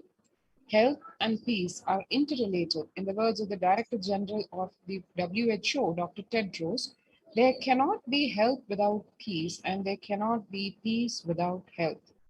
If individuals and groups enjoy equitable access to health services, fulfilling their rights to physical and mental health, and health actors design neutral health interventions that promote trust and dialogue, communities are empowered to cope with violent conflict, then health coverage is more universal. Grievances can be heard and addressed to generate trust around health emergency concerns.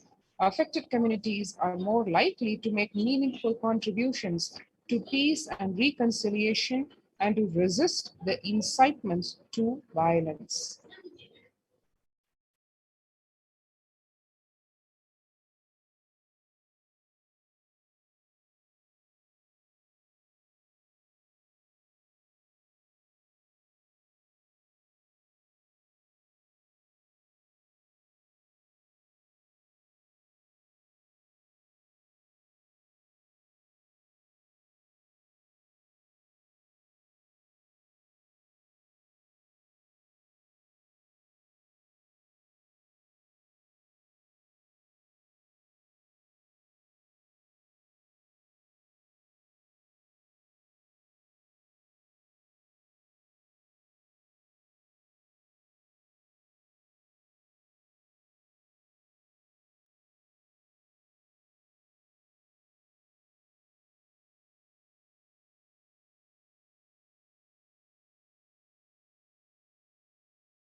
the World Health Organization, and the Peace Initiative.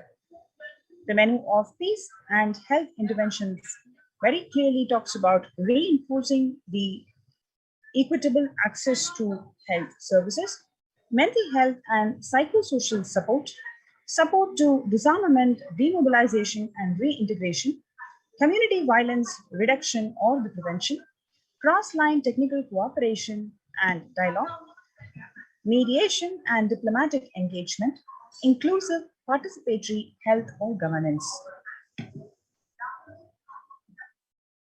Amidst COVID, we need enhanced international coordination to build peace. Tackling pandemic and building resilience in fragile states require concerted international action at local, national, and global levels. As the humanitarian and economic toll of the COVID-19 pandemic continues to grow, so does the risk that this crisis will fuel new conflicts around the world while stemming prospects for resolving ongoing crises. For the first time since 1945, the world is confronted by a common threat, regardless of nationality, ethnicity, or faith. A new social contract between people, government, health sector, civil society, and more can tackle the roots of inequality with fair taxation on income and wealth, universal benefits, and opportunities for one and all. Now let us look into the Supreme Pontiff of Hinduism, Swamiji's contributions to this world.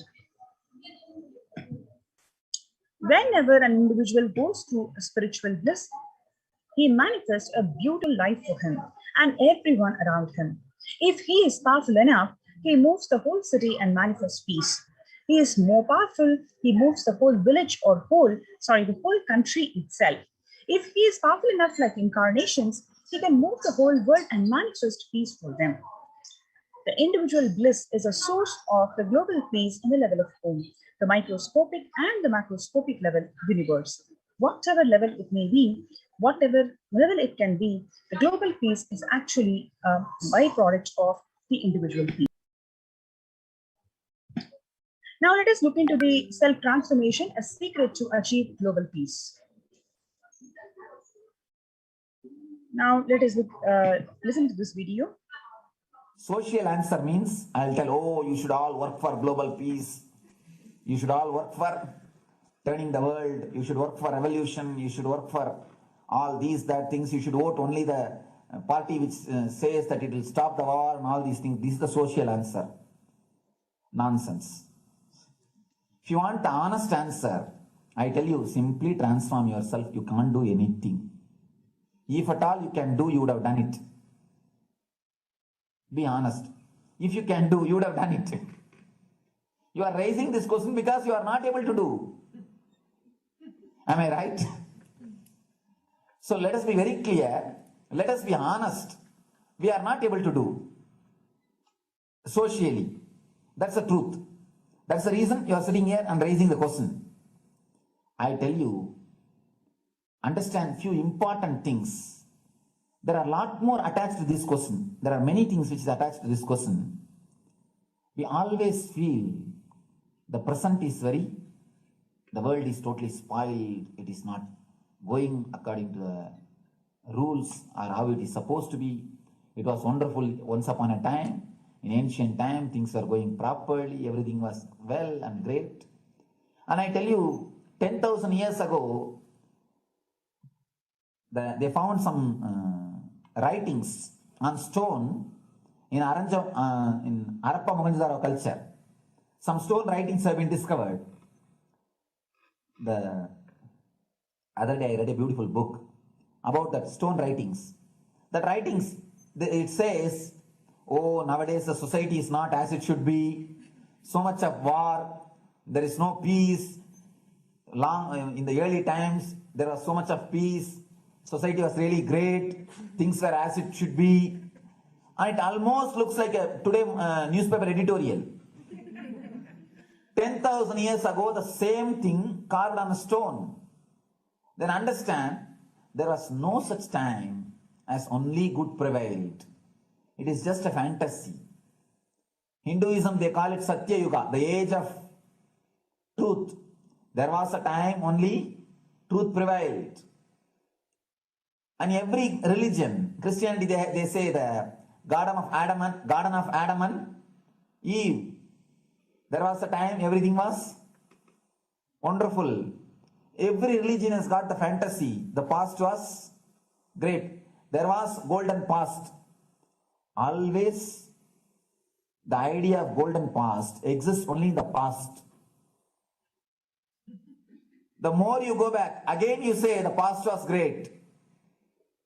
And I tell you one thing, it is a wonderful way of postponing the accepting the reality. Otherwise, I can be sure the world was same as it is today. Whether it is 5,000 years ago or 10,000 years ago. Maybe one thing, there was no CNN channel that time. So the news did not reach you so quickly. That's all. The news did not reach you so quickly. That may be the only difference. But otherwise, I can be sure the good and the bad was equal. Good and the bad was equal. The same amount of wars were there. All the other things were there. If you read the Puranas, the mythological stories of India, you see enough of things. Enough of dirty things. I think sometimes I find a little more. And if you read completely the Puranas or the Hindu scriptures, there are a lot of things much worse than modern day. The criminal activities or bad things or negative things, whatever. And never think only present day is corrupted or violent. In the ancient days also, all these things were there. Only one thing was not there, CNN news or the internet. So the news did not reach you. But otherwise I can tell you, enough the good and bad was there. It always will exist. It will exist. All you can do is, if you awaken yourself, if you reach the enlightenment state, you can go beyond it. And I tell you, enlightenment is the only service you can do to the society. Just become enlightened so that you will reduce the negativity. Now, as of now, you are also the part of negative group. Naturally, we will be a negative group. As long as we are unenlightened, we will be the part of collective negative consciousness. So if you become enlightened, at least you will reduce your weight. That's the only thing we can do. Nothing else can be done. So all I request you to do is just become enlightened. Realize that you are a lion. That's the only way to help yourself and the society. Otherwise, all revolutions, you see, all revolution again end up as one more tradition. In last 2000 years, 3000 wars have happened in the humanity. In 2000 years, 3000 wars.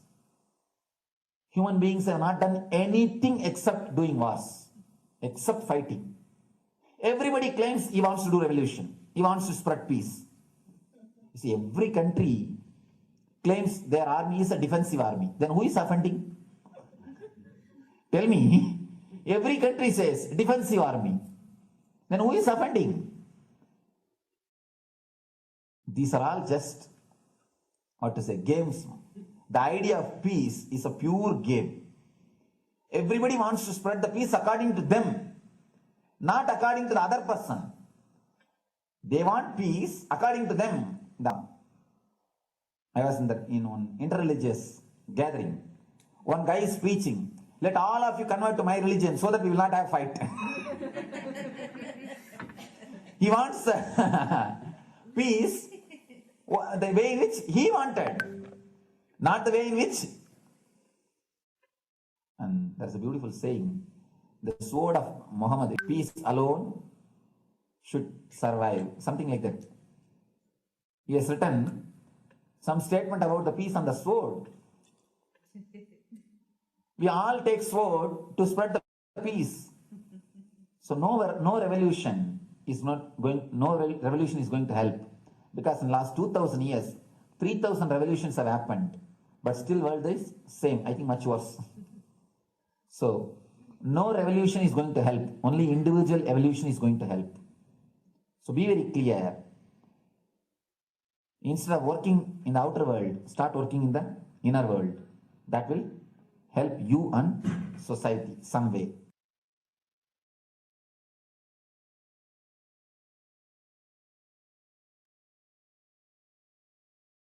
Social answer means I'll tell, oh, you should all work for global peace.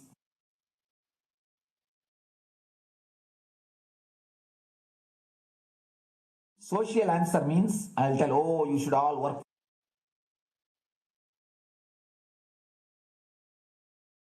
Listen carefully. The space of Shanti, the space of Shanti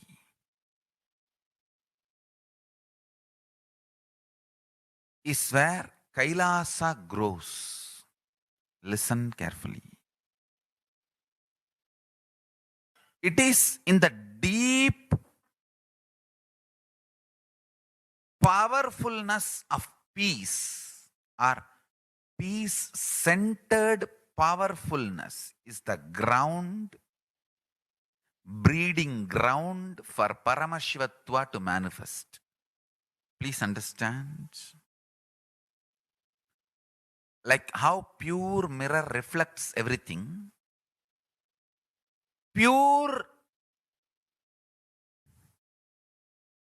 Shanti-based Shakti,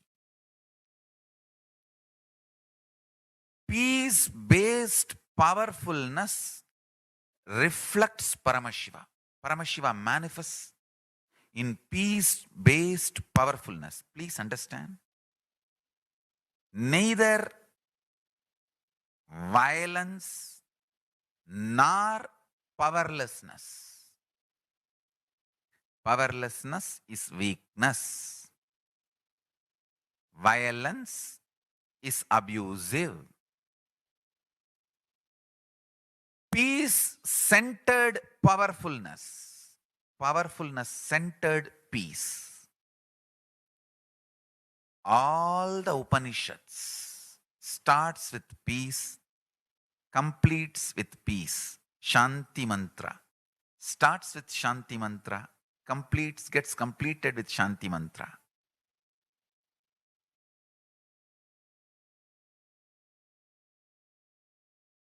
Peace-based powerfulness is a fundamental requirement for Paramashivatva to manifest. That is why people who don't want us to manifest Paramashivatva or power manifestation do not want to allow the peace in our life, or do not want peace in our campus. Understand? But only if you are peaceful, which cannot be shaken even by the demons and devils and rakshasas, we can be in eternal peace. So, remember this very clearly.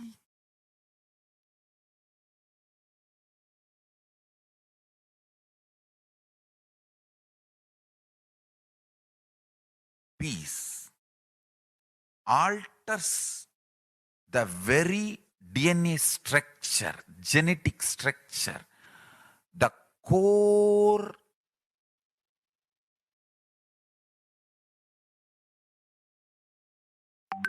Anu Mahat structure. Understand? Anoraniyan Mahato Mahiyan. The consciousness in you is atom inside the atom, Mahat, more than Mahat. That Anoraniyan Mahato Mahiyan. That consciousness starts growing in you with more and more peace-based powerfulness developing in you. Nothing can be compared to unclutching.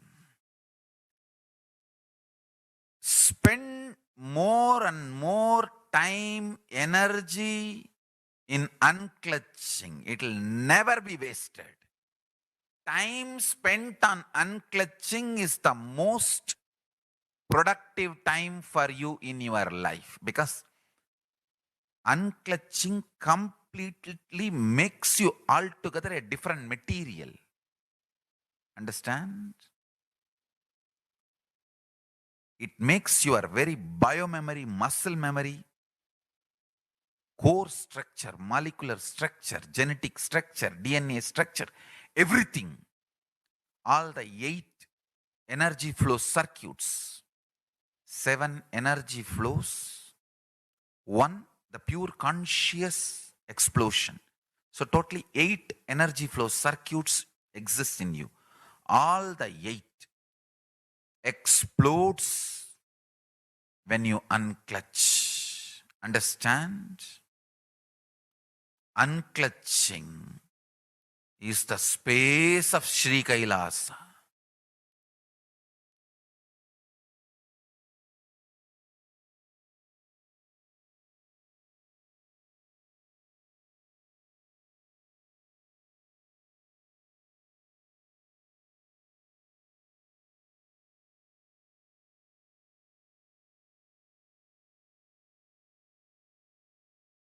Every chanting, every prayer in Hinduism ends with Shanti, Shanti, Shanti 3 times. Means peace, peace, peace. Hinduism is the real religion. Loving peace, living peace. Individual level, social level, global level. Understand? Hinduism lost all its 56 nations, 200 states, 10,000 kingdoms, samsthanas, is not a loss to Hinduism, it is a loss to planet Earth, human beings. Wherever Hinduism is practiced, kept alive, the ideal of global peace is kept alive. Just do this one simple statistics. You yourself study. Google and study. Take the top 10 religions and list how many people in last 200 years, how many people they killed. List for each religion. I can be 200% sure. You yourself will realize Hinduism is the most peace-loving and peace-living religion, neither conversion nor terrorism. Neither conversion nor terrorism. Being the supreme pontiff of the most peace-loving, peace-living religion, I give you all my blessings on this International Peace Day. Understand? It is we Hindus need to keep the global peace as a living possibility, and we need to make this global peace as reality. Just talking about global peace will not work. Working for global peace only is the responsibility of the real living Hindu. Anyone who wants to claim themselves as a Hindu or practicing Hindu should work for global peace. Global peace is our responsibility.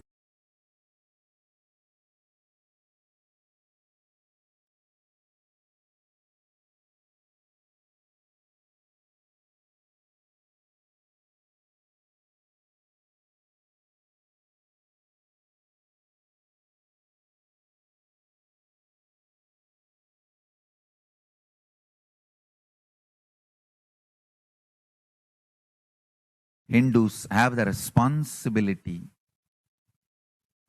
to bring global peace. So you can also throw a challenge. See, if you are making a Hindu micronation, you can throw this challenge to each one. your friends, family, 10 people. Let them participate in the challenge and then let them send a challenge to others. So I welcome all the living and practicing Hindus to become founding fathers of Kailasa micronation in your countries. You can also make a challenge, like how they made ice bucket challenge and all that. We can make a challenge. You form Hindu micronation and claim, I am the founding father of the Hindu micronation Kailasa. And then you can invite your family, friends for a challenge, 11 people. You form and you challenge 11 people and they also form and they spread. So let us start spreading. This project is my message on this International Day of Peace.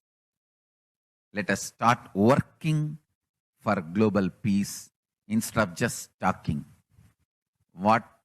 The work we do will talk for us. The talk we do will not work for us.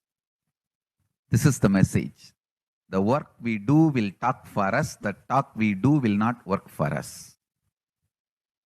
Global peace is the responsibility of Hindus. We living, practicing Hindus, not only we should achieve the individual peace through unclutching yoga, meditation, we should also create an ecosystem where the global peace starts manifesting. This Kailasa Hindu micronation is the enlightenment ecosystem. I request every living, practicing Hindu to manifest, do it. So the global peace can manifest from these Kailasa Hindu micronations all over the world.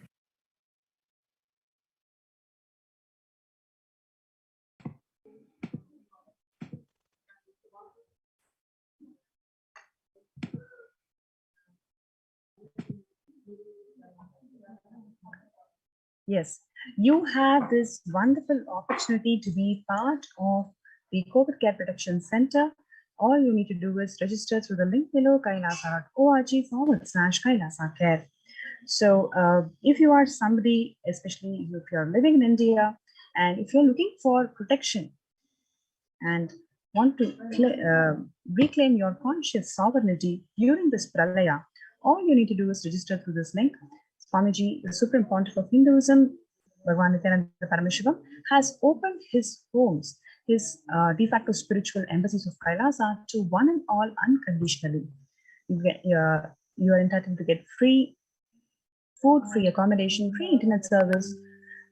You will be able to be part of a beautiful enlightenment ecosystem where you have the best medical facilities involving naturopathy, Ayurveda, and allopathy. And more than everything else, it is the waiting space of Bhagavan himself. So this is a wonderful opportunity for you to join these COVID care protection centers in Adi Kailas and Kailasaranya Peetham. All you need to do is register through this link below, kailasa.org/Kailasa Care, KAILASA.org/KAILASCCARE. So let's take a few minutes to register in these links and we will be right back.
ultimate divine descends in human body and expresses its extraordinary powers and experiences playfully. Sundareshwara is the embodiment of this statement. He is not Shiva as you understand, sitting in the Himalayas, frozen in the ice, in Samadhi. Sundareshwara is an artist with tremendous heart, ready to listen to human sufferings, ready to bend for human emotions. The one and only thing you need to obtain His grace is simple feeling connection. That's all. He bends for anybody, to any level. Even the word compassion is too small. He is still available. Even now, He is there. He assumes human body and relates with you, answers you, responds to you, raises you.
I don't know, I was lost.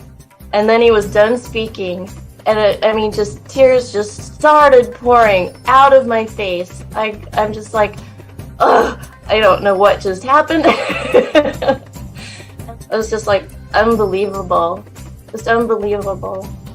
I was just, I'm shaking now just remembering it. I don't know what shifts inside you. It's just the strong initiation happening at that time when Swamiji blessed. I don't know, it just puts you in some different world altogether, and suddenly everything seems possible. Everything seems, like that impossibility is in that 1 second, fraction of a second, that impossibility drops from you. And you just, everything seems possible, that you get into that space of possibility. And I think, that is the greatest, dropping the impossibilities is really, and something changes in you, something shifts in you. You can physically feel the change. And the energy that is generated is really, it's phenomenal. Easiest, most powerful, most inspiring, most exciting way to connect with life as the form of mother. Navaratri is the time to connect with Cosmos as mother. Celebrate Cosmic Mother. We worship Mother, worshipping Divine Feminine.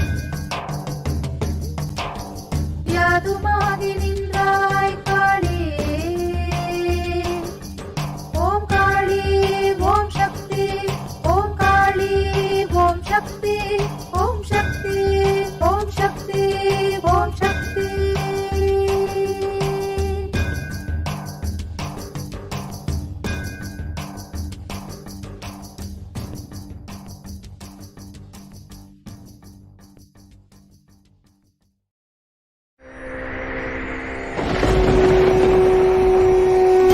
Ultimate divine descends in human body and expresses its extraordinary powers and experiences playfully. Sundareshwara is the embodiment of this statement.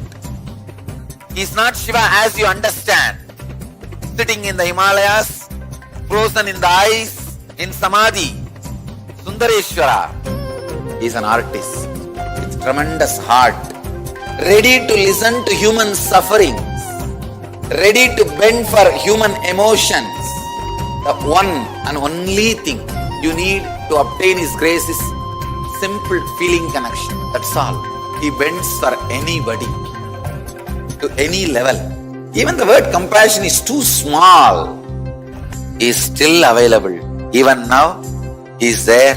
He assumes human body and relates with you, answers you, responds to you, raises you.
I don't know, I was lost. And then he was done speaking, and I mean, just tears just started pouring out of my face. I'm just like, ugh, I don't know what just happened. It was just like unbelievable, just unbelievable. I was just, oh, I'm shaking now just remembering it.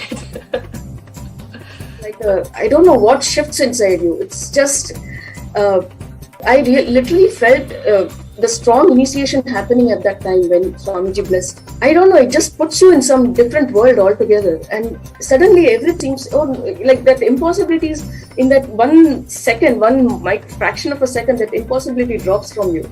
And you just, everything seems possible, that you get into that space of possibility. And I think, that is the greatest, dropping the impossibilities is really, and something changes in you, something shifts in you. You can physically feel the change. And the energy that is generated, it really, it's phenomenal.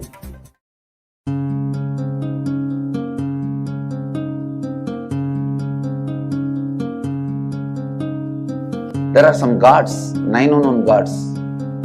The moment you call, they will be there. Venkateshwara, Balaji. I tell you, people give so much for Venkateshwara because he does the job. He is the 9 unknown god. There's a village full story where Venkateshwara borrows from Kubera for his marriage and he is still paying the debt. Venkateshwara takes the responsibility of reserve to reserve. This whole story, beautiful story of Venkateshwara is an amazing concept. He is making Yaksha into Lakshmi. He is making the reserve to reserve. It's an amazing truth.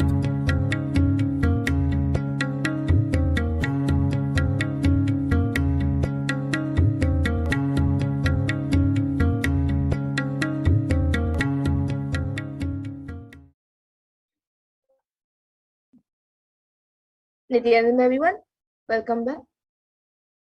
So now we have a very exciting news for all of you. We will be having the live Sundareshwara Paramashiva Sayajya Samadhi Darshan at 10 p.m. IST. And by having the darshan of Irina Bhagavan Sundareshwara Paramashiva, you will be able to manifest the superconscious experience of the Shiva Sayajya Samadhi. So get ready for the rare and unique, powerful initiation into the God equation to make human beings into multiverse species by Sundareshwara Paramashiva. So now let us look at a small video where Bhagavan Sundareshwara reveals how he is blessing all of us and how he is manifesting.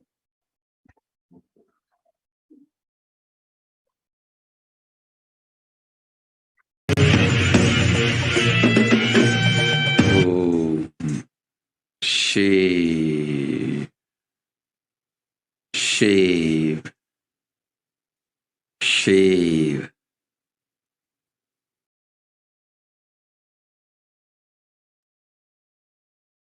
Paramashiva, I will manifest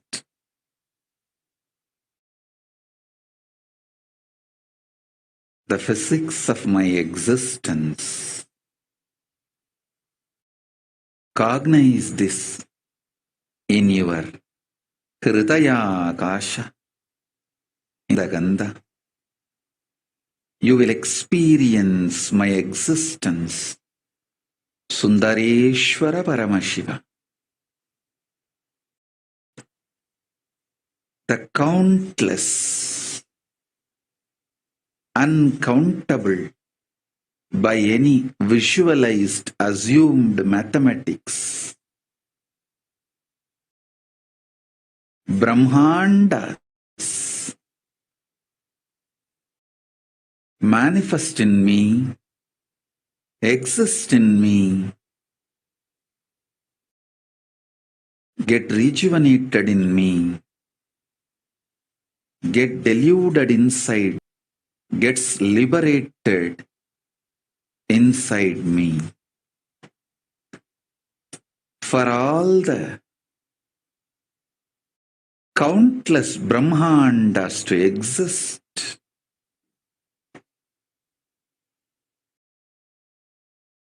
to get created, to get sustained, to get rejuvenated, to get deluded, to get liberated. I am the space.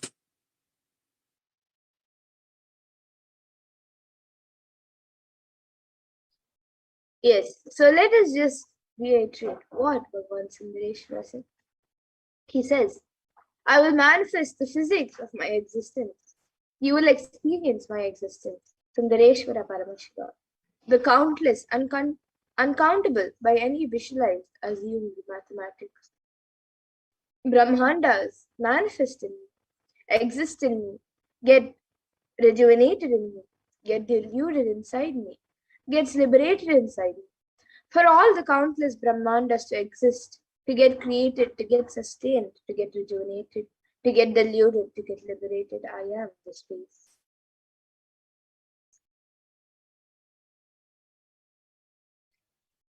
And as all of us know, for the past 1.5 to 2 years, the world is going through a lot of crisis. And according to the United Nations, a new scientific report from the Intergovernmental Panel on Climate Change warns that we are on a crash course towards catastrophe if global temperatures are allowed to rise. The window to slow or even halt some of these worsening impacts is rapidly closing, and the message is clear: we must take action now. So let us now watch a short video on how the state of our world is today.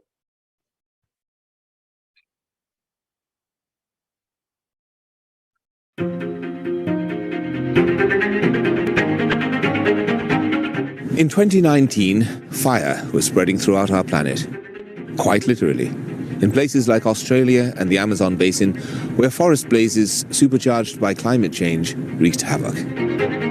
In other places, mass protests flared up, fueled by a combination of job insecurity, growing inequalities, and discontent with the current economic, social, and environmental status quo. The economy has slowed down globally by trade tensions and political uncertainty. The little growth we have had has failed to reach those who need it the most. Progress towards higher living standards has stalled for many countries and vulnerable groups of people. This has only deepened inequalities which were already growing in many countries, spurred on by automation, climate change, and other global trends.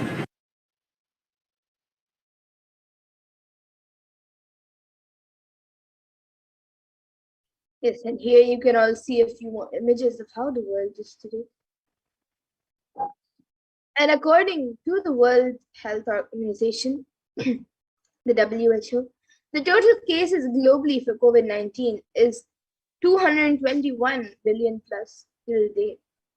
And Healthline.com states that new COVID-19 cases have risen to more than 150,000 per day in the United States. And experts warn that with the emerging variants, it could lead to another surge in cases. Yes. So it is not just that the climate crisis is affecting humanity or the pandemic is affecting humanity. There have been multiple disasters and calamities that have been continuously leaving humanity devastated. And it is at this time of crisis and that Bhagavan should come down to earth with such extreme compassion for humanity. He states, "O bound souls, listen intensely. Your impossibility and irresponsibility made you surrender yourself to the delusion. Cognize the ultimate truth. Sundareshwara Paramashiva, I exist. Sundareshwara Paramashiva. You remember me? Call me. I am here for you."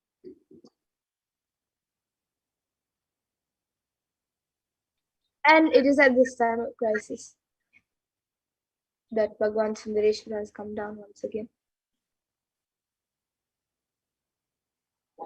And Irena Sundareshwara Paramashiva is the greatest and unique manifestation of Paramashiva as the complete manifestation. He assumes the physical, subtle, and light bodies as and when he wants, and plays with all the physical realities and corrects, alters, intervenes, influences, changes, adds, removes, deletes anything in the physical plane as he likes, without even a reason, just for fun.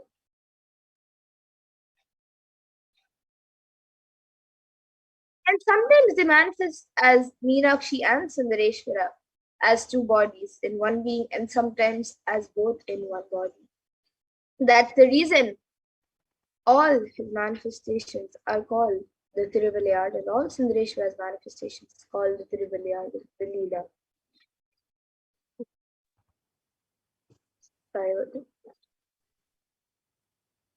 And due to his causeless and limitless compassion, Irena Sundareshwara Paramashiva is manifesting in all his glory as the Purnavatara through this being, Bhagavan Shri Nithyananda Paramashivam, as the Nijavatara. And from the Shuddhadvaita Paramashiva Sayuji Samadhi space, Irena Sundareshwara Paramashiva Paramguru will be manifesting through the supreme manifestation of the supreme point of Hinduism, and will be giving us the darshan, blessings of boons as part of his divine leelas.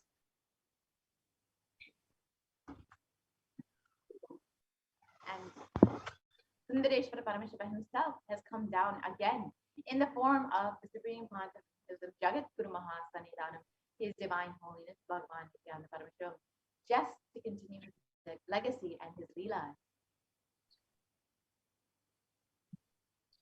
And to continue being available to all of us, playing his divine leelas, performing the miracles in the lives of all his devotees, and attending to our prayers, and continuing the legacy as the ruler of the whole Madurai Shyamala Pita Savagni Sundareshwara Paramashiva has come down as the 293rd Jagat Guru Mahasannidhanam and the supreme point of Hinduism, guiding the whole of humanity.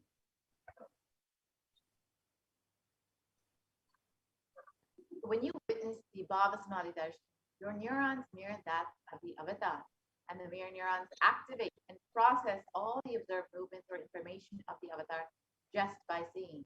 So our entire brain can silently and without movement recreate what is happening distances far away, experiencing the superconscious energy radiated by the avatar as an effect of the mirroring neurons.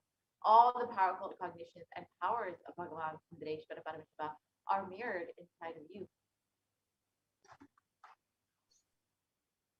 So you can just exhale intensely whatever you have, and Paramashiva will inhale in you. That is the God equation. And nothing is more powerful than the power manifestation science. It is the most exciting spiritual science. And when you decide to manifest powers again and again and again, you know Paramashiva is within you, and he is manifesting. You fall in love with Paramashiva every minute. And if he manifests, you know he's real, and he is manifesting. don't manifest what you declared. You will manifest the jnana and vijnana, the knowledge and understanding, and the possibilities and powers of Paramashiva will manifest in all of you. Now, let us understand who is who is manifesting Bhagavan Sundareshwara Paramashiva in the Paramashiva Sayuja Smadhita. So the supreme point of Hinduism, Jagat Guru Mahasannidhan and His Divine Holiness Bhagavan Shri Nithyananda Paramashivam, is the 293rd Jagat Guru Mahasannidhanam of Kailasa Shyamala Pita Sarvajna Pitam, and is the reviver of Kailasa, a macrocosmic, ancient, enlightened Hindu civilization nation. And the supreme point of Hinduism is the 1008th incarnation of Paramashiva as per Hinduism, recognized by his predecessors who are enlightened beings, enlightened masters and adepts.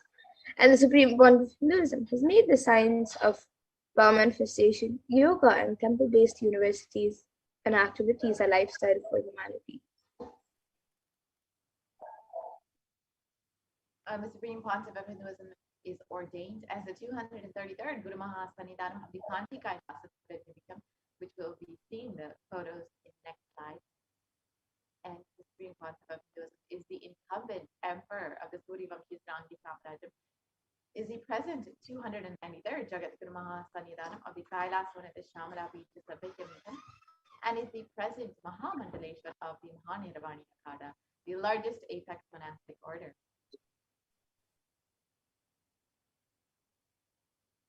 So here you all can see at a very young age the supreme point of Hinduism being ordained as the 233rd Guru Mahasannidhanam of Kanchi Kailasa Sarvajna Pita, the Tonde Mandala. And here you can see the supreme pontiff of Hinduism performing and energizing the deities of Suryavanshi Sampradayam. And here you can see the supreme point of Hinduism being coronated as the incumbent emperor of the Suryavanshi Srangi Sampradayam.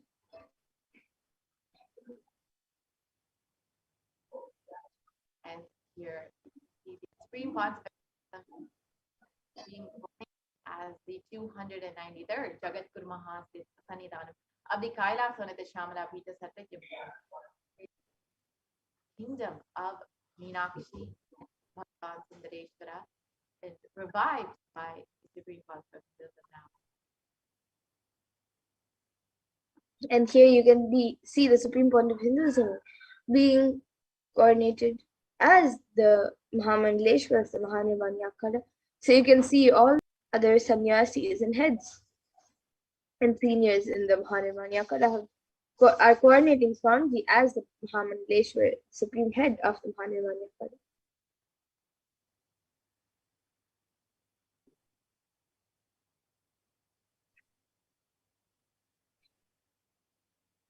And here, and the supreme pontiff of Hinduism is the 1008th Acharya Mahamandaleshwar of the Atalakara, is the present 23rd Guru Mahasannidhanam of the Dharmamukhi Sparipura Adinam, and has been elected as the supreme pontiff of Hinduism by a congregation of over 1,000 leaders. And here you can all see a few images, a few pictures with another enlightened divine yogi, Sri Sukadevananda Maharaj, and all the other Gurukul Valasins.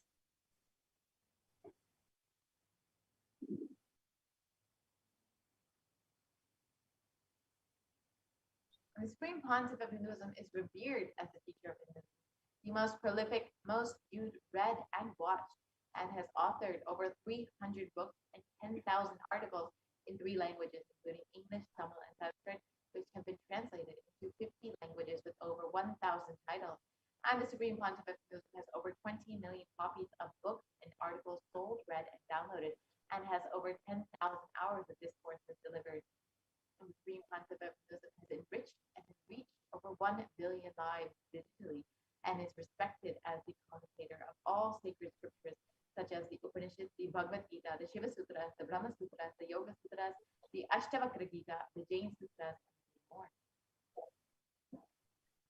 And the supreme point of Hinduism is honored as a leader of Hinduism the most awarded, internationally recognized Hindu leader, the reviver of 108 ancient Hindu sampradayas, including the Rudrakanyas and Rudras, Rishis and Rishikas, Bhairavas and Bhairavis and Sannyas, and is the establisher of the largest Hindu university, Kailasas Nithyananda Hindu University in the world, with satellite campuses in 150 countries, the establisher of 1,000 plus Kailasa enlightenment ecosystems, and is the founder and reviver of over 100 Sarvaguritas, and the collector of the largest Hindu library with over 1 billion books, 1 million Pali scriptures, and over 20 million digital books.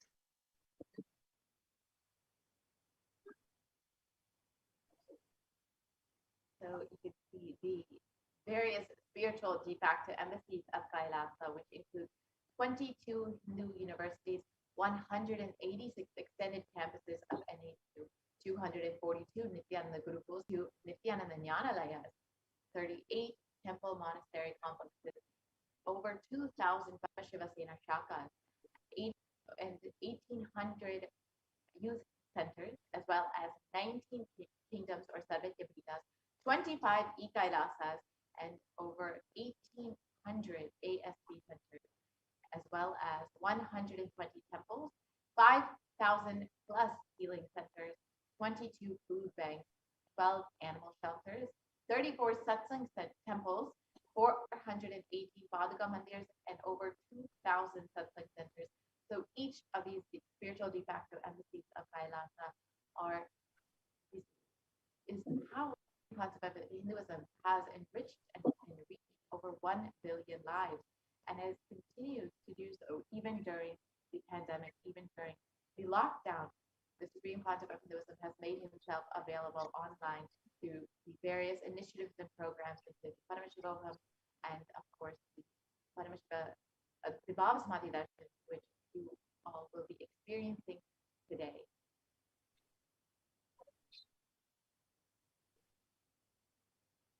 And here you can see the Supreme Bond of Hinduism's peace walks are for go and cover around 100,000 kilometers, 100,000 plus kilometers, to give the science of healing to 2 million plus human settlements and much more.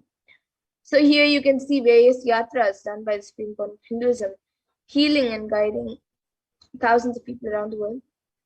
So you can see the Pada Yatra, the World Tour Yatras, the Himalayan Yatra, then the Kodaikanal Yatra, then the Cambodia Yatra, and various other yatras, the Kailasa Yatra, and much more.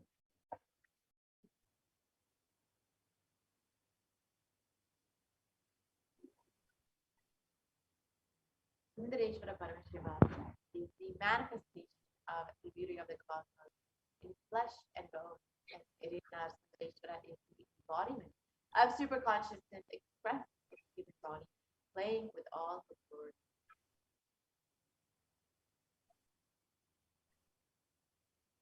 And Irena Sundareshwara Paramashiva Paramburu is the complete manifestation of Paramashiva, who assumes the physical, subtle and light bodies as and when he wants, as his divine manifestations.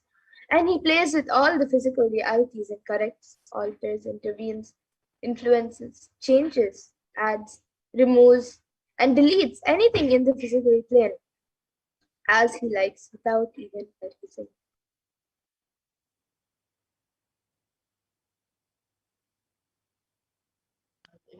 Irina Sundareshwara Paramashiva is the greatest, unique, and complete manifestation of Paramashiva. And Sundareshwara is the embodiment of super consciousness expressed in the human body, playing with all his glory. And he came down in the most handsome form to marry Devi Meenakshi and administer the city of Madurai.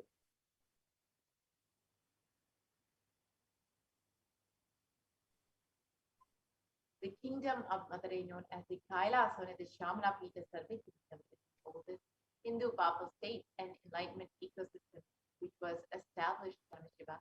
The kingdom of Madurai was later revived by Bhagavan Sundareshwara and Devi Meenakshi, who, as the deities and incarnations of Paramashiva and Parashakti, ruled over Madurai, reviving the foundation pillars of Madurai as the highest living stream of spiritual sciences.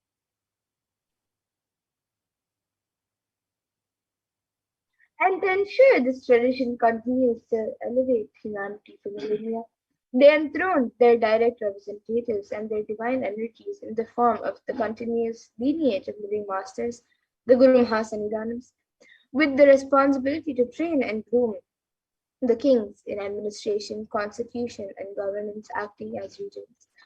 And they also performed the spiritual initiations on the kings and the citizens of the kingdom, imparting the enlightenment science to them. So you can see Devi Meenakshi and Bhagwan Sundareshwara, who enthroned their direct representatives in the form of Guru Mahasannidhanams. So one of the first Guru Mahasannidhanams, the divine beings, was Tirajnana Samandar.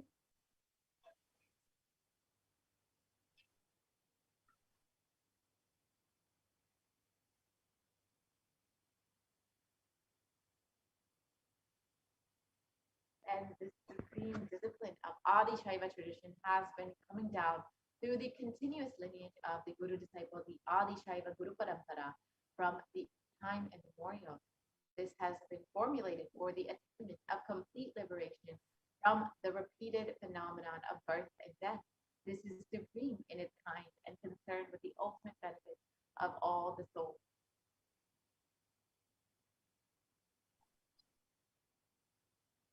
And the Kailasa on the Shyamala Pita Sarvagnipitam's rare and sacred lineage of pontiffs has been systematically carried over in an unbroken progression from ages. And the chosen emissaries of Lord Paramashivoham Devi, who are the Guru Mahasannidhanams, pontiffs of Kailasa on the Shyamala Pita Sarvagnipitam, are the direct representatives of the cosmos.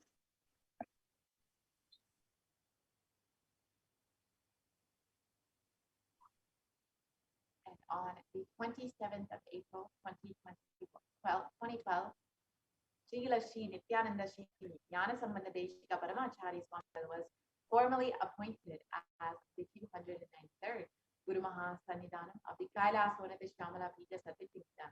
And of course, this is Swamiji himself, and he is the lawful successor, descendant, and inheritor, invested with all the powers, duties, and obligations to perform the rituals, spiritual, religious, and customary rites.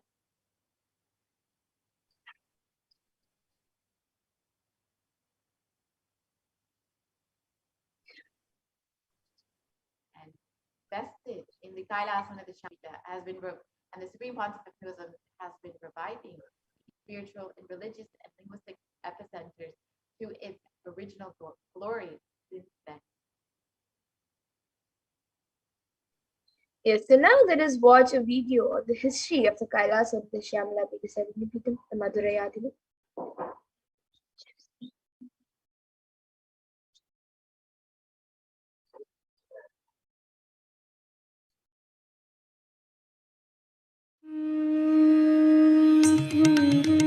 The ancient temple town of Madurai in southern India boasts of a 2,500-year-old history of spirituality. Historians trace Madurai's existence back to the 3rd century BC, making it one of the oldest continuously inhabited cities of the world. Legend says that Madurai was established by the cosmic mother herself, who incarnated as Princess Meenakshi, daughter of the pious king Malaya Dwaja Pandian. An able queen and a fearless warrior, Meenakshi expanded her empire right up to Kailash in current China. But when she came face to face with the Lord of Kailash, Shiva himself, she recognized him as her eternal consort and dropped her arms to become Shiva's companion for life. Along with Shiva, also known as Sundareshwara or the beautiful Lord, Meenakshi reigned over her kingdom for a glorious 166 years. In course of time, with the rise of Jainism as a religious force, Madurai too fell to its powerful influence, and Shaivism all but vanished from the sacred kingdom where Shiva himself had once walked the earth. The renaissance of Shaivism in Madurai was the sacred task of a child incarnation, Tirunjana Sambandar, one of the 4 visionary saints of Shaiva Siddhanta tradition. The story goes that as a baby, Tirunjana Sambandar was once nourished by the milk of enlightenment from the cosmic mother herself.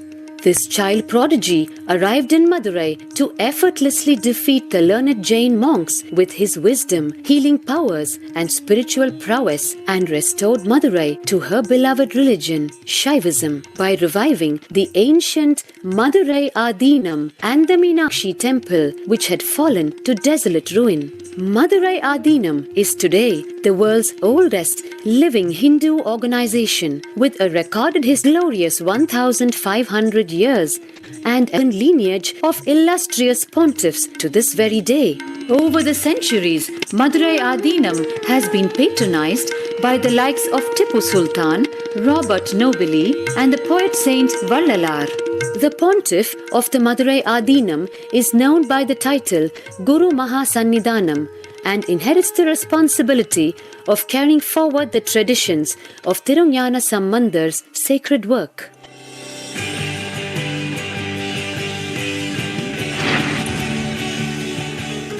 On 27th April 2012, a new era began in the history of Madurai Adinam. The 292nd Pontiff, Sri Shri Arunagirinatha Jnana Sambandha Desika Paramacharya Swamigal, guided by intuition and inducement by Lord Shiva, coronated a charismatic young saint as the 293rd Pontiff of the Madurai Adinam. An accomplished yogi, a pragmatic social visionary, and an adept in mystical sciences, His Holiness Paramahamsa Nithyananda is revered as a divine incarnation by millions worldwide. Within weeks of his ascent to the sacred throne, he brought about sweeping changes to the Adinam, including the renovation of the ancient monastery, Annadan, free food for thousands every day, free medical camps, yoga classes, scriptural study, spiritual healing, and meditation programs. The traditional Adinam now has a website, and thousands participate in the morning worship and spiritual talks via live streaming and two-way video conferencing. Vast properties belonging to the Adinam are being reclaimed from illegal encroachment. Its numerous temples are being restored to sanctity, and the neighboring villages are being adopted with basic amenities, education, and medical care being provided for all. His Holiness dreams of an authentic Vedic renaissance for which India has already waited too long. Here, I take the commitment of making Madurai Adinam as an international religious organization.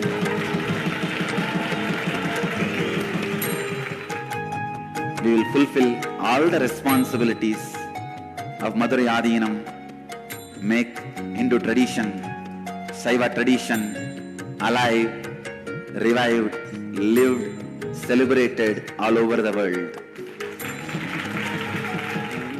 With a brand new pontiff at its helm, Madurai Adinam promises to be more than just another traditional monastery, as a whole generation turns to spirituality for answers. The changes at Madurai Adinam mirror the changing role of spiritual organizations today as power centers and guiding forces, forging the enlightened government of the new world.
Yes. So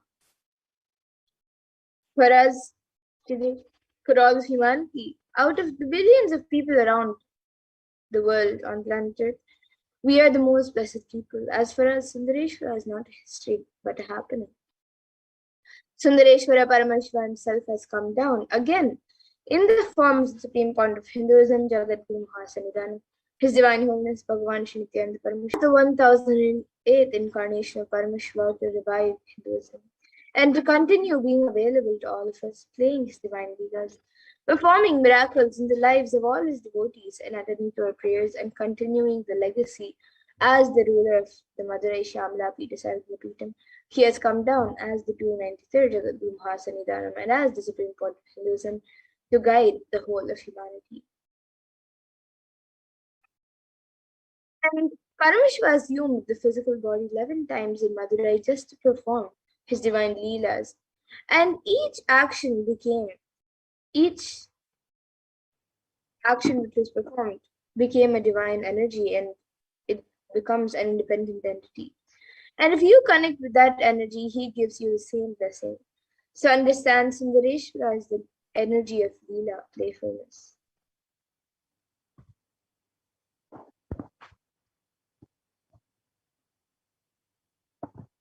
So now let us look at one of the Leelas of Sundareshwara Paramashiva, which is where he heals the Pandyan king's fever.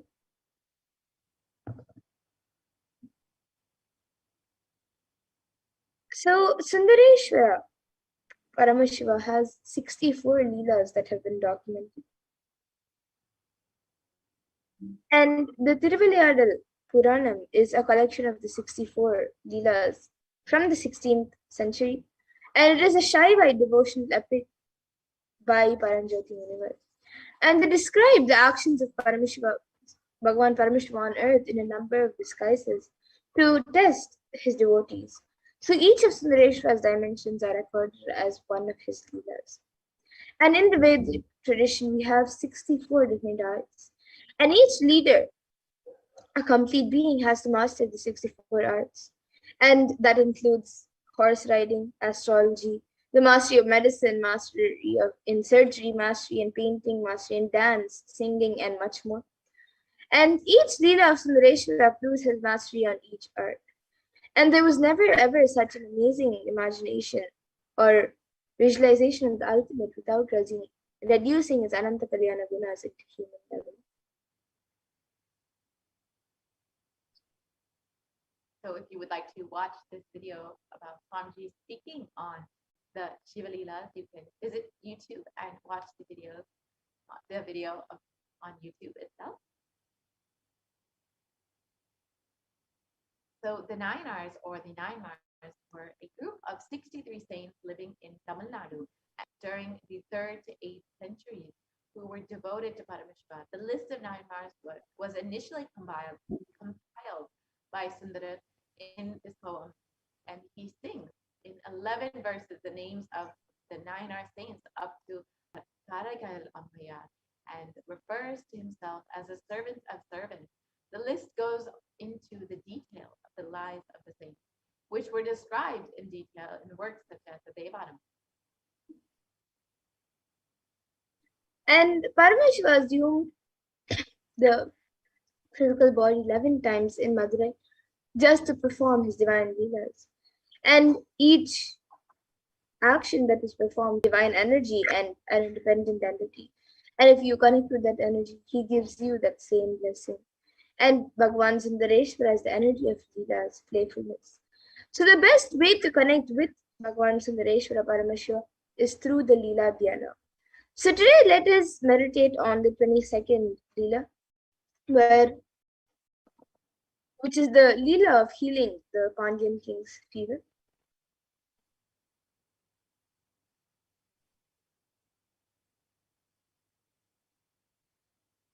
So the verses translate: in the clan of the Adiyamartana, the Pandyan king, a king who was known for his magnanimity, who stood tall due to his widespread fame, was born with a hunchback. Hence, people called him Pandyan. The Pandya king with them hunchback.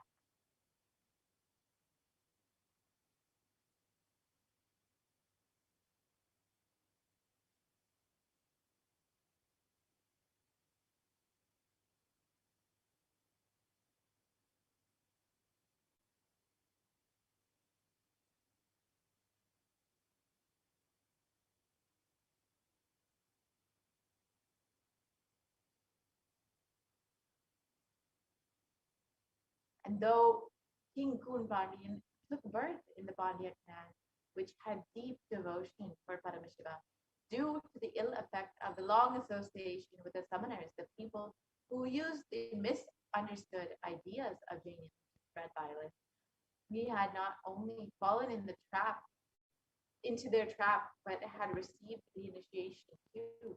What to do? It is difficult to revert the association with wicked people.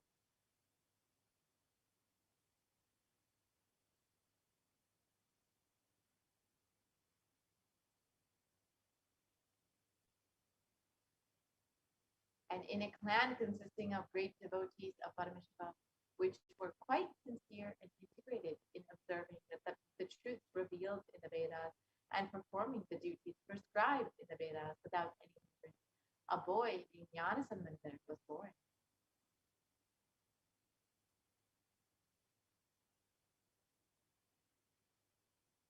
Goddess Parvati herself protected the child by feeding her breast milk, who was once struggling without his biological mother. After this incident, people are addressing the child as Jnanasambandha and Jnanapurna, as the child who got enlightened at the childhood itself by the grace of Goddess Parvati.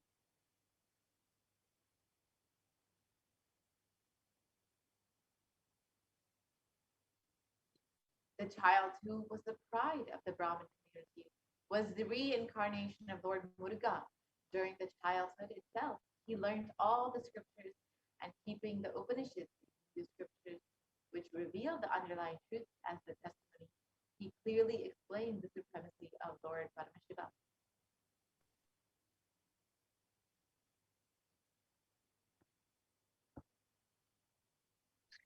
And Jnanasambandha being the embodiment of the tattvas like sacred ash, Rudraksha, and the Shadakshara mantra, Saravana Bhava of Lord Muruga, was considered as an enlightened being, and some people worshipped him as a result of their good deeds in the past births.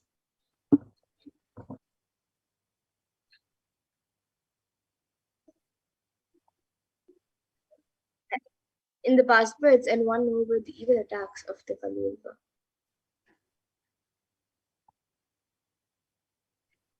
And while the king Kunpandian's clan was surrounded by the harmful darkness of ignorance due to the preachings of the Samanaracharyas, the queen and the minister remained deeply devoted to Paramashiva, who adorned his mated locks with the crescent moon.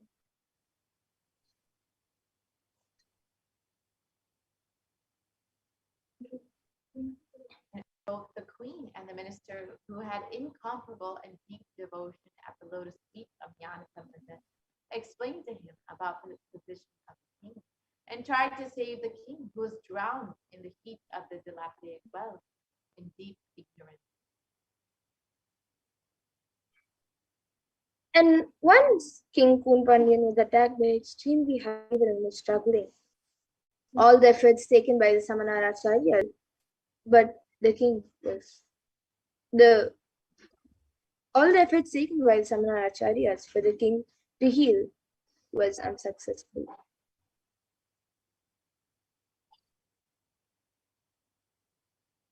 At that time, for the sake of the king's health, the queen herself very much pleaded with Jnanasambandha, the enlightened master.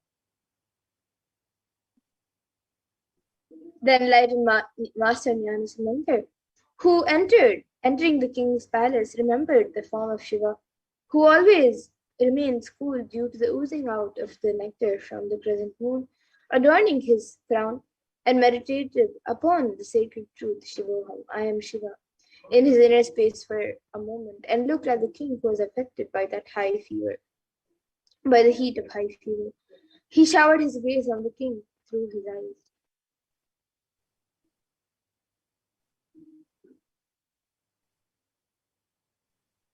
And Saint Nyanasambandar, who was established in the state of enlightenment, which is beyond all the rules and regulations of the ashrama dharma, duties of the 4 stages of life as per Sanatana Dharma, smeared the sacred ash on the forehead of the king as a result of the good deeds performed by the king in his previous birth. He also applied the sacred ash on the chest of the king with his right hand, and worshipped the divine feet of Parashakti. While applying the sacred ash, Nyanasambandar also sang healing verses.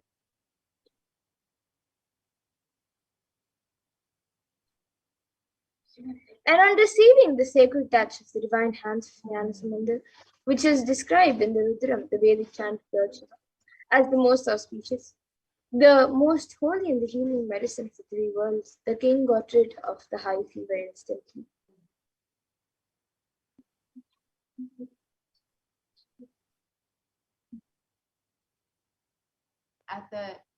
As the heat existing in the stomach was spreading all over the body, the king was suffering. When the king got rid of the suffering, he became very happy. The queen too became happy and about the complete healing of the king. She rejoiced that not only the physical heat of the king got healed, but the religious heat of the summoners, the people who misunderstood ideas spread by, was also put off in the king's life.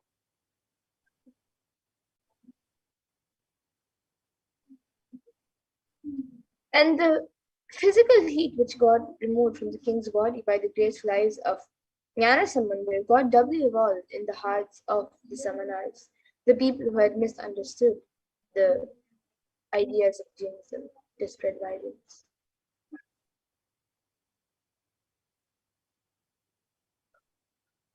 $80,000 summoner monks, but those who misunderstood the ideas of Jainism and used to spread violence were living in the 8 mountains of all over the earth.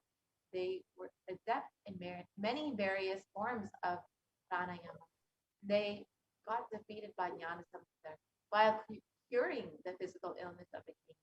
The wandering devotee of Bhagavan Paramashiva, they decided to win over him by debating with him. Hence, all of them gathered in Madurai.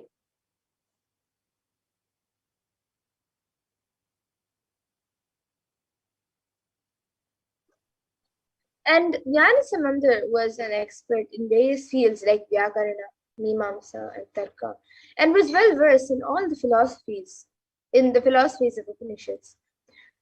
The moment the Samanars approached him to start their debate, they got stuck mentally and became speechless.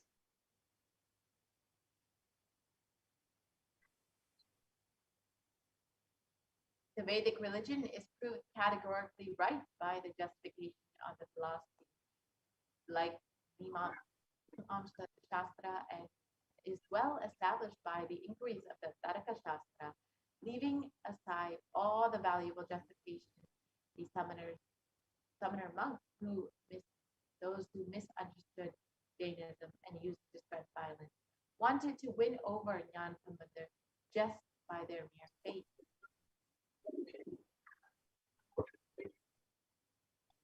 So just like how through the sacred ash and through the grace of Nyanasambandhar's eyes, Kunpanyan got healed of the high fever. Just like this, the great King Kunpanyan, who had conquered the Cholan, and he was married to Mangayakarsi, the daughter of the Cholan kingdom. And the Pandyan was deeply involved in the Samanar, in the Jain religion, and spoke low of the Shaiva tradition. And Mangayakarsi, who was a great ruler, who was a stature of a sage, was a Shaivite. And during this period, people belonging to the Jain sect, the Samana Matam in Tamil, entered into Madurai and settled down there. King Nindumaran got attracted towards the Jain sect and announced in order that all his citizens should follow the Jain sect. So this gave a shock to his wife and also the minister Pulchir, but they did not have the courage to talk on this matter with the great king. And people were also afraid to come to the Meenakshi Amman temple.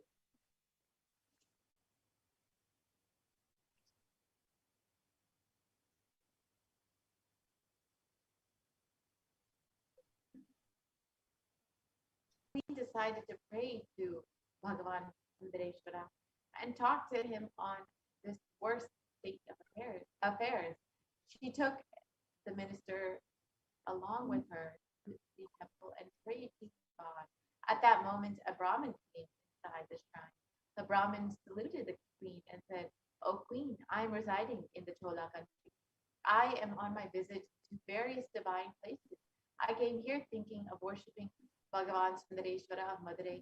I inquired with the people here as to why no one is there in this temple. I became sad on hearing that the citizens are following the those who misunderstood became religion and used to spread violence, and hence no one is visiting this temple." The queen immediately wrote a letter and said, "O Brahmin, somehow or another, hand it over this letter to him. Ask him to visit Madurai." The Brahmin, who came to know that he is staying in Vedaranyam, Tirupati Kadu, went there.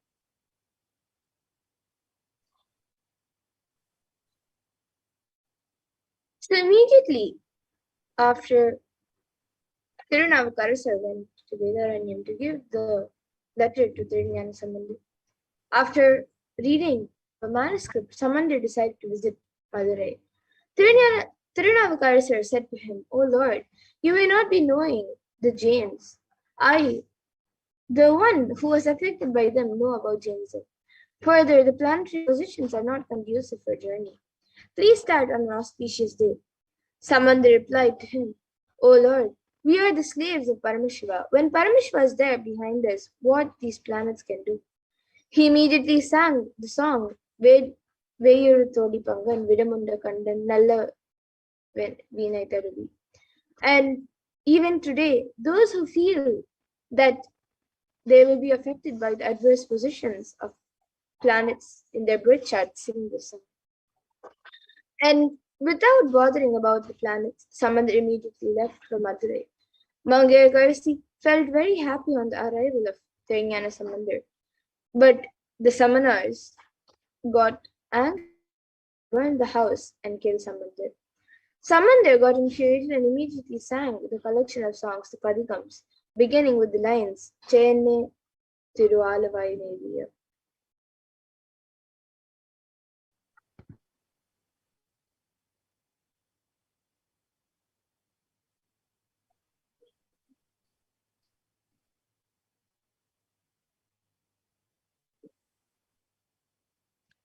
And Samandar then went to see the Pandyan king. On hearing this, the summoners, who were the ones who misunderstood the Jain religion and spread violence, told the king, "O king, this Samandar will not be able to cure this disease. We will cure it in just 5 minutes."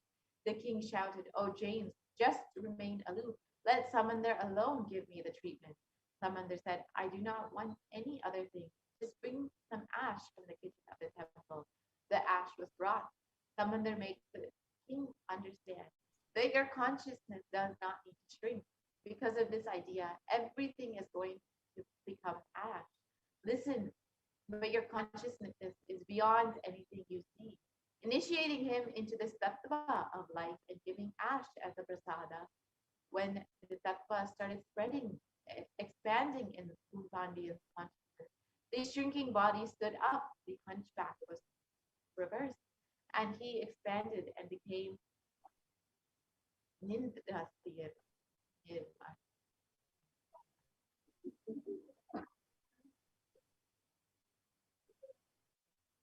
And just like how Sundareshwara continued to perform his leelas in the lives of various people around the world, once again he has come down as the supreme pontiff of Hinduism.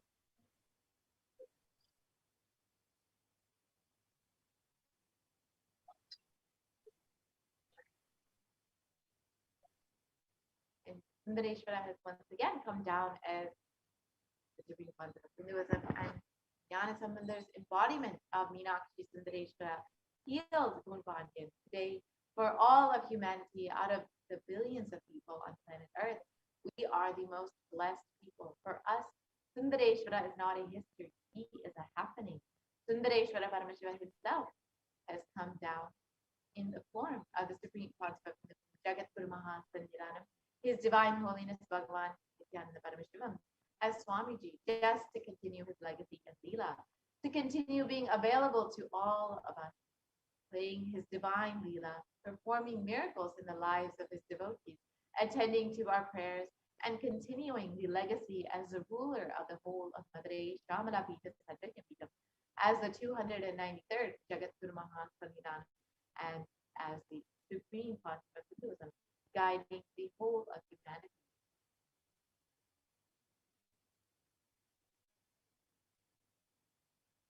And the Supreme Point of Hinduism, being revered as an incarnation of Paramashiva at a very young age, was birthed by various enlightened beings, yogis, siddhas, brahmayoginis, and many other adepts to revive these sciences. And the initiations are non-repositories for billions to manifest superconsciousness from the disciplines of Vedanta, Tantra, Shri Vidya, Yoga and Yoga powers, Mantra Shastra, Siddha Vidya, science of Aushadha, Advaita, Bhakti Yoga, Paramashiva Jnana, Paramashiva Jnana.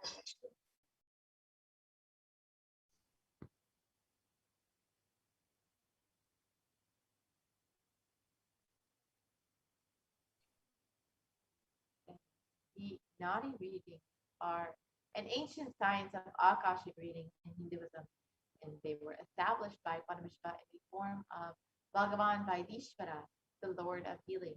These texts are recorded and organized by Agastya Maharishi. It is an important aspect of recognizing the happening of the superconscious mutant incarnations in Hinduism on planet Earth. This age-old science predicts about the advent of Supreme Concept of Hinduism, Nithyananda Paramashivam. And now we will be looking at some of those Akashic readings. So here you can see the Nadi readings of Swamiji. And it says, Nityananda Sangha, please carefully listen completely to the words. Pursue in the form of Nityananda to protect the world. As the result of the penance of many crores of siddhas, Paramashivan has incarnated as Paramahamsa.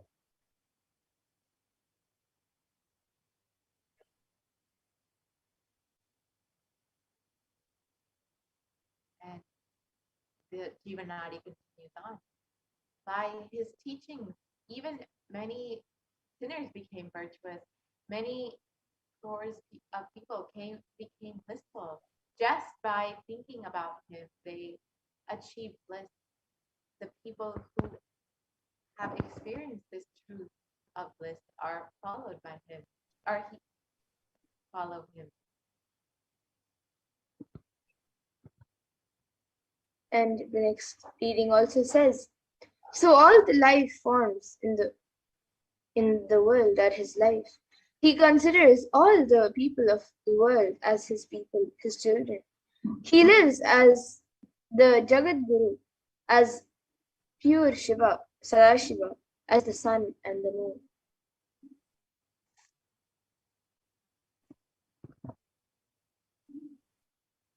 And the Supreme Concept of Hinduism was recognized and coronated as the 1008th incarnation of Paramashiva by various enlightened masters and gurus. The Yoga Bhaktavishekam, the official celebrations and public declaration of the Supreme Concept of Hinduism as the 1008th incarnation of Paramashiva to the world, and celebrating the manifestation of Paramashiva on planet Earth through the Supreme Concept of Hinduism. Here are some of the photos from that. So in 1994, to celebrate the manifestation of Paramashiva on planet Earth through the Supreme Point of Hinduism, Mataji Buddhanandapuri began the preparations for coordinating the Supreme Point of Hinduism as her next successor. and declaring him as the 1008th incarnation of Paramashiva. Through this occasion, and an official letter of initiation adopted him as her only disciple and successor in the Arunachala lineage, coronating and conferring upon him the title Brahmasati.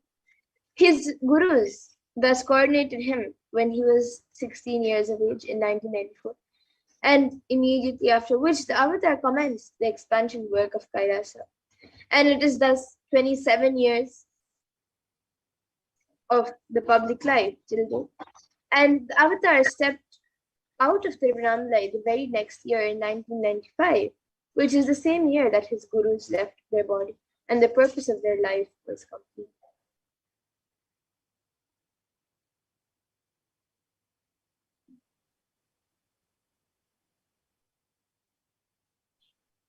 So many adepts, yogis, siddhas, siddha purushas, enlightened beings have recognized and revered Swamiji as the avatar of Paramashiva. A few months into her pregnancy, Brahma Yogini Mataji Vibhudananda gave specific instruction to Anasayumal Ammal, her dear friend and the mother of Sri Arunachalam, paternal grandmother of the incarnation himself, who was yet to be born.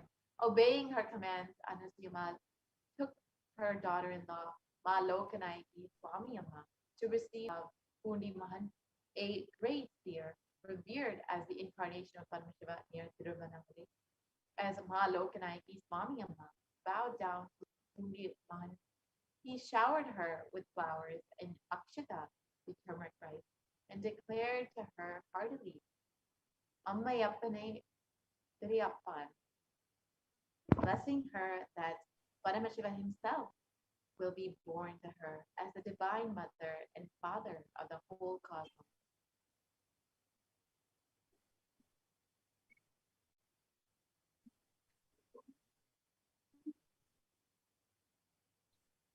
And the 292nd pontiff of Madurai Adinam, Sri Arunagirinath Srinyan Samandeshika Paramachari Swami, is the predecessor to the Supreme Pontiff of Hinduism in the esteemed Guru-based tradition of the kingdom of Kailasa and Dvadashanta Shyamdapi Peetham, the Madurai Adinam, since 2012. And the 292nd Guru Mahasannidhanam has the divine vision of Lord Shiva and Meenakshi, who instructed him to coordinate Avatar as his successor, the 293rd Guru Mahasannidhanam. And just like this, various other siddhas, yogis, and enlightened beings have also recognized the Supreme Pontiff of Hinduism as an incarnation of Paramashiva. So let us now watch a small video where 292nd Guru Mahasannidhanam speaks about the Supreme Pontiff of Hinduism.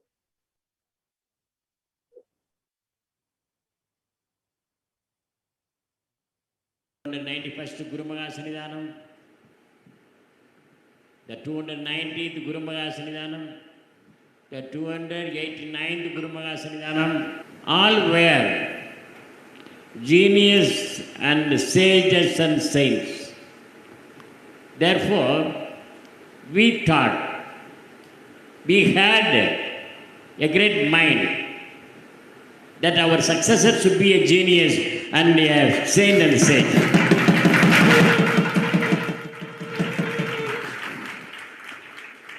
So according to the great grace of the Almighty Lord Shiva and Parvati Devi, God has given a very powerful, youngest youth and a vital person for my successor.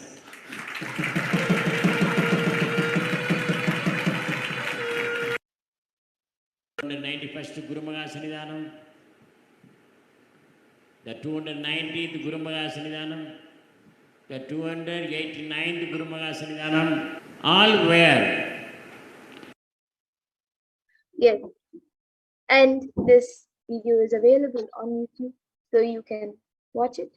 And now we will be getting into the Bhava Samadhi Darshan preparations as all of us await the moment when all of us will receive Bhagavan Sundareshwara life for the darshan.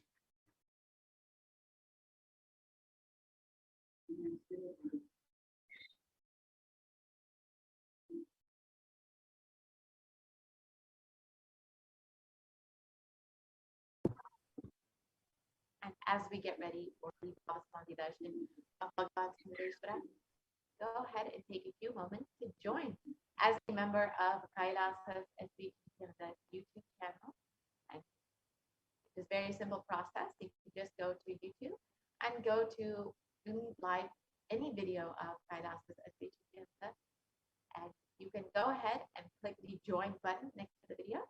And once you click the join button, you will be directed to various levels of e-Kailasha that you can join as a member of. And you can choose whichever level you would like. And once you have chosen that, you can go ahead and fill out your payment details directly through YouTube, be a member of the Kailasa's HDH Nithyananda YouTube channel, and have the opportunity to have access to various exclusive content available for members of the channel. And you'll also have access to be able to ask your questions, prayers directly to Bhagavan Sundareshwara during the live Bhagavan Sundareshwara Bhava Samadhi Darshan in the comment section of the live video. So you can take a few moments to do that. And as we prepare to receive Bhagavan Sundareshwara, you can also offer your love and gratitude to Swamiji, who is manifesting Bhagavan Sundareshwara today for each and every one of you to heal and bless you. So you can go ahead and offer your gratitude in the YouTube comment section through the super chat and super sticker options. You can just offer a few dollars just to say thank you and I love you. And thank you for having me in my life. To Swamiji Bhagavan Sundareshwara. Now let us enter into the preparation for the Bhava Samadhi Darshan. So let us first look at a verse from the Manjyotiratattva, verse 60, which speaks about the science of Shakti. Katana Shakti Padatva Yatva Padavalokanat Prasadat Svaguro Samyak Prapyate Paramam Padam. And the translation for this verse is: by the enlightened teachings of the Guru Katana, by the Shakti Pada, the graceful transmission of the spiritual powers from the Guru, by looking at the sacred feet of the Guru, or by the complete loving favor of the Guru, Prasad, the ultimate goal and space, Paramam Padam, is attained.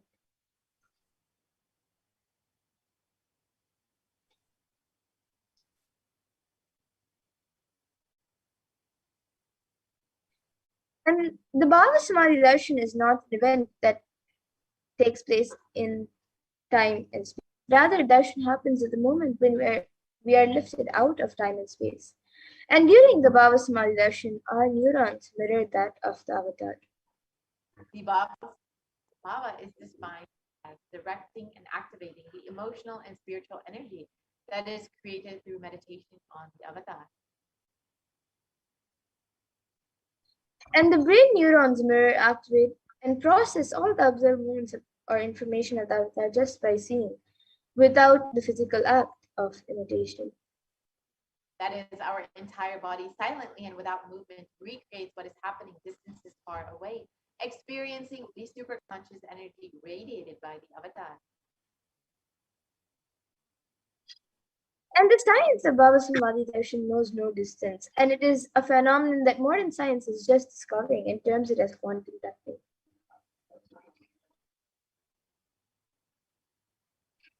Second, reduce significantly and be relaxed into the space beyond thoughts, the thoughtlessness, becoming mentally at ease in coexisting dimensions beyond duality. We and the divine become one, unconditioned by the parameters of time. And it is the probability of quantum particle, like an electron with less kinetic energy, to cross over the potential energy of an energy barrier. An electron acts both as a wave and a particle. So imagine a scenario What happens when an electron with less kinetic energy is approached your hill? Will the electron be able to cross over the potential energy or the peak of the hill? As a particle, the electron will require higher kinetic energy to cross over the potential energy of the hill, or it will roll back. However, as a wave, the electron has the ability to pass through by propagating itself through the hill and going to the other side.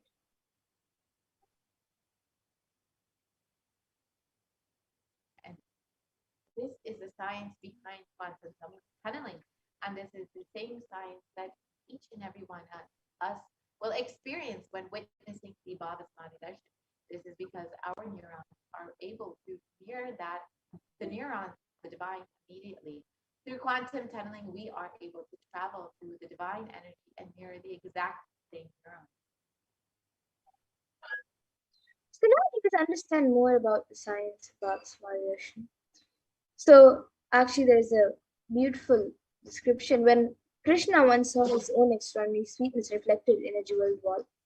He was amazed and said, "How unprecedented and astonishing is this deep and indescribable sweetness of mine. Alas, when I see it, even I become greedy to enjoy its sweetness. Just like Radhika, when I see my own sweetness in the mirror, I become eager to taste it, but I can't. After due consideration, I find that the only way to relish this sweetness is through the constitution of Sri Radhika." The Bhavasmani Darshan is the science of the Nijavatara, manifesting Paramashiva, the consciousness, formless, expressing the being of Paramashiva through the Divya Sharira, the light body, and manifesting as the Nijavatara, the physical form, the embodied form, for us to experience Paramashiva.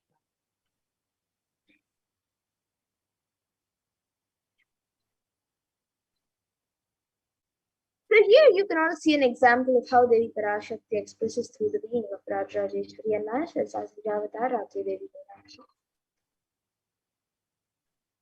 And Bhagwan Paramashiva expresses through the being of Subramanya and manifests as Nijavatara, the physical form to Bhagwan Nirvana.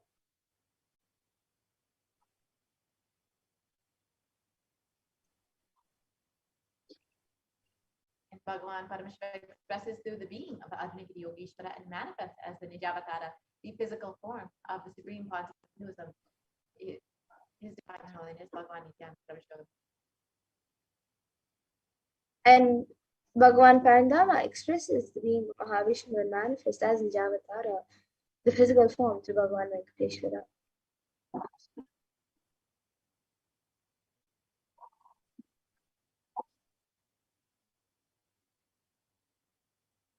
And the Archavatar, the deity, reflects the consciousness and the manifestation of the superconscious. But unfortunately, human beings are not mature enough to receive the higher level experiences from the Archavatar directly. And so the avatar, the physical embodied form, comes down to bridge the gap and create an experience of superconscious energies in all of us.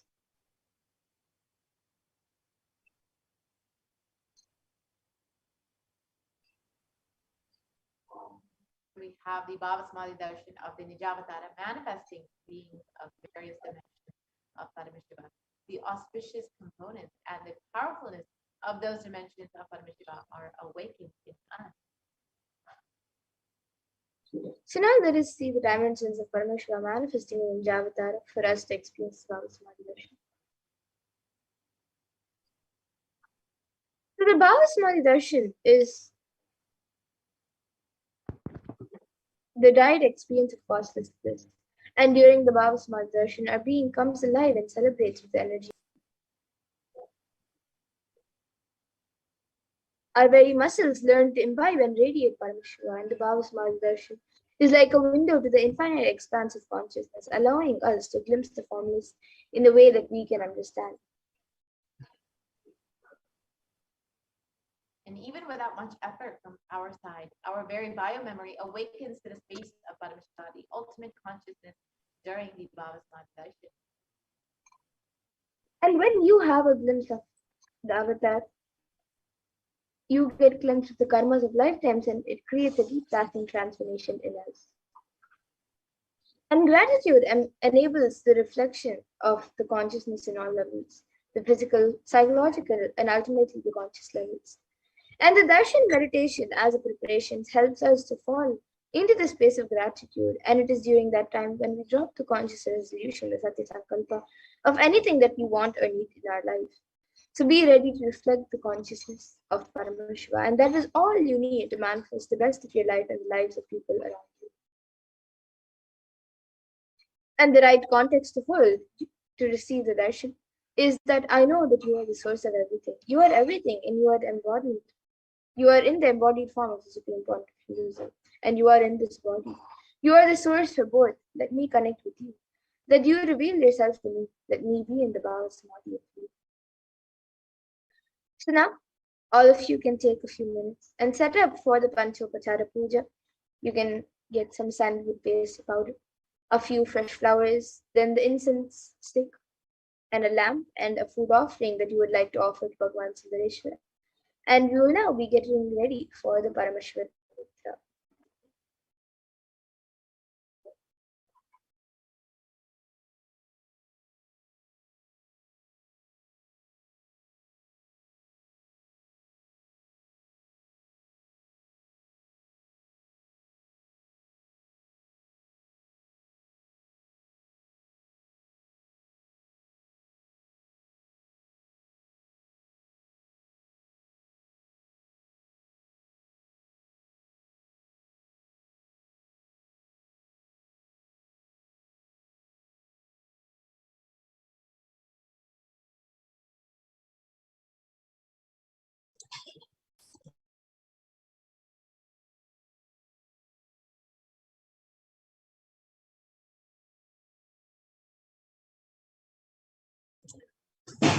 Nithyanandam, welcome back, all the viewers.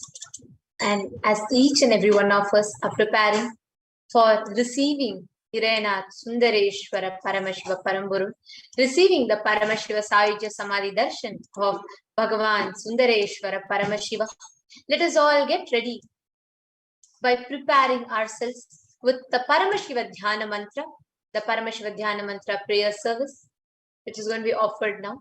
I request each and every one of you that are logged in with us, tuned in with us right now, to take a few moments to prepare yourselves. Please sit straight and do not avoid any kind of distractions, and just sit straight and sit back and enjoy as we chant this Paramashiva Dhyana Mantra. The Supreme Pontiff of Hinduism has blessed this Paramashiva Dhyana Mantra as an initiation, Diksha, that transmits energy, experience, and powers in the form of sacred mantras. Just like how the avatar transmits his Shaktis just by a mere look, Rayana Diksha, touch, Sparsha Diksha. Similarly, the avatar births himself as the mantras which encompasses all his Shaktis and transmits those to the devotees. Anyone to whom this mantra is chanted from the space of oneness and deep blissful awareness, that person is bestowed with health, well-being, wealth, abundance, prosperity, love, fulfilling relationship, enormous growth, success in business, job, finances, a complete and a fulfilled life manifests without any types of doshas, sins, ill eyes, obstacles, leading to a long, healthy, and a blissful life. Today, with the grace and blessings of the Supreme Pontiff of Hinduism, Kailasa's Department of Human Services and Kailasa's Department of Religion and Worship is offering the Paramashiva Dhyana Mantra prayer service on behalf of each and every one of you. Today we are going to be praying to Hirayana Sundareshwara Paramashiva to heal you completely from all your health issues, the psychological stress, anxiety, addictions, depressions, and for you to be able to move out of pain patterns and for you to have improved career, healed relationships, whether it's with your spouse, family, or profession, and for you to be able to have a breakthrough in your wealth dimension. We're also praying to Hirayana Sundareshwara Paramashiva for all the children that became orphans due to the pandemic to be protected by him, and for you to have a complete protection from all natural calamities, lost wages and income, to find solution to any problem, have breakthrough in creativity, increased inspiration, and to be able to move out of debt, and for you to experience increased energy and vitality. We're also praying from any insecurities and protection from any direct or indirect effects of the pandemic, and for leadership consciousness to be awakened in you, and for any genetic or inherited disorders in you to be completely healed, and for you to experience complete completion in your muscle memory and brain. Now let us all enter into the Paramashiva Dhyana Mantra. 60. Om Nithyananda Paramashivoham.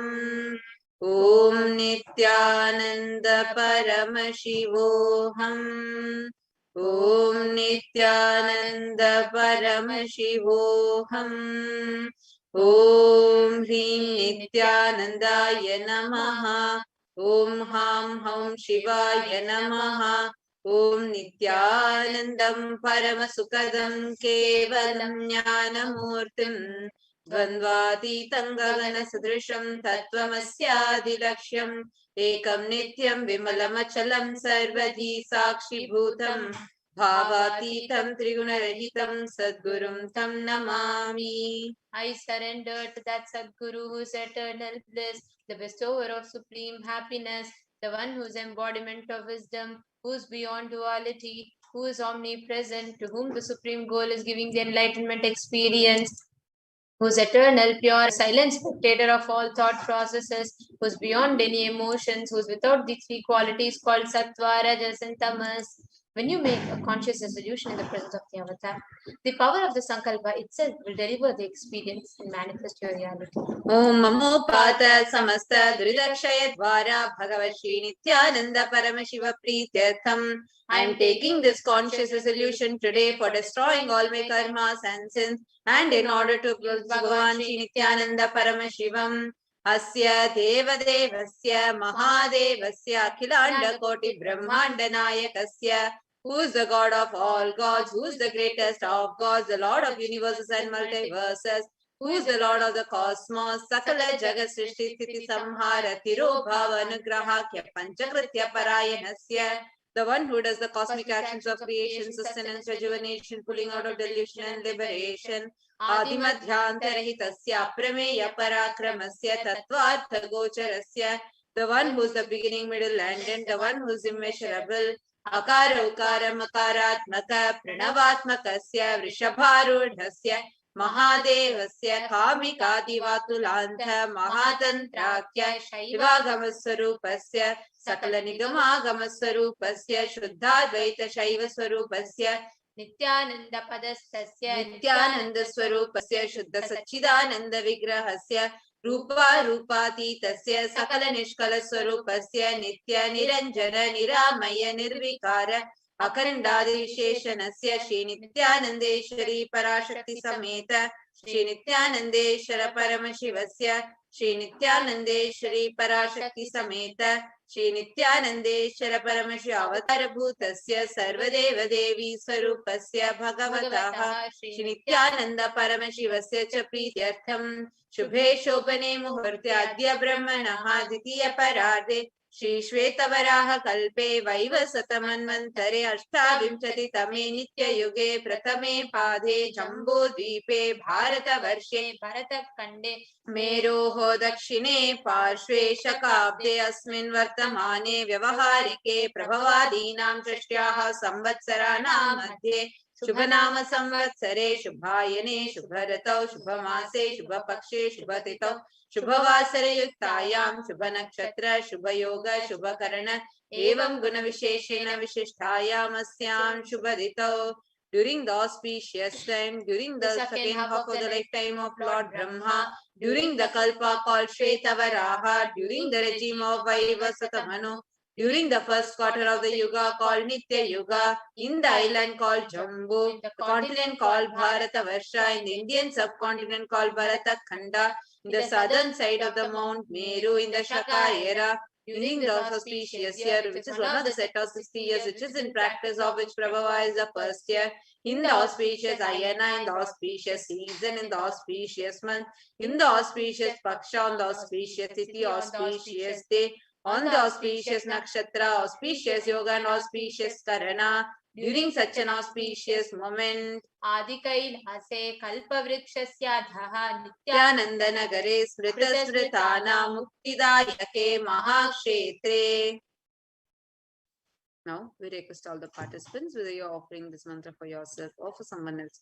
If you are offering for a male, names now. Namadheyasya. Now, We request all the participants, whether you're offering this mantra for yourself or for someone else. If you're offering for a female, kindly chant the female names now.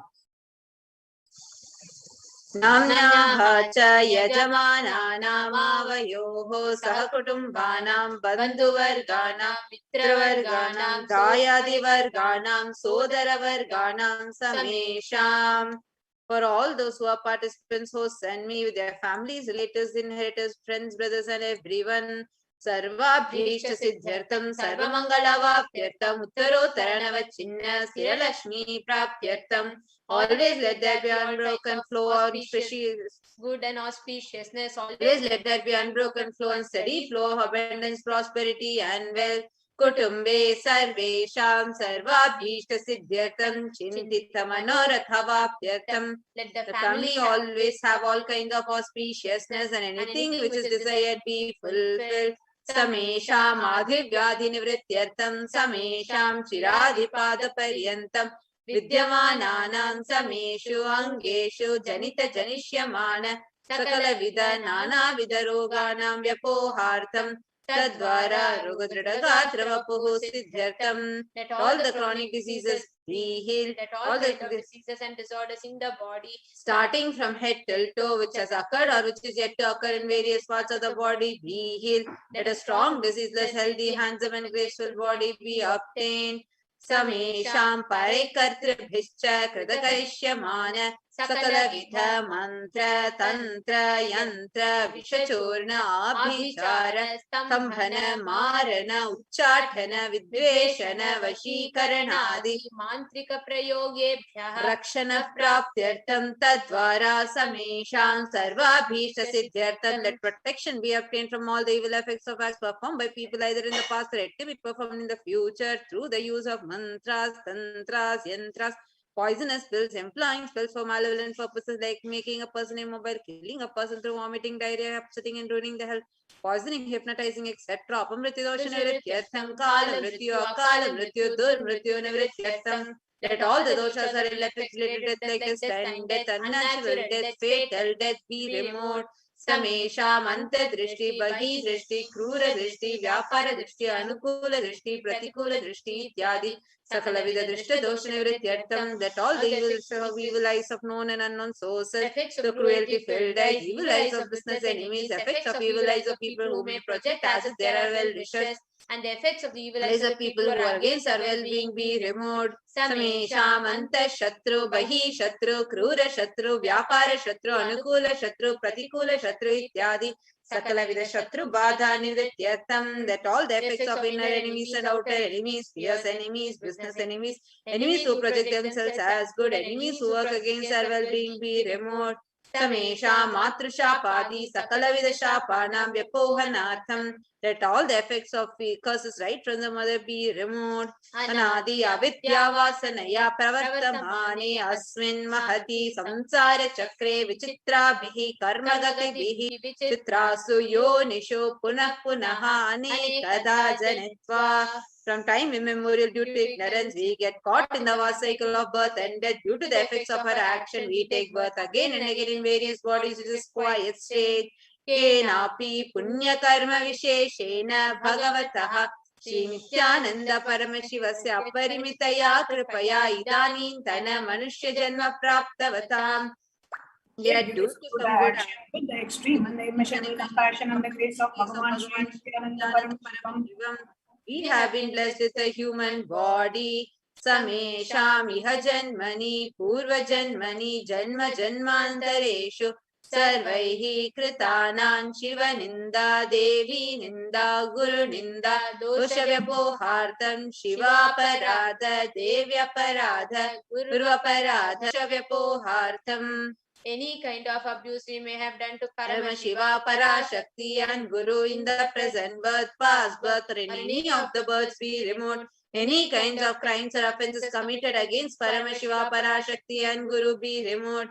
Brahma Hatya Surapana Swarnasteya Gurutalpa Gamana Tatsansargakya Panchamahapatakadi Samasta Papa Vetiriktatam. Let the 5 great sins like killing a Brahmin, drinking prohibited alcohol, stealing gold, having illicit relationship with Guru's wife, one's own mother, elder sister, and other such motherly figures, and associating with those people who have committed one other above mentioned sins be removed. Apicha sarvai balye vayasi kaumare yauvane vardhakyecha. Let all the karmic effects of action done as a child, adolescent, youth, and as an old age person, jagrat, sapna, sushupti, avasthasu. Let all the karmic effects of action done in the wakeful dream or deep sleep state, karmendriya, jnanendriya, vyaparaihi, sambhavitanam. Let all the sins done through the karmendriya, that is the 5 organs which perform action like speech, hands, feet, excretion, and reproductive organs. Jnanendriya, that is the 5 organs which receive information like ears, eyes, nose, tongue, and skin. Rahasyakritanam, Prakashakritanam, Atipatakanam, Upapatakanam, Sankalikarananam, Malinikarananam, Apatrikarananam, Jati Bhramshakanam, Prakinitanam, Evam Navanam, Navavidhanam, Bahunam, Bahuvidhanam, Sarvesham, Papanam, Satyaha. Let the sins which are done openly or secretly, the greatest of the great sins, minor of the minor sins, multiple sins, sin like raping a woman unjustifiable sins, sin of destroying the caste system, narrow-minded sins, such 9 sins and 9 types of sins, more sins and more types of sins be removed immediately and instantly. Apanodana dvara samastamangala prapyatam Shiva Bhakti, Devi Bhakti, Guru Bhakti, Siddhyatam, Paramashivatva, Paramashiva Sthiti, Paramashiva Shakti Siddhyartam. Through the removal of sins, let us be showered with all auspiciousness. Let Paramashiva Bhakti, Devi Bhakti, Guru Bhakti be obtained. Let the state of Paramashiva, space of Paramashiva, and powers of Paramashiva be obtained. Kutumbe Sarvada Sanmangala Praptyartam Anyonya Prema Bhiridyartam Purnatva Siddhyartam Sarva Panivrityartam. Let the whole family always be showered with all auspiciousness. Let mutual love bloom among all people. Let completion happen. Let all the mishap be removed. Shiprarogya-vaptyartam Ayur-bhiridyartam. Let the healthy body be obtained immediately and instantly. And longevity be bestowed. Vyapare udyoge cha sarvajana vashikaranartam tadvara unnato natasthana prapyartam. Let your charisma impress everyone in business and job, and through that let you attain the best of the best position. Bahudhana saukya prapyartam griha kanaka pashapautra dhana dhanya saukya prapyartam. Let extremely wealthy and happy life happen. Let various wealth be showered in the form of household, cattle, children, grandchildren, money, grains, and all comforts related to worldly life. Adityadinam navanam grahanam manshapida nivaranartam. Adityadinam navanam grahanam anukulyata siddhyartam. Let all the malefic effects of the 9 planets and let auspiciousness be bestowed by the grace of all the 9 planets. Bhumyantarikshe vidyamana bhuta preta pishacha rakshasa brahma rakshasa vetala kushmanda dakini shakini ityadi sarva rishta nivaranartham. Let all the evil effects that cause calamities on planet Earth, the evil effects of the various demonic beings like bhuta, preta, dead people, pishacha, demon, rakshasas, brahma rakshasas, vetala, ghost, kushmanda, class of demon, Dakini, little devil, Shakini, kind of female demon be removed. Mano Vyakulata Nivaranartham, let the mental confusion and worry be removed. Prarabdhe karmani, karishyamane karmani, adidevika, adibhautika, adhyatmika vigna nivaranartham. Let all the obstacles be removed regarding to actions done or going to be done relating to God, world and spirituality. Samasta Rina Nivaranatam, Dhana Lakshmi, Dhanya Lakshmi, Saubhagya Lakshmi, Santana Lakshmi, Vidya Lakshmi, Shaurya Lakshmi, Veera Lakshmi, Vijay Lakshmi, Ityadi, Ashta Lakshmi, Paripurna Kripa Kataksha Siddhyartham. Let all the loans be removed. Let all the Ashtalakshmis like Dhana Lakshmi, wealth, Dhanya Lakshmi, food and grains, Santana Lakshmi, offspring, Saubhagya Lakshmi, fortune, Vidya Lakshmi, knowledge, Shaurya Lakshmi, bravery, Veera Lakshmi, heroism, Vijay Lakshmi, success be showered upon.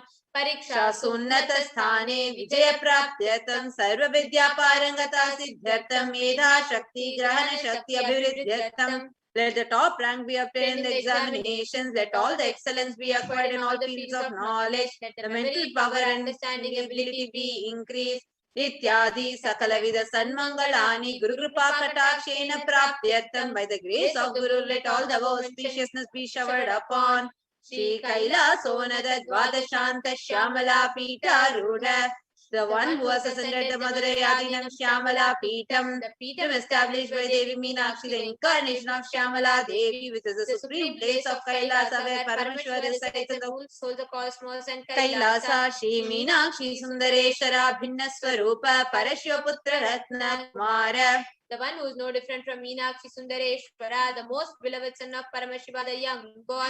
Guru Manya Tulyavatara, Shri Parvati Sanyapana Labda Devya Jnana Vishrita Sakala Nigava Gamasarabhut Dravida Veda Pravatre, who is a gem among gurus and an equal avatar, the one who received enlightenment by drinking the best milk of Devi Parvati, author of the famous Dravida Vedam, which is the essence of all the Vedas and Agamas. Srimad Parameshwar Karana Samadhika Mukta Maitatrashtayana Giyamana Chatra Chamara Ichana Kala Samasta Birada Valyalankita Jnana Vijnana Chakravarti, the one adorned by the quadrangular palanquin made of received by the grace of Parameshwar, adorned by the musical instruments Samrala Chamara of the sacred symbols of worship, etc., adorned by hands of praises, the one who has won the whole world by his enlightenment at the signs of enlightenment, been accepted by all the kings as the supreme ruler.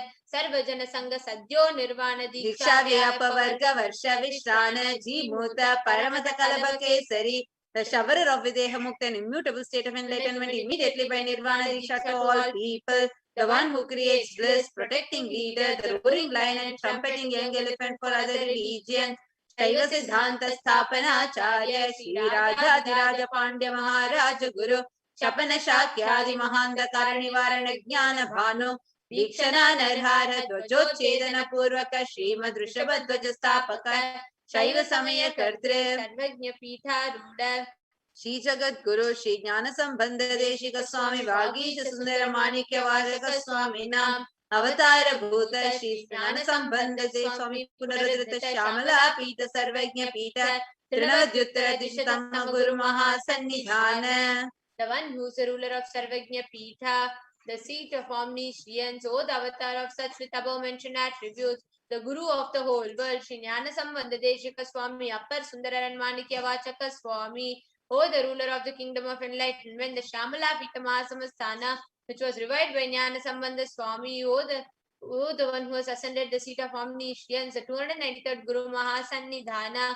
Arunagiri Yogeshwara Paramparaga Arunachala Sarvajna Pita Guru Mahasannidhana, the one who has ascended the seat of Arunachala Sarvajna Pita in the lineage of Arunagiri Yogeshwara, Kailasa Paramparaga Kanchi Kailasa Sarvajna Pita Trayatram Chaduttara Dishatama Guru Mahasannidhana, the one who has ascended the seat of Kanchi Kailasa Sarvajna Pita as the 233rd pontiff Guru Mahasannidhanam in the lineage of Kailasa, Nityotsava Nityamangala Nitya Kalyana Nityajita Kailasa Paramparagata Adi Kailasa Nithyananda Pita Mahasamastana Mahasimhasana Pita Kartre, the creator of the Nithyananda Pita Mahasamastana Mahasimhasana Pita, it is eternally celebrating the auspicious festival and having the attractive energy of enriching.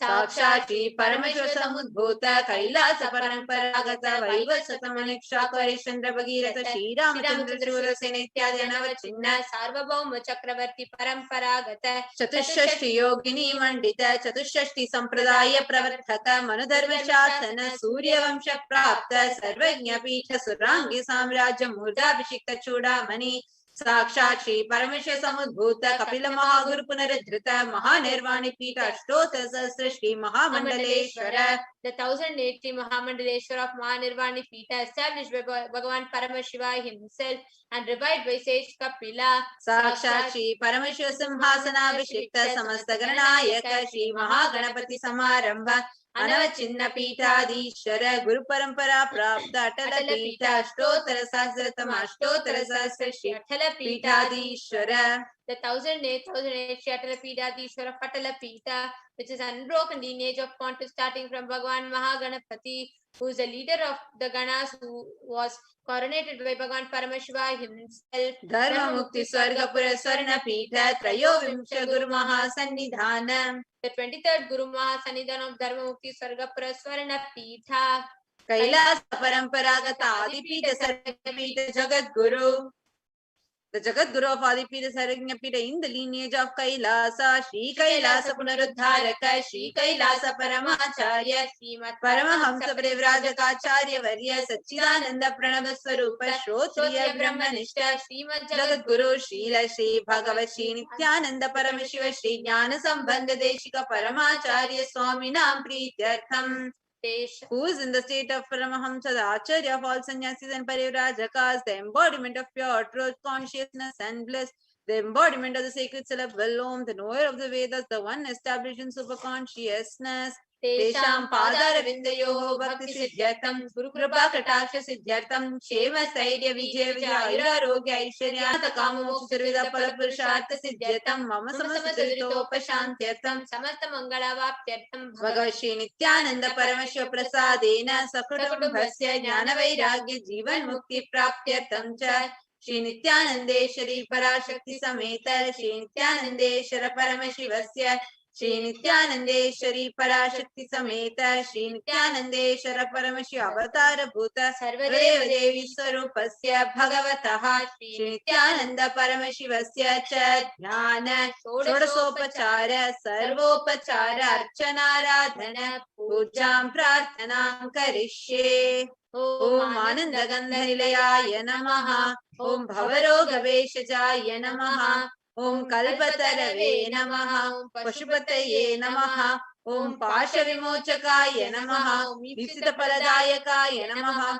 Om Bhagyavriti Parivartakaya Namaha, Om Adhivyadi Vinashakaya Namaha, Om Samasta Kalyana Gunanvitaya Namaha, Vidadi Purishaya Namaha, Jai Kailasapataye Namaha, Shivashaktaika Swarupaya Namaha, Om Hrim Nithyanandaya Namaha, Om Ham Shivaya Namaha, Om Shri Nithyanandeshwari Parashakti Sameta Shri Nithyanandeshwara Paramashivaya Namaha, Om Shri Nithyanandeshwari Parashakti Sameta Shri Nithyanandeshwara Paramashiva Avatara Bhuta Sarvadeva Devi Swarupaya, Shri Shri Bhagavad Shri Nithyananda Paramashiva Shri Jnana Sambandha Deshika Paramacharya Swami Namaha. Om Nithyanandam.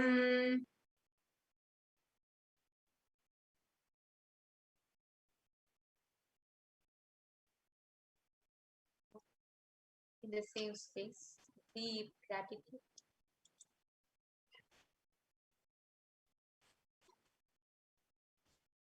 Please, let's all get ready to receive the darshan of Nithyananda Sundareshwara Paramashiva by meditating on the form of Sundareshwara Paramashiva through the Shiva Purana.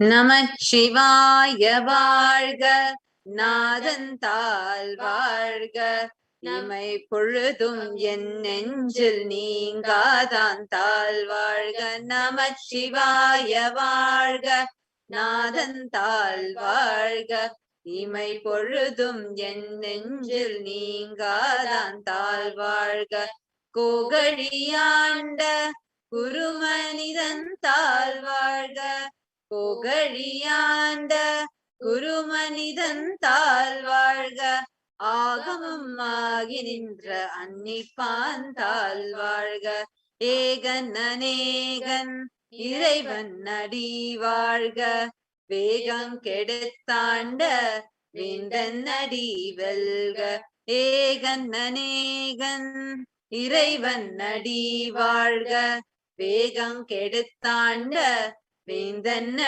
பிறப்பருக்கும் பிஞகந்தன் பேய்கழல்கள் வெல்க பிறப்பருக்கும் பிஞகந்தன் பேய்கழல்கள் வெல்க புறத்தார்க்கு சேயோந்தன் பூங்கழல்கள் வெல்க கரங்குவிவார் உள்மகிழும் கோன்கழல்கள் வெல்க கரங்குவிவார் உள்மகிழும் கோன்கழல்கள் வெல்க சிறங்குவிவார் ஓங்குவிக்கும் சீரோன் கடல் வெல்க ஈசன் அடி போற்றி எந்தை அடி போற்றி தேசன் அடி போற்றி சிவன் சேவடி போற்றி நேயத்தே நின்ற நிமலன் அடி போற்றி நேயத்தே நின்ற நிமலன் அடி போற்றி மாய பிறப்பருக்கும் மன்னன்னடி போற்றி சீரார் பெருந்துரை நம் தேவன் அடி போற்றி ஆராத இன்பம் அருளும் மலை போற்றி.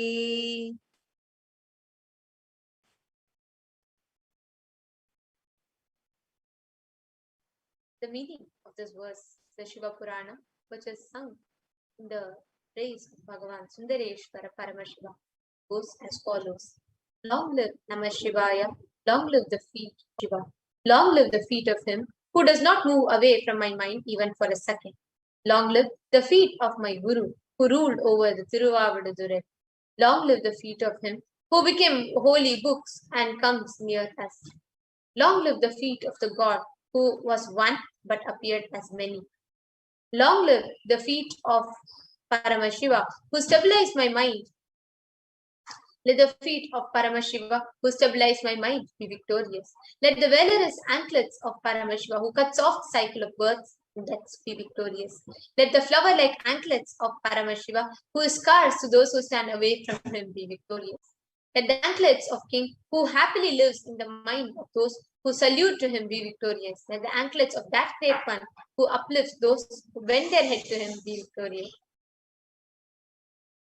Praise be to the feet of Paramashiva.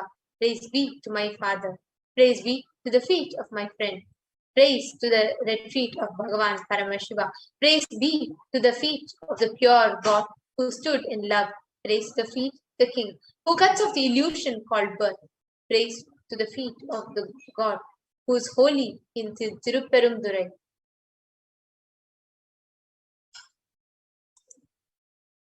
Now let us all get ready to receive the darshan of Irenar Sundareshwara Paramashiva Paramburu. And before we actually enter into the darshan, we request everyone to kindly abide by Kailasa's digital security policy. So we request everyone that are watching us live now through the various social media platforms, whether it is this Facebook, Twitter, or Instagram, request all of you to or YouTube to kindly put your profile picture as your real picture and to have your full name. It can either be your legal name or it can be your spiritual name, but whatever it is, please put the full name. So please have your full name put. Even in YouTube, I'm seeing some of the YouTube users are not having your profile picture. So you can see instead of your profile picture, I'm just seeing letter like R, S, P, like that. Please kindly change to your profile picture. It should be your original picture. Do not have like any generic pictures also, whether it is as a like some rose or things like that. Please have your real picture. And this we request each and every one of you. This it does not just apply to YouTube viewers alone. This applies to even all the viewers that are watching us on Facebook or that are asking your prayers to Bhagavan Sundareshwara Paramashivam on Twitter, on Instagram, any platform that you are offering your prayers in.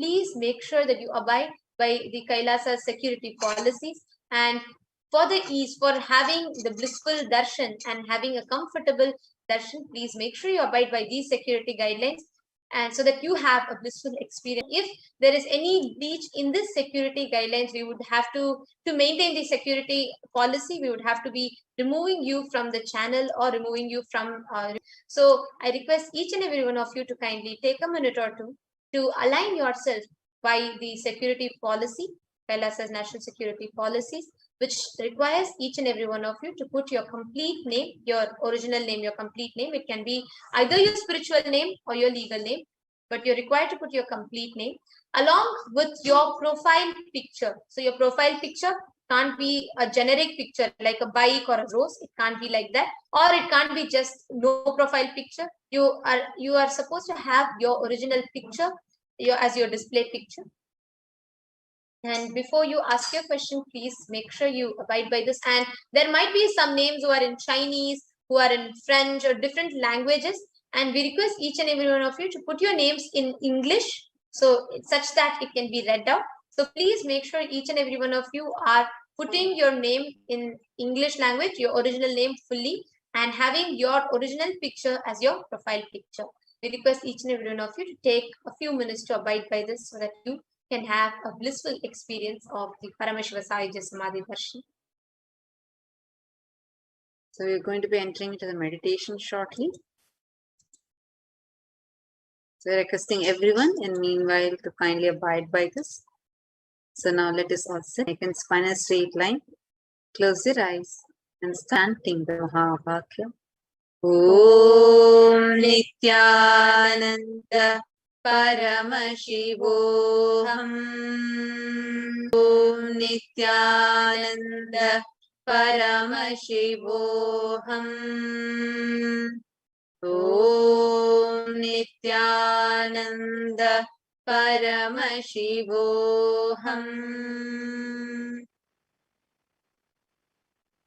You to meditate on the form of Irena Sundareshwara Paramashiva Paramburu. Meditate upon his form, your Ananda Gandha, the region between your heart center and above your navel center.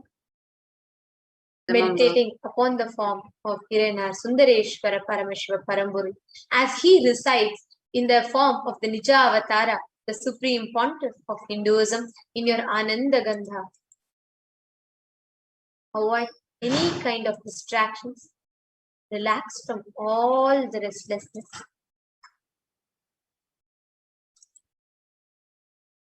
Breathe in and breathe out deeply and slowly.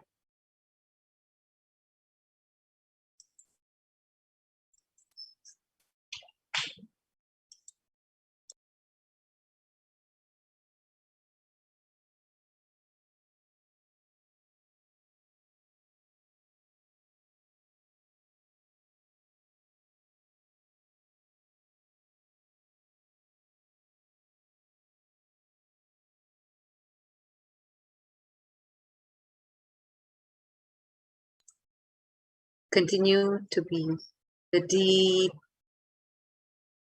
devotion space. Just see whole inner space melting in gratitude. Remember all the leelas that Sundareshwara in the physical Nijavatara through Swamiji has been performing in your life. Every moment he is there with you. Every moment he is there, continuously protecting you, assuring you that he is there for you.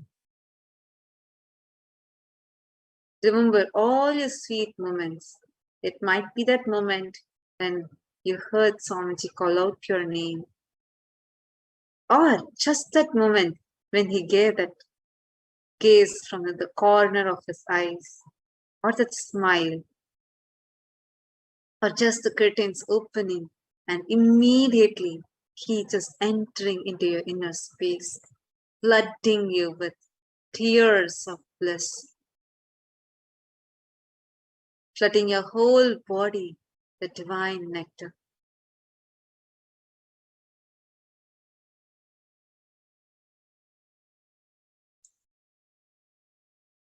Continue the Leela Dhyana, where you connect to Irena Sundareshwara Paramashiva Paramburu, connecting to all of his Leelas. As Swamiji beautifully tells, the best way to receive the darshan of Sundareshwara Paramashiva is by meditating upon connecting with his Leelas. So continue, sit straight and avoid any kind of restlessness, avoid any kind of movement or any kind of distractions. Just relax. Have your head, neck and spine in a straight line.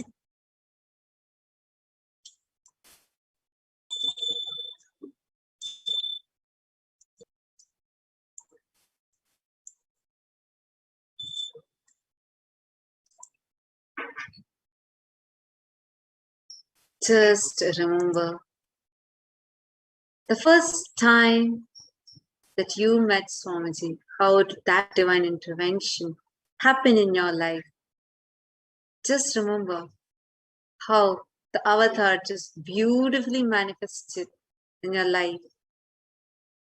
Whether it was the first video you stumbled upon, or the person that you met at the program you attended, whatever. And just see how he's so powerfully, intensely, immensely showered himself upon you. See, every happening in your life is just a Leela that he is playing in your life. Remember, you being here is not an accident. You're not here as a coincidence or an accident. You are here because the cosmos, the existence, because Bhagavan Sundareshwara wants you to be here. In Shiva Puranam, it very beautifully says, Avanarulale Avantal Vanangi. It is only by his divine grace you can even go down to him.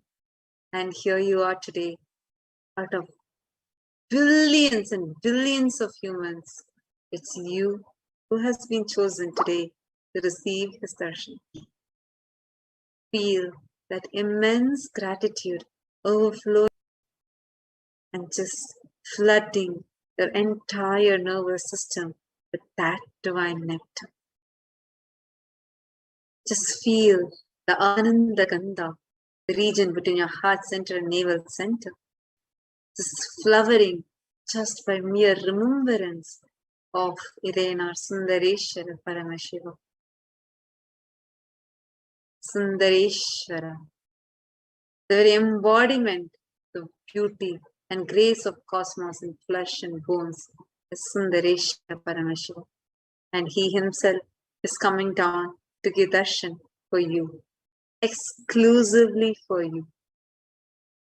Take a moment. Just look at all the different happenings in your life. Breakthroughs you have had,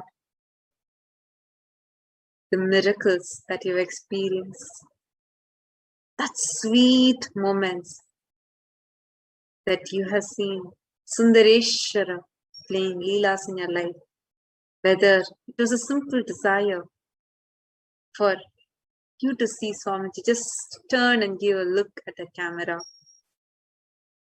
or whether it was a desire for you to hear your name from him, or a huge breakthrough happening in your life, in every level. See how he expects nothing but just showers you with everything. He is there for you. He has happened exclusively for you. Just close your eyes.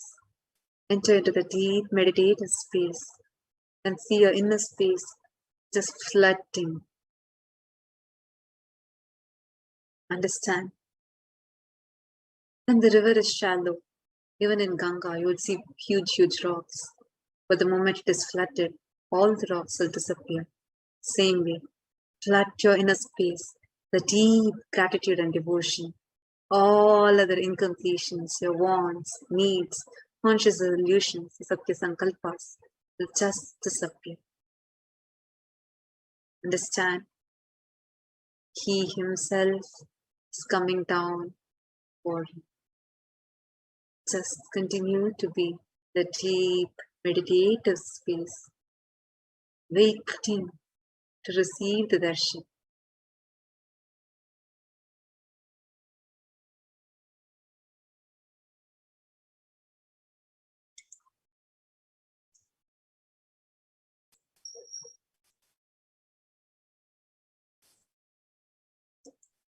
All the people that have gathered here today, just remember, he is here exclusively for you. Just chant the Mahavakya.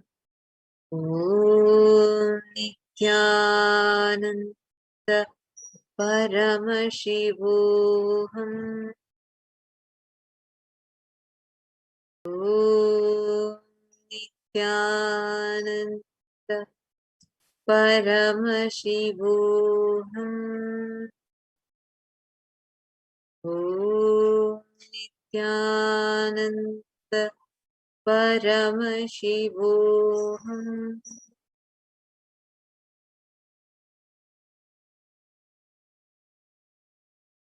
You, peanuts, please.